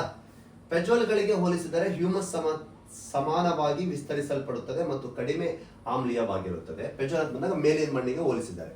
ಈ ಮಣ್ಣು ಬ್ರಿಟನ್ನಿನಲ್ಲಿ ವ್ಯಾಪಕವಾಗಿ ಹರಡಿದೆ. ಈ ಒಂದು ಪ್ರದೇಶ ಬ್ರಿಟನ್ನಲ್ಲಿ ಜಾಸ್ತಿ ವ್ಯಾಪಕವಾಗಿ ಹರಡಿದೆ. ಬ್ರೌನ್ ಸಾಯಿಲ್ ಎತ್ತರ ಪ್ರದೇಶಗಳನ್ನು ಹೊರತುಪಡಿಸಿ ಈ ಮಣ್ಣು ವ್ಯಾಪಕವಾಗಿ ಕಂಡು ಬರ್ತಕ್ಕಂಥದ್ದಾಗಿರುತ್ತೆ. ಈ ಮಣ್ಣು ಇಲ್ಲಿದೆ ನೋಡಿ, ಈಗ ಅಮೆರಿಕದ ಪೂರ್ವ ಭಾಗ, ಯುರೋಪಿನ ಮಧ್ಯ ಭಾಗ, ಬ್ರಿಟನ್ ಭಾಗ ನೋಡಿ, ಈ ಒಂದು ಭಾಗ, ದಕ್ಷಿಣ ಅಮೆರಿಕದ ಈ ಕಡೆ ಚಿಲಿ ಭಾಗದ ದಕ್ಷಿಣದಲ್ಲಿ, ಬ್ರೆಜಿಲ್ ಭಾಗ ನೋಡಿ, ಸೌತ್ ಆಫ್ರಿಕಾ, ಆಸ್ಟ್ರೇಲಿಯಾದ ಪೂರ್ವ ಭಾಗ, ನ್ಯೂಜಿಲೆಂಡ್ ಸಂಪೂರ್ಣವಾಗಿ ಈ ಮಣ್ಣು ಬರುತ್ತೆ. Brown soil. Chernozem soil, black soil, chernozem soil ಅಂತ ಕರಿತೀವಿ. ಕಪ್ಪು ಮಣ್ಣು ಪ್ರಿಯ ಸ್ನೇಹಿತರೆ ಹೆಚ್ಚು ಫಲವತ್ತಾದ ಮಣ್ಣು. ಈ ಮಣ್ಣು ಅಂತ ಬಂದಾಗ ಚೋರ್ನೋಯಿಸಮ್ ಸಾಯಿಲ್ ಅಂತ ಕರೆಸಿಕೊಳ್ಳುತ್ತೆ. ನೀರನ್ನು ಇಟ್ಟುಕೊಳ್ಳುವ ಸಾಮರ್ಥ್ಯ ಜಾಸ್ತಿ, ಸಾವಯವ ಅಂಶ ಜಾಸ್ತಿ, ಹೊಳೆತ ಜೈವಿಕ ಅಂಶ ಹೆಚ್ಚಿರ್ತಕ್ಕಂಥ ಒಂದು ಮಣ್ಣು ಕಪ್ಪು ಮಣ್ಣು ಎಂದು ಕರೆಸಿಕೊಳ್ಳುವ ಇದು ಹುಲ್ಲುಗಾವಲು ಅಥವಾ ಹುಲ್ಲುಗಾವಲು ಪ್ರದೇಶಗಳಲ್ಲಿ ಕಂಡು ಬರ್ತಕ್ಕಂಥ ಒಂದು ಮಣ್ಣಾಗಿರುತ್ತೆ. ನೋಡಗ ಇಲ್ಲೆಲ್ಲ ಹುಲ್ಲುಗಾವಲು ಇದೆ. ಯಾವ್ದಿದೆ ಹುಲ್ಲುಗಾವಲು? ಯಾವ್ದು ಹುಲ್ಲುಗಾವಲು ಇದು? ಪ್ರೈರೀಸ್ ಬರುತ್ತೆ ನೋಡಿ, ಇಲ್ಲಿ ಸ್ಟೆಪೀಸ್ ಬರುತ್ತೆ ನೋಡಿ, ಸಾರಿ ಪುಸ್ಟೇಜ್, ಇಲ್ಲಿ ಸ್ಟೆಪೀಸ್ ಬರುತ್ತೆ ನೋಡಿ. ಹೌದಾ. ಈ ಒಂದು ಪ್ರದೇಶದ ಮಧ್ಯ ಭಾಗದಲ್ಲಿ ಇಲ್ಲಿ ಚೆಸ್ಟ್ನಟ್ ಮಣ್ಣು ಮತ್ತು ಹುಲ್ಲುಗಾವಲು ಮಣ್ಣುಗಳನ್ನು ಅದರ ಭಾಗವೆಂದು ಪರಿಗಣಿಸಲಾಗುತ್ತದೆ. ಶೇಕಡವಾರು ರಂಜಕ ಮತ್ತು ಅಮೋನಿಯಂ ಸಂಯುಕ್ತಗಳು ಹೊಂದಿರುತ್ತದೆ. ಇದು ತುಂಬಾ ಫಲವತ್ತಾದ ಮಣ್ಣು. ಹೌದಾ. ಇದು ಹೆಚ್ಚಿನ ತೇವಾಂಶ ಸಂಗ್ರಹ ಸಾಮರ್ಥ್ಯವನ್ನು, ಹೆಚ್ಚು ಕೃಷಿ ಇಳುವರಿಗೆ ಒಳಗಾದ ಮಣ್ಣು. ನೋಡಿ ಇಲ್ಲೆಲ್ಲ ಗೋಧಿ ಬಾರ್ಲಿಯನ್ನು ಬೆಳೀತಾರೆ, ಇಲ್ಲ ಗೋಧಿ ಬಾರ್ಲಿಯನ್ನು ಬೆಳೀತಾರೆ ಈ ಒಂದು ಪ್ರದೇಶದಲ್ಲಿ. ಹೌದಾ. Very famous. ಜಗತ್ತಿನ 2 ಚೋರ್ನೋಯಿಸಮ್ ಪಟ್ಟಿಗಳಿವೆ. ಒಂದು ಯುರೋಪಿನ ಹುಲ್ಲುಗಾವಲು, ಇಲ್ಲಿದೆ ನೋಡಿ, ಯುರೋಪಿನ ಹುಲ್ಲುಗಾವಲು. ಇದು ವಲ್ಲಾಚಿಯಾನ್ ಬಯಲು, ಮಾಲ್ಡೋವಿಯನ್ ಬಯಲಿನಿಂದ ಈಶಾನ್ಯ ಉಕ್ರೇನದವರೆಗೆ, ರಷ್ಯಾದ ಮಧ್ಯ ಕಪ್ಪು ಭೂಮಿಯವರೆಗೆ ಪ್ರದೇಶದಾದ್ಯಂತ ಸೈಬೀರಿಯನ್ ವರೆಗೆ ವ್ಯಾಪಿಸಿದೆ. ಇಲ್ಲಿದೆ ನೋಡಿ, ಸೈಬೀರಿಯನ್ ವರೆಗೆ ವ್ಯಾಪಿಸಿದೆ. ಇನ್ನೊಂದು ಕೆನಡಿಯನ್ ಪ್ರೈರೀಸ್ ನಿಂದ ಹಿಡಿದು, ಪ್ರೈರೀಸ್ ನಿಂದ ಹಿಡಿದು ಇದು ಅಮೆರಿಕದ ಗ್ರೇಟ್ ಪ್ಲೇನ್ ಮೂಲಕ ದಕ್ಷಿಣದ ಕಾನ್ಸಾಸ್ ವರೆಗೆ ವಿಸ್ತರಿಸಿದೆ. ದಕ್ಷಿಣದ ಕಾನ್ಸಾಸ್ ವರೆಗೆ ವಿಸ್ತರಿಸತಕ್ಕಂಥದ್ದು ಈ ಒಂದು ಮಣ್ಣಾಗಿರುತ್ತೆ. ಇವೆರಡು. ಮರುಭೂಮಿ ಮಣ್ಣು ಗೊತ್ತಾ ನಿಮಗೆ? ಮರುಭೂಮಿ ಮಣ್ಣು ಅಂತ ಬಂದಾಗ ಮರಳುಯುಕ್ತ ಅಂಶ ಜಾಸ್ತಿ. ಇವೆಲ್ಲ ಮರುಭೂಮಿ ಮೇಲೆಲ್ಲ ನೋಡಿದಾಗ ಗ್ರೇಟ್ ಸ್ಯಾಂಡಿ, ಗ್ರೇಟ್ ಟಿನಮಿ, ಸಾರಿ ಇಲ್ಲಿ ಬಂದ್ಬಿಟ್ಟು ಯಾವುದು ಚಿಹುವಾಹುನ್ ಮರುಭೂಮಿ, ಇಲ್ಲಿ ಸೋನೋರನಿ ಡೆಸರ್ಟ್ಸ್ ಅಂತ ಬರುತ್ತೆ. ಆಮೇಲೆ ಇಲ್ಲಿ ಗ್ರೇಟ್ ಸ್ಯಾಂಡಿ ಡೆಸರ್ಟ್ ಅಂತ ಬರುತ್ತೆ. ಹೌದಾ. ಆಮೇಲೆ ಇಲ್ಲಿ ನೋಡಿಗ ಇಲ್ಲೆಲ್ಲ ಈ ಒಂದು ಪ್ರದೇಶದಲ್ಲಿ ನೋಡಿಗ ಇಲ್ಲೆಲ್ಲ Kalahari, Namib desert, Sahara desert, Arabian desert, Thar ಮರುಭೂಮಿ, ಗೋಬಿ, ತಕ್ಲಮಕಾನ್, ಕಿಜಲ್ಕುಮ್, ಕಾರಾಕುಮ್ ಇಲ್ಲೆಲ್ಲ ಬರ್ತವೆ. ಆಸ್ಟ್ರೇಲಿಯಾ ಅಂತಲೂ ನಿಮಗೆ ಗೊತ್ತು, ಮರುಭೂಮಿ ಖಂಡ ಅಂತಾನೆ ಕರೆಸಿಕೊಳ್ಳುತ್ತೆ. ಇದು ಬಾದಾಮಿ ಬಣ್ಣದ ಮಣ್ಣಾಗಿರುತ್ತೆ. ಮರುಭೂಮಿ ಹಾಗೂ ಅರೆ ಮರುಭೂಮಿ ಪ್ರದೇಶದಲ್ಲಿ ನಿರ್ಮಾಣಗೊಂಡಿರ್ತಕ್ಕಂಥ ಮಣ್ಣು. ಕೊಳೆತ ಜೈವಿಕಾಂಶ ಅತಿ ಕಡಿಮೆ. ಯಾಕ್ರಿ? ಅಲ್ಲಿ ಜೀವಿಗಳೇ ಇರಂಗಿಲ್ಲ, ಹಾಗಾಗಿ ಜೈವಿಕಾಂಶ ತುಂಬಾ ಕಡಿಮೆ ಇರುತ್ತೆ. ಹಾಗಾಗಿ ಸಸ್ಯಗಳು ವಿರಳ. ಬೇಸಿಗೆ ಅವಧಿಯಲ್ಲಿ ಒಣ ಹವೆಯಿಂದ ಮೇಲ್ಪದರದ ಮಣ್ಣು ಜಲಾಶರಹಿತವಾಗಿರುವುದು. ಬೇಸಿಗೆಯಲ್ಲಿ ಮಳೆನೇ ಕಡಿಮೆ ಮತ್ತು ಜಲಾಶಯರಹಿತವಾಗಿರುತ್ತೆ. ಇದರಿಂದ ಕೆಳಗಿನ ಅಂತರ್ಜಲ ಮೇಲೇರುತ್ತೆ. ಅದಕ್ಕೆ ನಾವೇನ್ ಕರಿತೀವಿ? ಕ್ಯಾಪಿಲರಿ ಆಕ್ಷನ್ ಅಂತ ಕರಿತೀವಿ. ಕೆಳಗಿಂದ ನೀರು ಮೇಲೆ ಇರುತ್ತೆ. ಹೌದಾ. ಮೇಲ್ಮೈ ಸೆಳೆತ ಅಂತ ಕರಿತೀವಿ. ಹೌದಲ್ವಾ. ಇದರಿಂದ ಮಣ್ಣಿನ ಕೆಳಗಿನ ಲವಣಾಂಶವು ಭೂ ಮೇಲ್ಮೈ ಭಾಗಕ್ಕೆ ಬಂದು ನೀರು ಹಾವಿಯಾಗುವುದರಿಂದ ಲವಣಾಂಶ ಅಲ್ಲೇ ಉಳಿದುಕೊಳ್ಳುವುದರಿಂದ ಸಾಮಾನ್ಯವಾಗಿ ಬೂದು ಕಂದು ಬಣ್ಣದಿಂದ ಕೂಡಿರ್ತಕ್ಕಂಥ ಕಾರ್ಬೋನೇಟ್ ಅಂಶವನ್ನು ಹೊಂದಿರುತ್ತೆ. ಲವಣಯುಕ್ತ ಮಣ್ಣಿದು ಜಾಸ್ತಿ. ಹೌದಾ. ಈ ರೀತಿ ಮಣ್ಣು ವಿಶೇಷವಾಗಿ ಮಧ್ಯ ಏಷ್ಯಾ ಭಾಗದಲ್ಲಿ, ಕಜಕಿಸ್ತಾನ್ ಉಜ್ಬೇಕಿಸ್ತಾನ್ ಭಾಗದಲ್ಲಿ, ಚೀನಾದ ಭಾಗದಲ್ಲಿ, ಕಜಕಿಸ್ತಾನ್ ಉಜ್ಬೇಕಿಸ್ತಾನ್ ಭಾಗದಲ್ಲಿ, ಹಾಗೆ ರಾಜಸ್ಥಾನ್ ಭಾಗದಲ್ಲಿ ಭಾರತದ ಈ ಒಂದು ಮಣ್ಣು ನೋಡಬಹುದು. ಇಲ್ಲೆಲ್ಲ ಈ ಒಂದು ವಿಧದ ಮಣ್ಣು. ಮರಳಿದು ತುಂಬಾ ನೀರು ಇಟ್ಕೊಳ್ಳೋ ಸಾಮರ್ಥ್ಯ ತುಂಬಾ ಕಡಿಮೆ. ಹೌದಾ. ಕೆಂಪು ಮರುಭೂಮಿ ಮಣ್ಣು ನೋಡಿ ಹೆಂಗಿದೆ, ರಕ್ತ ತರ ಇದೆ. ಉಷ್ಣವಲಯ ಮತ್ತು ಉಪ ಉಷ್ಣವಲಯದ ಮರುಭೂಮಿಯಲ್ಲಿ ಕಂಡು ಬರ್ತಕ್ಕಂಥ ಮಣ್ಣು. ಉಷ್ಣವಲಯ ಸೂರ್ಯನ ನೇರವಾಗಿ ಬೀಳೋ ಪ್ರದೇಶ, ಸಮಶೀತೋಷ್ಣ ವಲಯ ಪ್ರದೇಶ ಅಂತ ಉಪ ಉಷ್ಣವಲಯದಲ್ಲಿ ಕಂಡು ಬರುತ್ತೆ. ಇದು ಕೆಂಪು ಮಿಶ್ರಿತ ಕಂದು ಅಥವಾ ಮಂದ ಕೆಂಪು ಮಣ್ಣಿನಿಂದ ಮಾಡಲ್ಪಟ್ಟಿರ್ತಕ್ಕಂಥ ಮಣ್ಣಾಗಿರುತ್ತೆ. ಕ್ಯಾಲ್ಸಿಯಂ ಕಾರ್ಬೋನೇಟ್ ಪದರವನ್ನು ಹೊಂದಿರುತ್ತೆ. ಕ್ಯಾಲ್ಸಿಯಂ ಕಾರ್ಬೋನೇಟ್ ಪ್ರಮಾಣವನ್ನು ಹೊಂದಿರತಕ್ಕಂಥ ಮಣ್ಣಾಗಿರುತ್ತೆ. ಕೆಂಪು ಮಿಶ್ರಿತ ಕಂದು ಅಥವಾ ಮಂದ ಕೆಂಪು ಕಬ್ಬಿಣದ ಆಕ್ಸೈಡ್ಗಳಿಂದ ಅಧಿಕ ಇರುತ್ತೆ. ಕಬ್ಬಿಣದ ಆಕ್ಸೈಡ್ ಮಣ್ಣು ಕೆಂಪಾಗಿರುತ್ತೆ. ಪೋಷಕಾಂಶಗಳು ಮತ್ತು ಸಾವಯವ ಪದಾರ್ಥ ಕಡಿಮೆ. ಸಸ್ಯಗಳು ಮರುಭೂಮಿಯಲ್ಲಿ ಕೆಲವು ಚಿಕ್ಕ ಚಿಕ್ಕ ಮರಗಳು, ಪೊದೆಗಳು ನೋಡಬಹುದು ಅಷ್ಟೇ. ರೆಡ್ ಅಂಡ್ ಯೆಲ್ಲೋ ಸಾಯಿಲ್ ಎರಡು ಮಿಕ್ಸ್ ಇರುತ್ತೆ. ರೆಡ್ ಅಂಡ್ ಯೆಲ್ಲೋ ಮಿಕ್ಸ್ ಇರುತ್ತೆ. ಕೆಂಪು ಮತ್ತು ಹಳದಿ ಪ್ರಪಂಚದ ಹಲವು ಭಾಗದಲ್ಲಿ ಕಂಡು ಬರುವ ಮಣ್ಣು. ಚೀನಾ, ಆಸ್ಟ್ರೇಲಿಯಾ, ಯುನೈಟೆಡ್ ಸ್ಟೇಟ್ ಕೆಂಪು ಹಳದಿ ಹೆಚ್ಚಾಗಿ ಕಂಡು ಬರುತ್ತೆ ಅನ್ನೋದು ಗೊತ್ತಿರಲಿ. ಹೌದಾ. ಜಾಸ್ತಿ ತಲೆ ಕೆಡಿಸ್ಕೋಬೇಡಿ. ಕೆಳಗಿಂದೇನು ಕೆಂಪು ಮತ್ತು ಹಳದಿ ಮಣ್ಣು ಇಷ್ಟೇ ಗೊತ್ತಿರಲಿ. ಟೆರ್ರಾಸ್ ಸಾಯಿಲ್, ಮೆಡಿಟೇರಿಯನ್ ಸಮುದ್ರ ಮತ್ತು ಕರಾವಳಿ ತೀರದ ಪ್ರದೇಶದಲ್ಲಿ ಕಂಡು ಬರ್ತಕ್ಕಂಥ ಮಣ್ಣು. ಟೆರ್ರಾಸ್ ಇಲ್ಲಿದೆ ಈಗ ಕರಾವಳಿ ತೀರ ನೋಡಿ, ಮೆಡಿಟೇರಿಯನ್ ಇಲ್ಲಿದೆ ನೋಡಿ, ಸೌತ್ ಆಫ್ರಿಕಾ ಭಾಗದಲ್ಲಿ, ಆಸಿಯಾ ದಕ್ಷಿಣ ಭಾಗದಲ್ಲಿ. ಅಪ್ಪ ಇಲ್ಲಿ ಒಂದು ಮೆಡಿಟೇರಿಯನ್ ಸಸ್ಯವರ್ಗ ಅಂತಾನು ಕಂಡು ಬರುತ್ತೆ, ಅಲ್ಲಿ ಟೆರ್ರಾಸ್ ಸಾಯಿಲ್. ಮೆಡಿಟೇರಿಯನ್ ಪ್ರದೇಶದಲ್ಲಿ ಸಾಮಾನ್ಯವಾಗಿ ಕಂಡು ಬರುವ ಕೆಂಪು ಜೇಡಿ ಮಣ್ಣಾಗಿದ್ದು ಇದು ಕೆಂಪು ಮಣ್ಣು ಎಂದು ಎಂಬರ್ಥವಿರುವ ಇಟಾಲಿಯನ್ ಪದದಿಂದ ಬಂದಿದೆ. ನೋಡಿ, ಮೆಡಿಟೇರಿಯನ್ ಪ್ರದೇಶದಲ್ಲಿ ಸಾಮಾನ್ಯವಾಗಿ ಕಂಡುಬರುವ ಕೆಂಪು ಜೇಡಿ ಮಣ್ಣು, ಈ ಪದವು ಕೆಂಪು ಮಣ್ಣು ಎಂಬ ಅರ್ಥವಿರುವ ಇಟಾಲಿಯನ್ ಭಾಷೆಯಿಂದ ಬಂದಿದೆ, ಟೆರ್ರಾ ರೋಸಾ ಅಂತಂದೇಳಿ. ಹೆಮಟೈಟ್ ರಚನೆಯಿಂದಾಗಿ ಕೆಂಪು ಬಣ್ಣ, ಹೆಮಟೈಟ್ ಅಂದ್ರೆ ಕಬ್ಬಿಣದ ಒಂದು ಅದಿರು. ಮೆಡಿಟೇರಿಯನ್ ಪ್ರದೇಶದ ಆಗ್ನೇಯ ದಕ್ಷಿಣ ಆಸ್ಟ್ರೇಲಿಯಾ ನೋಡಿ, ದಕ್ಷಿಣ ಆಸ್ಟ್ರೇಲಿಯಾ ಮೆಡಿಟೇರಿಯನ್ ಪ್ರದೇಶದ ಆಗ್ನೇಯ ದಕ್ಷಿಣ Australia, Mount ಲ್ಯಾಟರಿಯನ್ಸ್ Dakshina Australia, ಪೆರಾನಬಿಸಿನ್ and Brazil ಭಾಗದಲ್ಲಿ ಕಂಡು ಬರ್ತಕ್ಕಂಥ ಒಂದು ಮಣ್ಣಾಗಿರುತ್ತೆ. ಬ್ರೆಜಿಲ್ ಭಾಗದಲ್ಲಿ ಕಂಡು ಬರ್ತಕ್ಕಂಥ ಮಣ್ಣಾಗಿರುತ್ತೆ ಟೆರ್ರಾ ರೋಸಾ. ಹಳದಿ ಮಣ್ಣು ನೋಡಿ, ಪರ್ವತದ ಹಳದಿ ಮಣ್ಣು ಅಥವಾ ಹಳದಿ ಕಂದು ಮಣ್ಣು ಎಂದು ಕರೆಯುವ ಇದು ಪ್ರಪಂಚದ ಅನೇಕ ಭಾಗದಲ್ಲಿ ಕಂಡುಬರುತ್ತೆ. ಒಂದು ರೀತಿಯ ಮಣ್ಣು ಇದು ಕಬ್ಬಿಣದ ಆಕ್ಸೈಡ್ ಮತ್ತು ಸಾವಯವ ಪದಾರ್ಥಗಳಿಂದ ಬರುವ ಹಳದಿ ಬಣ್ಣದಿಂದ ನಿರೂಪಿಸಲ್ಪಟ್ಟ ಒಂದು ಮಣ್ಣು. ಹೂಳು ಮತ್ತು ಜೇಡಿ ಮಣ್ಣಿನ ಕಣಗಳಿಂದ ಕೂಡಿದ್ದು ಹಳದಿ ಮಣ್ಣು ಅನೇಕ ಬೆಳೆಗಳು ಮತ್ತು ಸಸ್ಯಗಳಿಗೆ ಸೂಕ್ತವಾಗಿರ್ತಕ್ಕಂಥ ಮಣ್ಣು. ಲ್ಯಾಟರೈಟ್ ಮಣ್ಣು ಅಪಿ ಸಮಭಾಜಕ ವೃತ್ತ ಪ್ರದೇಶದಲ್ಲಿ ಲ್ಯಾಟರೈಟ್ ಜಾಸ್ತಿ, ಯಾಕಂದ್ರೆ ತೇವಾಂಶ ಹೆಚ್ಚು, ಉಷ್ಣಾಂಶ ಹೆಚ್ಚು, ನಿರಂತರ ಮಳೆಯಾಗುವ ಪ್ರದೇಶದಲ್ಲಿ ಕಂಡು ಬರ್ತಕ್ಕಂಥ ಮಣ್ಣು ಲ್ಯಾಟರೈಟ್. ನಮ್ಮ ಭಾರತದಲ್ಲಿ ಪಶ್ಚಿಮ ಘಟ್ಟದ ಭಾಗದಲ್ಲಿ ಕಂಡು ಬರುತ್ತಲ್ಲ ಲ್ಯಾಟರೈಟ್ ಸಾಯಿಲ್, ಹೌದಾ? ನಾವ್ ಏನ್ ಕರಿತೀವಿ ಲ್ಯಾಟರೈಟ್ ಸಾಯಿಲ್ಗೆ? ಲ್ಯಾಟರೈಟ್ ಮಣ್ಣು ಅಂತ ಬಂದಾಗ ಜಂಬಿಟ್ಟಿಗೆ ಮಣ್ಣು ಅಂತ ಕರಿತೀವಿ ಅಲ್ವಾ? ಕೆಂಪು ಅಥವಾ ಹಳದಿ ಮಿಶ್ರಿತ ಮಣ್ಣಾಗಿದ್ದು ಇದು ಯಾವುದರಲ್ಲಿ ಕಂಡು ಬರುತ್ತದೆ ಅಂತ ಬಂದಾಗ ಇದು ಲ್ಯಾಟರೈಟ್ ಮಣ್ಣು ಅಂತ ಬಂದಾಗ ಪ್ರಪಂಚದಾದ್ಯಂತ ಉಷ್ಣವಲಯ ಮತ್ತು ಉಪೋಷ್ಣವಲಯ ಪ್ರದೇಶದಲ್ಲಿ ಶ್ರೀಮಂತ ಖನಿಜ ಮತ್ತು ಇದು ಜಂಬಿಟ್ಟಿಗೆ ಮಣ್ಣು, ಪೆರಾಸೋಲ್ಸೆ ಎಂದು ಕರೆಯುವರು. ನಿರಂತರ ಅತ್ಯಧಿಕ ಮಳೆ ನೋಡಿ, ಯಾಕಂದ್ರೆ ಪರಿಸರ ಮಳೆ ಜಾಸ್ತಿ ಆಗ್ತದೆ ಯಾವಾಗಲೂ. ನಿರಂತರ ಅತ್ಯಧಿಕ ಮಳೆ ಆಗುವುದರಿಂದ ಮೇಲ್ಮಣ್ಣಿನ ಲವಣಾಂಶ ನೀರಿನ ಕರಗಿ ಸ್ಥಳಕ್ಕೆ ಸೇರಿಕೊಂಡ್ಬಿಡುತ್ತೆ. ಕರಗುವ ಅಂಶಗಳು ಸುಣ್ಣ ಇರ್ಲಿ, ಸಿಲಿಕೇಟ್ ಇರ್ಲಿ ಅದೆಲ್ಲ ಕರಗೇನಾಗುತ್ತೆ, ಸೇರ್ಕೊಂಡ್ಬಿಡುತ್ತೆ. ಕರಗದೇ ಇರುವ ಅಂಶಗಳಂತ ಬಂದಾಗ ಕಬ್ಬಿಣದ ಆಕ್ಸೈಡ್ ಪ್ರಮಾಣ, ಅಲ್ಯೂಮಿನಿಯಂ ಅದೇ ಪ್ರದೇಶದಲ್ಲಿ ಉಳ್ಕೊಂಡ್ಬಿಡುತ್ತೆ, ಇಲ್ಲೇ ಉಳ್ಕೊಂಡ್ಬಿಡುತ್ತೆ. ಮೇಲೆ ಕರಗುವ ಅಂಶಗಳಾಗೋಗ್ಬಿಡುತ್ತೆ, ಯಾಕಂದ್ರೆ ಮಳೆ ಜಾಸ್ತಿ ಆಗುತ್ತಲ್ವಾ. ಹೀಗೆ ಇದು ಲ್ಯಾಟರೈಟ್ ಎಂಬ ಪದವು ಲ್ಯಾಟಿನ್ ಭಾಷೆ ಲೆಟರ್ ದಿಂದ ಬಂದಿದೆ. ಇದರ ಅರ್ಥ ಇಟ್ಟಿಗೆ. ನಾವು ಇದನ್ನ ಇಟ್ಟಿಗೆ, ಜಂಬಿಟ್ಟಿಗೆ ಅಂತ ಕರಿತೀವಿ ನೋಡಿ, ಹೌದಾ? ಲ್ಯಾಟರೈಟ್ ಮಣ್ಣು ನಾವು ಜಂಬಿಟ್ಟಿಗೆ ಮಣ್ಣು. ಇಟ್ಟಿಗೆ ತಯಾರಿಸಲು ತುಂಬಾ ಉಪಯೋಗ. ಈ ಮಲೆನಾಡು ಪ್ರದೇಶದಲ್ಲಿ ಅಂಚುಗಳು ತಯಾರಿಸ್ತಾರೆ ಮನೆ ಮೇಲೆ, ಹೌದಾ? ಅಂಚುಗಳನ್ನು ತಯಾರಿಸ್ತಾರೆ ಅಲ್ವಾ, ಕೆಂಪು ಇದರಿಂದ. ಅದೇ ಕಬ್ಬಿಣದ ಆಕ್ಸೈಡ್ ಜಾಸ್ತಿ, ಹಾಗಾಗಿ ಇದು ಏನಿರುತ್ತೆ, ಕೆಂಪಾಗಿರುತ್ತೆ ಈ ಮಣ್ಣು ಸಹ, ಲ್ಯಾಟರೈಟ್ ಸಾಯಿಲ್.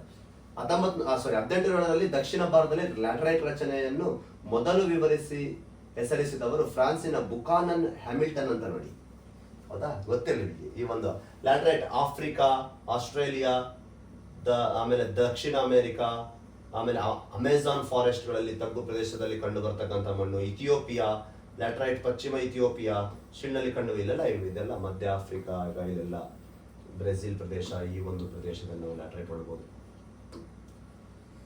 ಪರ್ವತ ಮಣ್ಣು ಎತ್ತರ ಪ್ರದೇಶದಲ್ಲಿ ಕಂಡು ಬರತಕ್ಕಂಥ ಮಣ್ಣಾಗಿರುತ್ತೆ. ಪರ್ವತ ಇಂಧನದಂತಹ ಅರಣ್ಯ ಉತ್ಪನ್ನೆಯನ್ನು ಪೂರೈಸಲು ಪರ್ವತ ಮಣ್ಣು ಉಪಯುಕ್ತವಾಗಿದೆ. ತುಂಬಾ ಫಲವತ್ತಾದ ಮಣ್ಣಿದು. ಪರ್ವತ ಮಣ್ಣು ಹ್ಯೂಮಸ್ ನಲ್ಲಿ ಸಮೃದ್ಧವಾಗಿರುತ್ತೆ, ತುಂಬಾ ಫಲವತ್ತಿದೆ. ಆದರೆ ಪೊಟ್ಯಾಶ್, ರಂಜಕ ಮತ್ತು ಸುಣ್ಣದ ಕೊರತೆ ಕಂಡು ಬರುತ್ತೆ. ಬಟ್ ಸಾವಯವ ಪದಾರ್ಥ ಜಾಸ್ತಿ, ಯಾಕಂದ್ರೆ ಪರ್ವತ ಪ್ರದೇಶದಲ್ಲಿ ಸಸ್ಯ ಸಂಪತ್ತು ಅಂತ ಬಂದ ಪ್ರಾಣಿ ಸಂಪತ್ತು ಜಾಸ್ತಿ ಕೊಳೆತು ಅಲ್ಲೇ ಇದಾಗುತ್ತೆ. ಉತ್ತರ ಅಮೆರಿಕ ರಾಕಿ, ದಕ್ಷಿಣ ಅಮೆರಿಕ ಆಂಡೀಸ್, ಆಫ್ರಿಕಾದ ಆಗ್ನೇಯ ಭಾಗ, ಆಸ್ಟ್ರೇಲಿಯಾದ ಪೂರ್ವ ಭಾಗ, ಭಾರತದ ಹಿಮಾಲಯ ಭಾಗದಲ್ಲಿ ಈ ಮಣ್ಣು ಕಂಡು ಬರುತ್ತೆ. ಅದಕ್ಕೆ ನೋಡಿ, ಹಿಮಾಲಯದಲ್ಲಿ ನಾವು ಸೇಬ್ ಆಗ್ಲಿ, ಆಮೇಲೆ ಪಿಸ್ತಾ, ಗುಡಂಬೆ ಆಗ್ಲಿ, ಹೌದಾ, ಆಪಲ್ಗಳು, ಕೇಸರಿ ಆಗ್ಲಿ, ಚಹಾವನ್ನು ಜಾಸ್ತಿ ಬೆಳೀತೀವಿ, ಎಲ್ಲ ಬೆಲೆ ಬಾಳುವ ಬೆಳೆಗಳು ಜಾಸ್ತಿ, ಯಾಕಂದ್ರೆ ಸಾವಯವ ಅಂಶ ಜಾಸ್ತಿ ಇರುತ್ತದೆ ಪರ್ವತ ಮಣ್ಣು. ಸವನ್ನಾ ಮಣ್ಣು ಅಂತ ಬಂದಾಗ ಇದು ಹುಲ್ಲುಗಾವಲು, ಉಷ್ಣವಲಯದ ಹುಲ್ಲುಗಾವಲಲ್ಲಿ ಕಂಡು ಬರ್ತಕ್ಕಂಥ ಮಣ್ಣು. ಸಾಮಾನ್ಯವಾಗಿ ಜೇಡಿ ಮಣ್ಣಿನಿಂದ ಕೂಡಿದ್ದು ರಂಧ್ರಗಳಿರುವ ಮತ್ತು ಕಡಿಮೆ ಪೋಷಕಾಂಶವನ್ನು ಹೊಂದಿರುವುದು. ಉಷ್ಣವಲಯದ ಮಳೆಕಾಡುಗಳು ಮತ್ತು ಮರುಭೂಮಿ ಪ್ರದೇಶದ ನಡುವೆ ನೋಡಿಗ ಇಲ್ಲಿ ಮರುಭೂಮಿ ಪ್ರದೇಶ ಸೆಂಟ್ರ್ ಉಷ್ಣವಲಯದ ಮಳೆಕಾಡು, ಇಲ್ಲಿ ಕೆಳಗಡೆ ಮರುಭೂಮಿ ಕಲಹರಿ ನಮಿ ಪ್ರದೇಶ, ಸೆಂಟ್ರದಲ್ಲಿ ಉಷ್ಣವಲಯದ ಮಳೆಕಾಡು. ಎರಡರ ನಡುವೆ ನೀಲಿ ಬಣ್ಣ ಕಾಣ್ತಾ ಇದೆಯಲ್ಲ, ಇದನ್ನ ನಾವು ಸವನ್ನಾ ಮಣ್ಣು ಅಂತ ಕರಿತೀವಿ. ಇದೇ ಸವನ್ನಾ ಮಣ್ಣು ಅಂದ್ರೆ ಉಷ್ಣವಲಯದ ಮಳೆಕಾಡು ಮತ್ತು ಮರುಭೂಮಿಯ ನಡುವೆ ಕಂಡು ಬರ್ತಕ್ಕಂಥ ಒಂದು ಸವನ್ನಾ ಪ್ರದೇಶದಲ್ಲಿ ಕಂಡು ಬರುತ್ತದೆ. ಸವನ್ನಾ ಮಣ್ಣು ಹೆಚ್ಚು ಆಮ್ಲೀಯವಾಗಿರುತ್ತದೆ. ಸೋರಿಕೆಯಿಂದಾಗಿ ಸವನ್ನಾ ಮಣ್ಣು ಕಬ್ಬಿಣದ ಆಕ್ಸೈಡ್ ಇಂದ ಕೆಂಪು ಬಣ್ಣವನ್ನು ನಾವು ನೋಡಬಹುದು. ಸವನ್ನಾ ಎಲ್ಲ it's a very good forest. Savanna ನಿಮಗೆ ಗೊತ್ತು, ಪ್ರಪಂಚದಲ್ಲಿ ಅತಿ ಹೆಚ್ಚು ಪ್ರಾಣಿಗಳನ್ನ ನಾವು ಇಲ್ಲೇ ನೋಡ್ಬೋದು.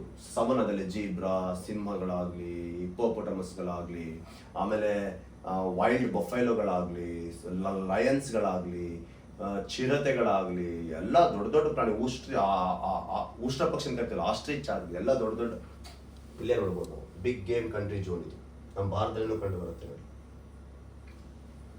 ಹೈಡ್ರೋಫಾರ್ಮಿಕ್ ಮಣ್ಣು ಜೌಗು ಪ್ರದೇಶದಲ್ಲಿ ಕಂಡು ಬರ್ತಕ್ಕಂಥ ಕಳಪೆಯಾಗಿ ಬರಿದು ಹೋದ ಪ್ರದೇಶಗಳೊಂದಿಗೆ ಸಂಬಂಧಿಸಿದ ಮಣ್ಣಿರುತ್ತೆ. ಜೌಗು ಪ್ರದೇಶಗಳು ಅಲ್ಲಿ ಕೃಷಿ ಯೋಗ್ಯ ಇರಲ್ಲ. ಇದು ತೇವ ಭೂಮಿಯನ್ನು ಮಣ್ಣಾಗಿದ್ದು ಜಲ ಮಣ್ಣು ಅಂತ ಕರಿತೀವಿ.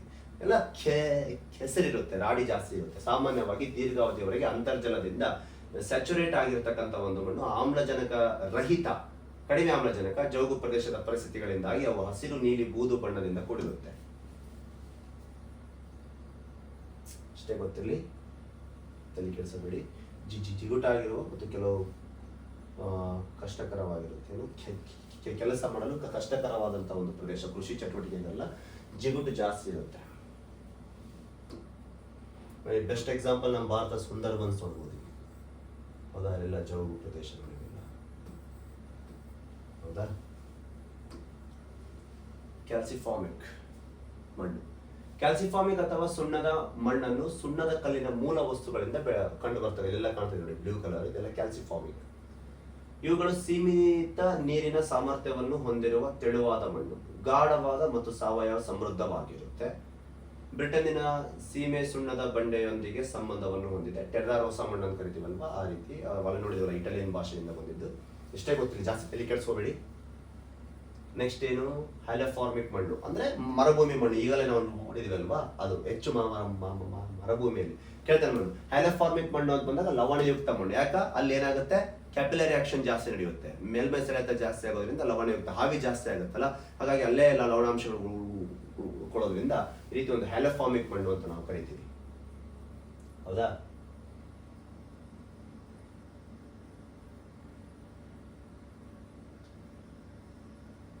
ಅಷ್ಟೇ ಗೊತ್ತಿರಲಿ.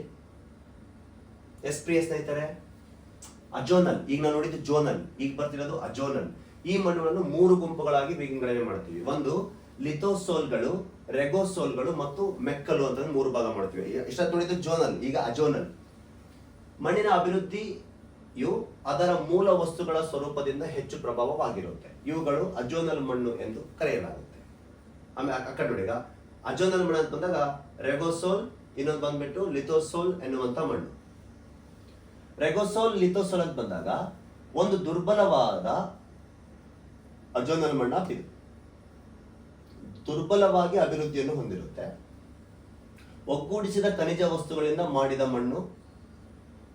ಮಣ್ಣಿನ ಪ್ರಕಾರ ಇದು ಆಳವಿಲ್ಲದ ಪ್ರೊಫೈಲ್ ಅನ್ನು ಹೊಂದಿರುತ್ತೆ. ಪ್ರೊಫೈಲ್ ಅನ್ನು ನೋಡಿದ್ವಲ್ಲ ನಾವು 7 ಭಾಗ, ಅಷ್ಟು ಆಳ ಇರಂಗಿಲ್ಲ, ಆಳವಿಲ್ಲದ ಪ್ರೊಫೈಲ್ ಅನ್ನು ಹೊಂದಿರುತ್ತೆ, ಕಡಿಮೆ ಆಳವನ್ನು ಹೊಂದಿರುತ್ತೆ. ರೆಗೋಸೋಲ್ಗಳು ಧ್ರುವ ಮತ್ತು ಮರುಭೂಮಿ ಪ್ರದೇಶಗಳಲ್ಲಿ ಕಂಡು ಬರ್ತಕ್ಕಂಥದ್ದಾಗಿರುತ್ತೆ. ನೋಡಿ, ಆಳವಿಲ್ಲದ ಪ್ರೊಫೈಲ್ ಇದೆ ಅಂತಂದ್ರೆ ಮತ್ತೆ ಅಲ್ಲಿ ಏನು ಫಲವತ್ತತೆ ಜಾಸ್ತಿ ಇಲ್ಲ. ಧ್ರುವ ಪ್ರದೇಶದಲ್ಲಿನೂ ಜೈವಿಕಾಂಶ ಕಡಿಮೆ, ಮರುಭೂಮಿಯಲ್ಲಿ ಜಾಸ್ತಿ. ಹಾಗಾಗಿ ರೆಗೋಸೋಲ್ಗಳು ಅಂತ ಬಂದಾಗ ಕಡಿಮೆ ಜೈವಿಕಾಂಶವನ್ನು ಹೊಂದಿರುವ ಪ್ರದೇಶಗಳಾಗಿರುತ್ತೆ. ಧ್ರುವ ಪ್ರದೇಶ, ಟಂಡ್ರಾದ ಮೇಲ್ಭಾಗ, ಯಾವುದು ಟಂಡ್ರಾ ಪ್ರದೇಶ ನೋಡಿದಿವಲ್ವಾ, ಅಲ್ಲಿ ಮತ್ತು ಮರುಭೂಮಿಯಲ್ಲಿ. ಆಳವಿಲ್ಲದ ಪ್ರೊಫೈಲ್ ಅಂತ ಬಂದಾಗ ನಾವು OACI ಅಂತದೆಲ್ಲ ಮಾಡ್ಕೊಂಡಿದ್ವಲ್ಲ ಭಾಗಗಳನ್ನ, ಅದ ಪ್ರೊಫೈಲ್ ಏನಿರುತ್ತೆ ಆಳವಿರಲ್ಲ, ಕಡಿಮೆ ಇರುತ್ತೆ ಅಂತ ಅರ್ಥ. ಧ್ರುವ ಮತ್ತು ಮರುಭೂಮಿ ಅಂತ ಬಂದಾಗ ಅಲ್ಲಿ ಸಾವಯವ ಅಂಶ ಆಗಲಿ, ಫಲವತ್ತತೆ ಭರಿತ ಪ್ರದೇಶವಾಗಲಿ, ಹ್ಯೂಮಸ್ ಪ್ರಮಾಣ ಕಡಿಮೆ ಇರುತ್ತಾಗಿರುತ್ತಲ್ವಾ, ಅದಕ್ಕೆ ಪ್ರೊಫೈಲ್ ಏನಿರುತ್ತೆ ಕಡಿಮೆ ಇರುತ್ತೆ. ಅವುಗಳು ಹೆಚ್ಚಾಗಿ ಮೇಯಿಸುವ ಅಥವಾ ಒಣ ಮರುಭೂಮಿಯ ಬೆಳೆಗಳು ಬಳಸಲಾಗುತ್ತೆ. ಇಂಥದ್ದು ಗ್ರೀನ್ಲ್ಯಾಂಡ್, ಅಂಟಾರ್ಟಿಕಾ, ಉತ್ತರ ಮಧ್ಯ ಆಫ್ರಿಕಾ, ಪಾಶ್ಚಿಮಾತ್ಯ ವಾಯು ಆಸ್ಟ್ರೇಲಿಯಾ ಭಾಗದಲ್ಲಿ ನಾವು ಅದನ್ನು ನೋಡಬಹುದು. ಲಿಥೋಸೋಲ್ಗಳು ಅಂತ ಬಂದಾಗ ಈ ನೋಡಿ, ಹವಾಮಾನಕ್ಕೆ ಒಳಗಾದ ಬಂಡೆಯ ತುಣುಕುಗಳಿಂದ ಮಾಡಿದ ಆಳವಿಲ್ಲದ ಮಣ್ಣುಗಳನ್ನು ಅಸ್ಥಿಪಂಜರ ಮಣ್ಣು ಎಂದು ನಾವು ಕರಿತೀವಿ. ಲಿಥೋಸೋಲ್ ಮಣ್ಣು ಅಂತ ಕರಿತೀವಿ. ಇವು ಬೆಟ್ಟಗಳಲ್ಲಿ ಮತ್ತು ಬೆಟ್ಟದ ಇಳಿಜಾರುಗಳಲ್ಲಿ ಕಂಡುಬರುತ್ತೆ. ಈ ಮಣ್ಣು ಆಂಡೀಸ್ ಕಣಿವೆ ಮತ್ತು ದಕ್ಷಿಣ ಅಮೆರಿಕ ಕೆಲವು ತಪ್ಪಲಿನ ಆಂಡೀಸ್ ಪರ್ವತ ಪ್ರದೇಶ ನೋಡಬಹುದು. ಲಿಥೋಸೋಲ್ ಮತ್ತು ರೆಗೋಸೋಲ್. ಹೌದಾ?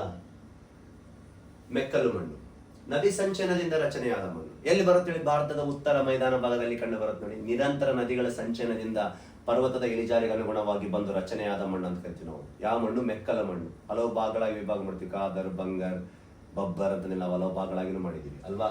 ನದಿ ಸಂಚಯನದಿಂದ ರಚನೆಯಾದ ಮಣ್ಣು ಫಲವತ್ತತೆಯಿಂದ ಕೂಡಿರುತ್ತದೆ. ಇದು ನಿರಂತರ ಪ್ರತಿ ವರ್ಷ ತನ್ನೊಂದಿಗೆ ಶಿಥಿಲೀಕರಣಗೊಂಡ ಶಿಲೆಗಳ ಸಂಚಯನದಿಂದ ವಿಸ್ತರಿಸಿದ ಕಾರಣ ಅಭಿವೃದ್ಧಿ ಸಮಯವಿರುವುದಿಲ್ಲ. ಮೆಕ್ಕಲು ಎಂದರೆ ಸಡಿಲವಾದ ಜೇಡಿ ಮಣ್ಣು, ಹೂಳು, ಮರಳು ಅಥವಾ ಜಲ್ಲಿಕಲ್ಲು. ಇದರ ಹರಿಯುವ ನೀರಿನಿಂದ ಹೊಳೆ ಹಾಸಿಗೆಯಲ್ಲಿ ಪ್ರವಾಹ ಪ್ರದೇಶದಲ್ಲಿ ವಿಸ್ತರಿಸುತ್ತದೆ. ನಿರಂತರವಾಗಿ ತಂದು ಶೇಖರಣೆ ಮಾಡುತ್ತೆ. ಭಾರತದ ಉತ್ತರ ಬಯಲು, ಪೂರ್ವ ಚೀನಾ, ಈಶಾನ್ಯ ಅಮೆರಿಕ, ಇಂಡೋನೇಷಿಯಾ, ಮಲೇಷಿಯಾ ಹೊರತುಪಡಿಸಿ ಆಗ್ನೇಯ ಏಷ್ಯಾ ನದಿ ಮುಖಜ ಭೂಮಿಯ ಪ್ರದೇಶದಲ್ಲಿ ನಾವು ಇದು ನೋಡ್ಬೋದು. ಇಲ್ಲೆಲ್ಲ ಬ್ಲೂ ಕಾಣ್ತಾ ಇದೆಯಲ್ಲ, ಇಲ್ಲ ನದಿಯಲ್ಲೆಲ್ಲ ಇರ್ತೈತೆ ಈ ಮಣ್ಣು ಕಂಡು ಬರುತ್ತೆ ನಮ್ಗೆ ಜಾಸ್ತಿ. ಹೌದಾ? ನದಿ ಹರಿಯುವ ಪ್ರದೇಶದಲ್ಲಿ. ಪ್ರಿಯ ಸ್ನೇಹಿತರೆ, ಇದು ಮಣ್ಣಾಗಿರುತ್ತೆ. ಇಲ್ಲಿ ಏನು ಕಾನ್ಸೆಪ್ಟ್ ಇಲ್ಲ, ಹಾಗಾಗಿ ಇದು ನಾನು ಜಸ್ಟ್ ಸುಮ್ಮನೆ ಅನಲೈಸ್ ಮಾಡ್ಕೊಂತ ಹೋದೆ, ಎಕ್ಸ್ಪ್ಲೈನ್ ಮಾಡ್ಕೊಂತ ಹೋದೆ. ಬಟ್ ನೆಕ್ಸ್ಟ್ ಟಾಪಿಕ್ ತುಂಬಾ ಕಾನ್ಸೆಪ್ಟ್ ಇರುತ್ತೆ. ವೆರಿ ಬ್ಯೂಟಿಫುಲ್ ಟಾಪಿಕ್ ಇದು. ವೇವ್ಸ್ಗಳ ಬಗ್ಗೆ ಹೇಳಬೇಕು ನಿಮಗೆ. ಹೆಂಗೆ ಅರ್ಥಪಿಕ್ ಆಗುತ್ತೆ ತೋರಿಸ್ಬೇಕು, ಎಲ್ಲಿಂದ ಬರುತ್ತೆ ತೋರಿಸ್ಬೇಕು, ಯಾವ ರೀತಿ ಆಗುತ್ತೆ ತೋರಿಸ್ಬೇಕು. ನಿಮಗೆ ಪ್ರೆಸೆಂಟೇಷನ್ ಮಾಡುವುದರ ಮೂಲಕ ಈ ತರಗತಿಯನ್ನು ನನ್ನ ಕೈ ತೆಗೆದುಕೊಳ್ಳುತ್ತೇನೆ. ಭೂಕಂಪ ಮತ್ತು ಸುನಾಮಿ ಕಾನ್ಸೆಪ್ಟ್ ಬೇಸ್ ಇದ್ದಾಗ ನಾನು ಇಲ್ಲಿ ಜಾಸ್ತಿ ಆಟ ಆಡ್ತೀನಿ. ಕಾನ್ಸೆಪ್ಟ್ ಇಲ್ಲ, ಬರೀ ತೇರಿ ಇರ್ತದೆ, ನಾನು ಬರೀ ಎಕ್ಸ್ಪ್ಲೈನ್ ಮಾಡ್ಕೊಂಡು ಹೋಗ್ತೀನಿ ಅಷ್ಟೇ. ಇವನ್ನ ಓದ್ಕೋಬಹುದು ಕುಂತಾದ್ರೂ ಬಿ ಮಣ್ಣು ಅಂತ ಬಂದಾಗ. ಬಟ್ ಇದನ್ನ ನಾಳೆ ಆಟ ಇರುತ್ತೆ. ಭೂಕಂಪ ಸುನಾಮಿ ತರಗತಿಯನ್ನು ಮಿಸ್ ಮಾಡ್ಕೋಬೇಡಿ. It's very important. P wave ಹೆಂಗ್ ಫಾರ್ಮ್ ಆಗುತ್ತೆ, ಎಸ್ ವೇವ್ ಹೆಂಗ್ ಫಾರ್ಮ್ ಆಗುತ್ತೆ, ಲವ್ ವೇವ್ ಹೆಂಗ್ ಫಾರ್ಮ್ ಆಗುತ್ತೆ, ಪ್ರತಿಯೊಂದು ವೇವ್ಸ್ ಅನ್ನ ತೋರಿಸ್ಕೊಂತ ಹೋಗ್ತೀನಿ. ವಿತ್ ನಿಮ್ ಮುಂದನೆ ಅದನ್ನ ಭೂಕಂಪ ಯಾವ ರೀತಿ ಆಗುತ್ತೆ ಅನ್ನೋದು ಸಹ ತೋರಿಸ್ತೀನಿ ಪ್ರಿಯ ಸ್ನೇಹಿತರೆ. ಸುನಾಮಿ ಅಂದ್ರೇನು, ಅದು ಯಾವ ರೀತಿ ಆಗುತ್ತೆ, ವೇವ್ಸ್ ಹೆಂಗ್ ಬಂದು ಅಲೆಗಳು ಬಂದು ಹೊಡಿತವೆ. ವೆರಿ ಬ್ಯೂಟಿಫುಲ್ ಟಾಪಿಕ್ ಅದು, ಭೂಕಂಪ ಮತ್ತು ಸುನಾಮಿ. ಮುಂದಿನ ತರಗತಿ ನೋಡೋಣ. ಇವತ್ತು ಮಣ್ಣು ಥೇರಿ ಇಷ್ಟೇ ಇರುತ್ತೆ. ಇದು ನಾನು ಅದಕ್ಕೆ ಜಸ್ಟ್ ಅದನ್ನು ಓದ್ಕೊಂತ ಹೋಗಿದ್ದೀನಿ. ಅಲ್ಲೇನು ಕಾನ್ಸೆಪ್ಟ್ ಇರಂಗಿಲ್ಲ, ಮ್ಯಾಪಲ್ಲಿ ತೋರಿಸ್ಕೊಂತ ಓದ್ಕೊಂತ ಹೋಗಿದ್ದು ಅಷ್ಟೇ. ಪ್ರಿಯ ಸ್ನೇಹಿತರೆ, ನೆಕ್ಸ್ಟ್ ಕಾನ್ಸೆಪ್ಟ್ ಬೇಸ್ಡ್ ಟಾಪಿಕ್ ಇದೆ, ಭೂಕಂಪ ಮತ್ತು ಸುನಾಮಿ. ತರಗತಿಯನ್ನು ಮಿಸ್ ಮಾಡಬೇಡಿ. ನಿಮ್ಮ ಪ್ರತಿಯೊಂದು ಸ್ನೇಹಿತರೊಂದಿಗೆ ಹಂಚಿಕೊಳ್ಳಿ ಅಂತ ಹೇಳುತ್ತಾ ತರಗತಿಯನ್ನು ಇಲ್ಲಿಗೆ ಮುಕ್ತಾಯಗೊಳಿಸೋಣ. ಪ್ರಿಯ ಸ್ನೇಹಿತರೆ, ನಾಳೆ ಸಿಗೋಣ. ನಾನು ನಿಮ್ಮ ಪ್ರೀತಿಯ ಮಂಜುನಾಥ್. ಧನ್ಯವಾದ. ಅಪಿ ಟೆಲಿಗ್ರಾಮ್ ಇದರಲ್ಲಿ ಜಾಯ್ನ್ ಆಗಿ ನಿಮಗೆಲ್ಲ PDF ಫೈಲ್ಗಳು ಸಿಗ್ತಿರ್ತವೆ. ಧನ್ಯವಾದ.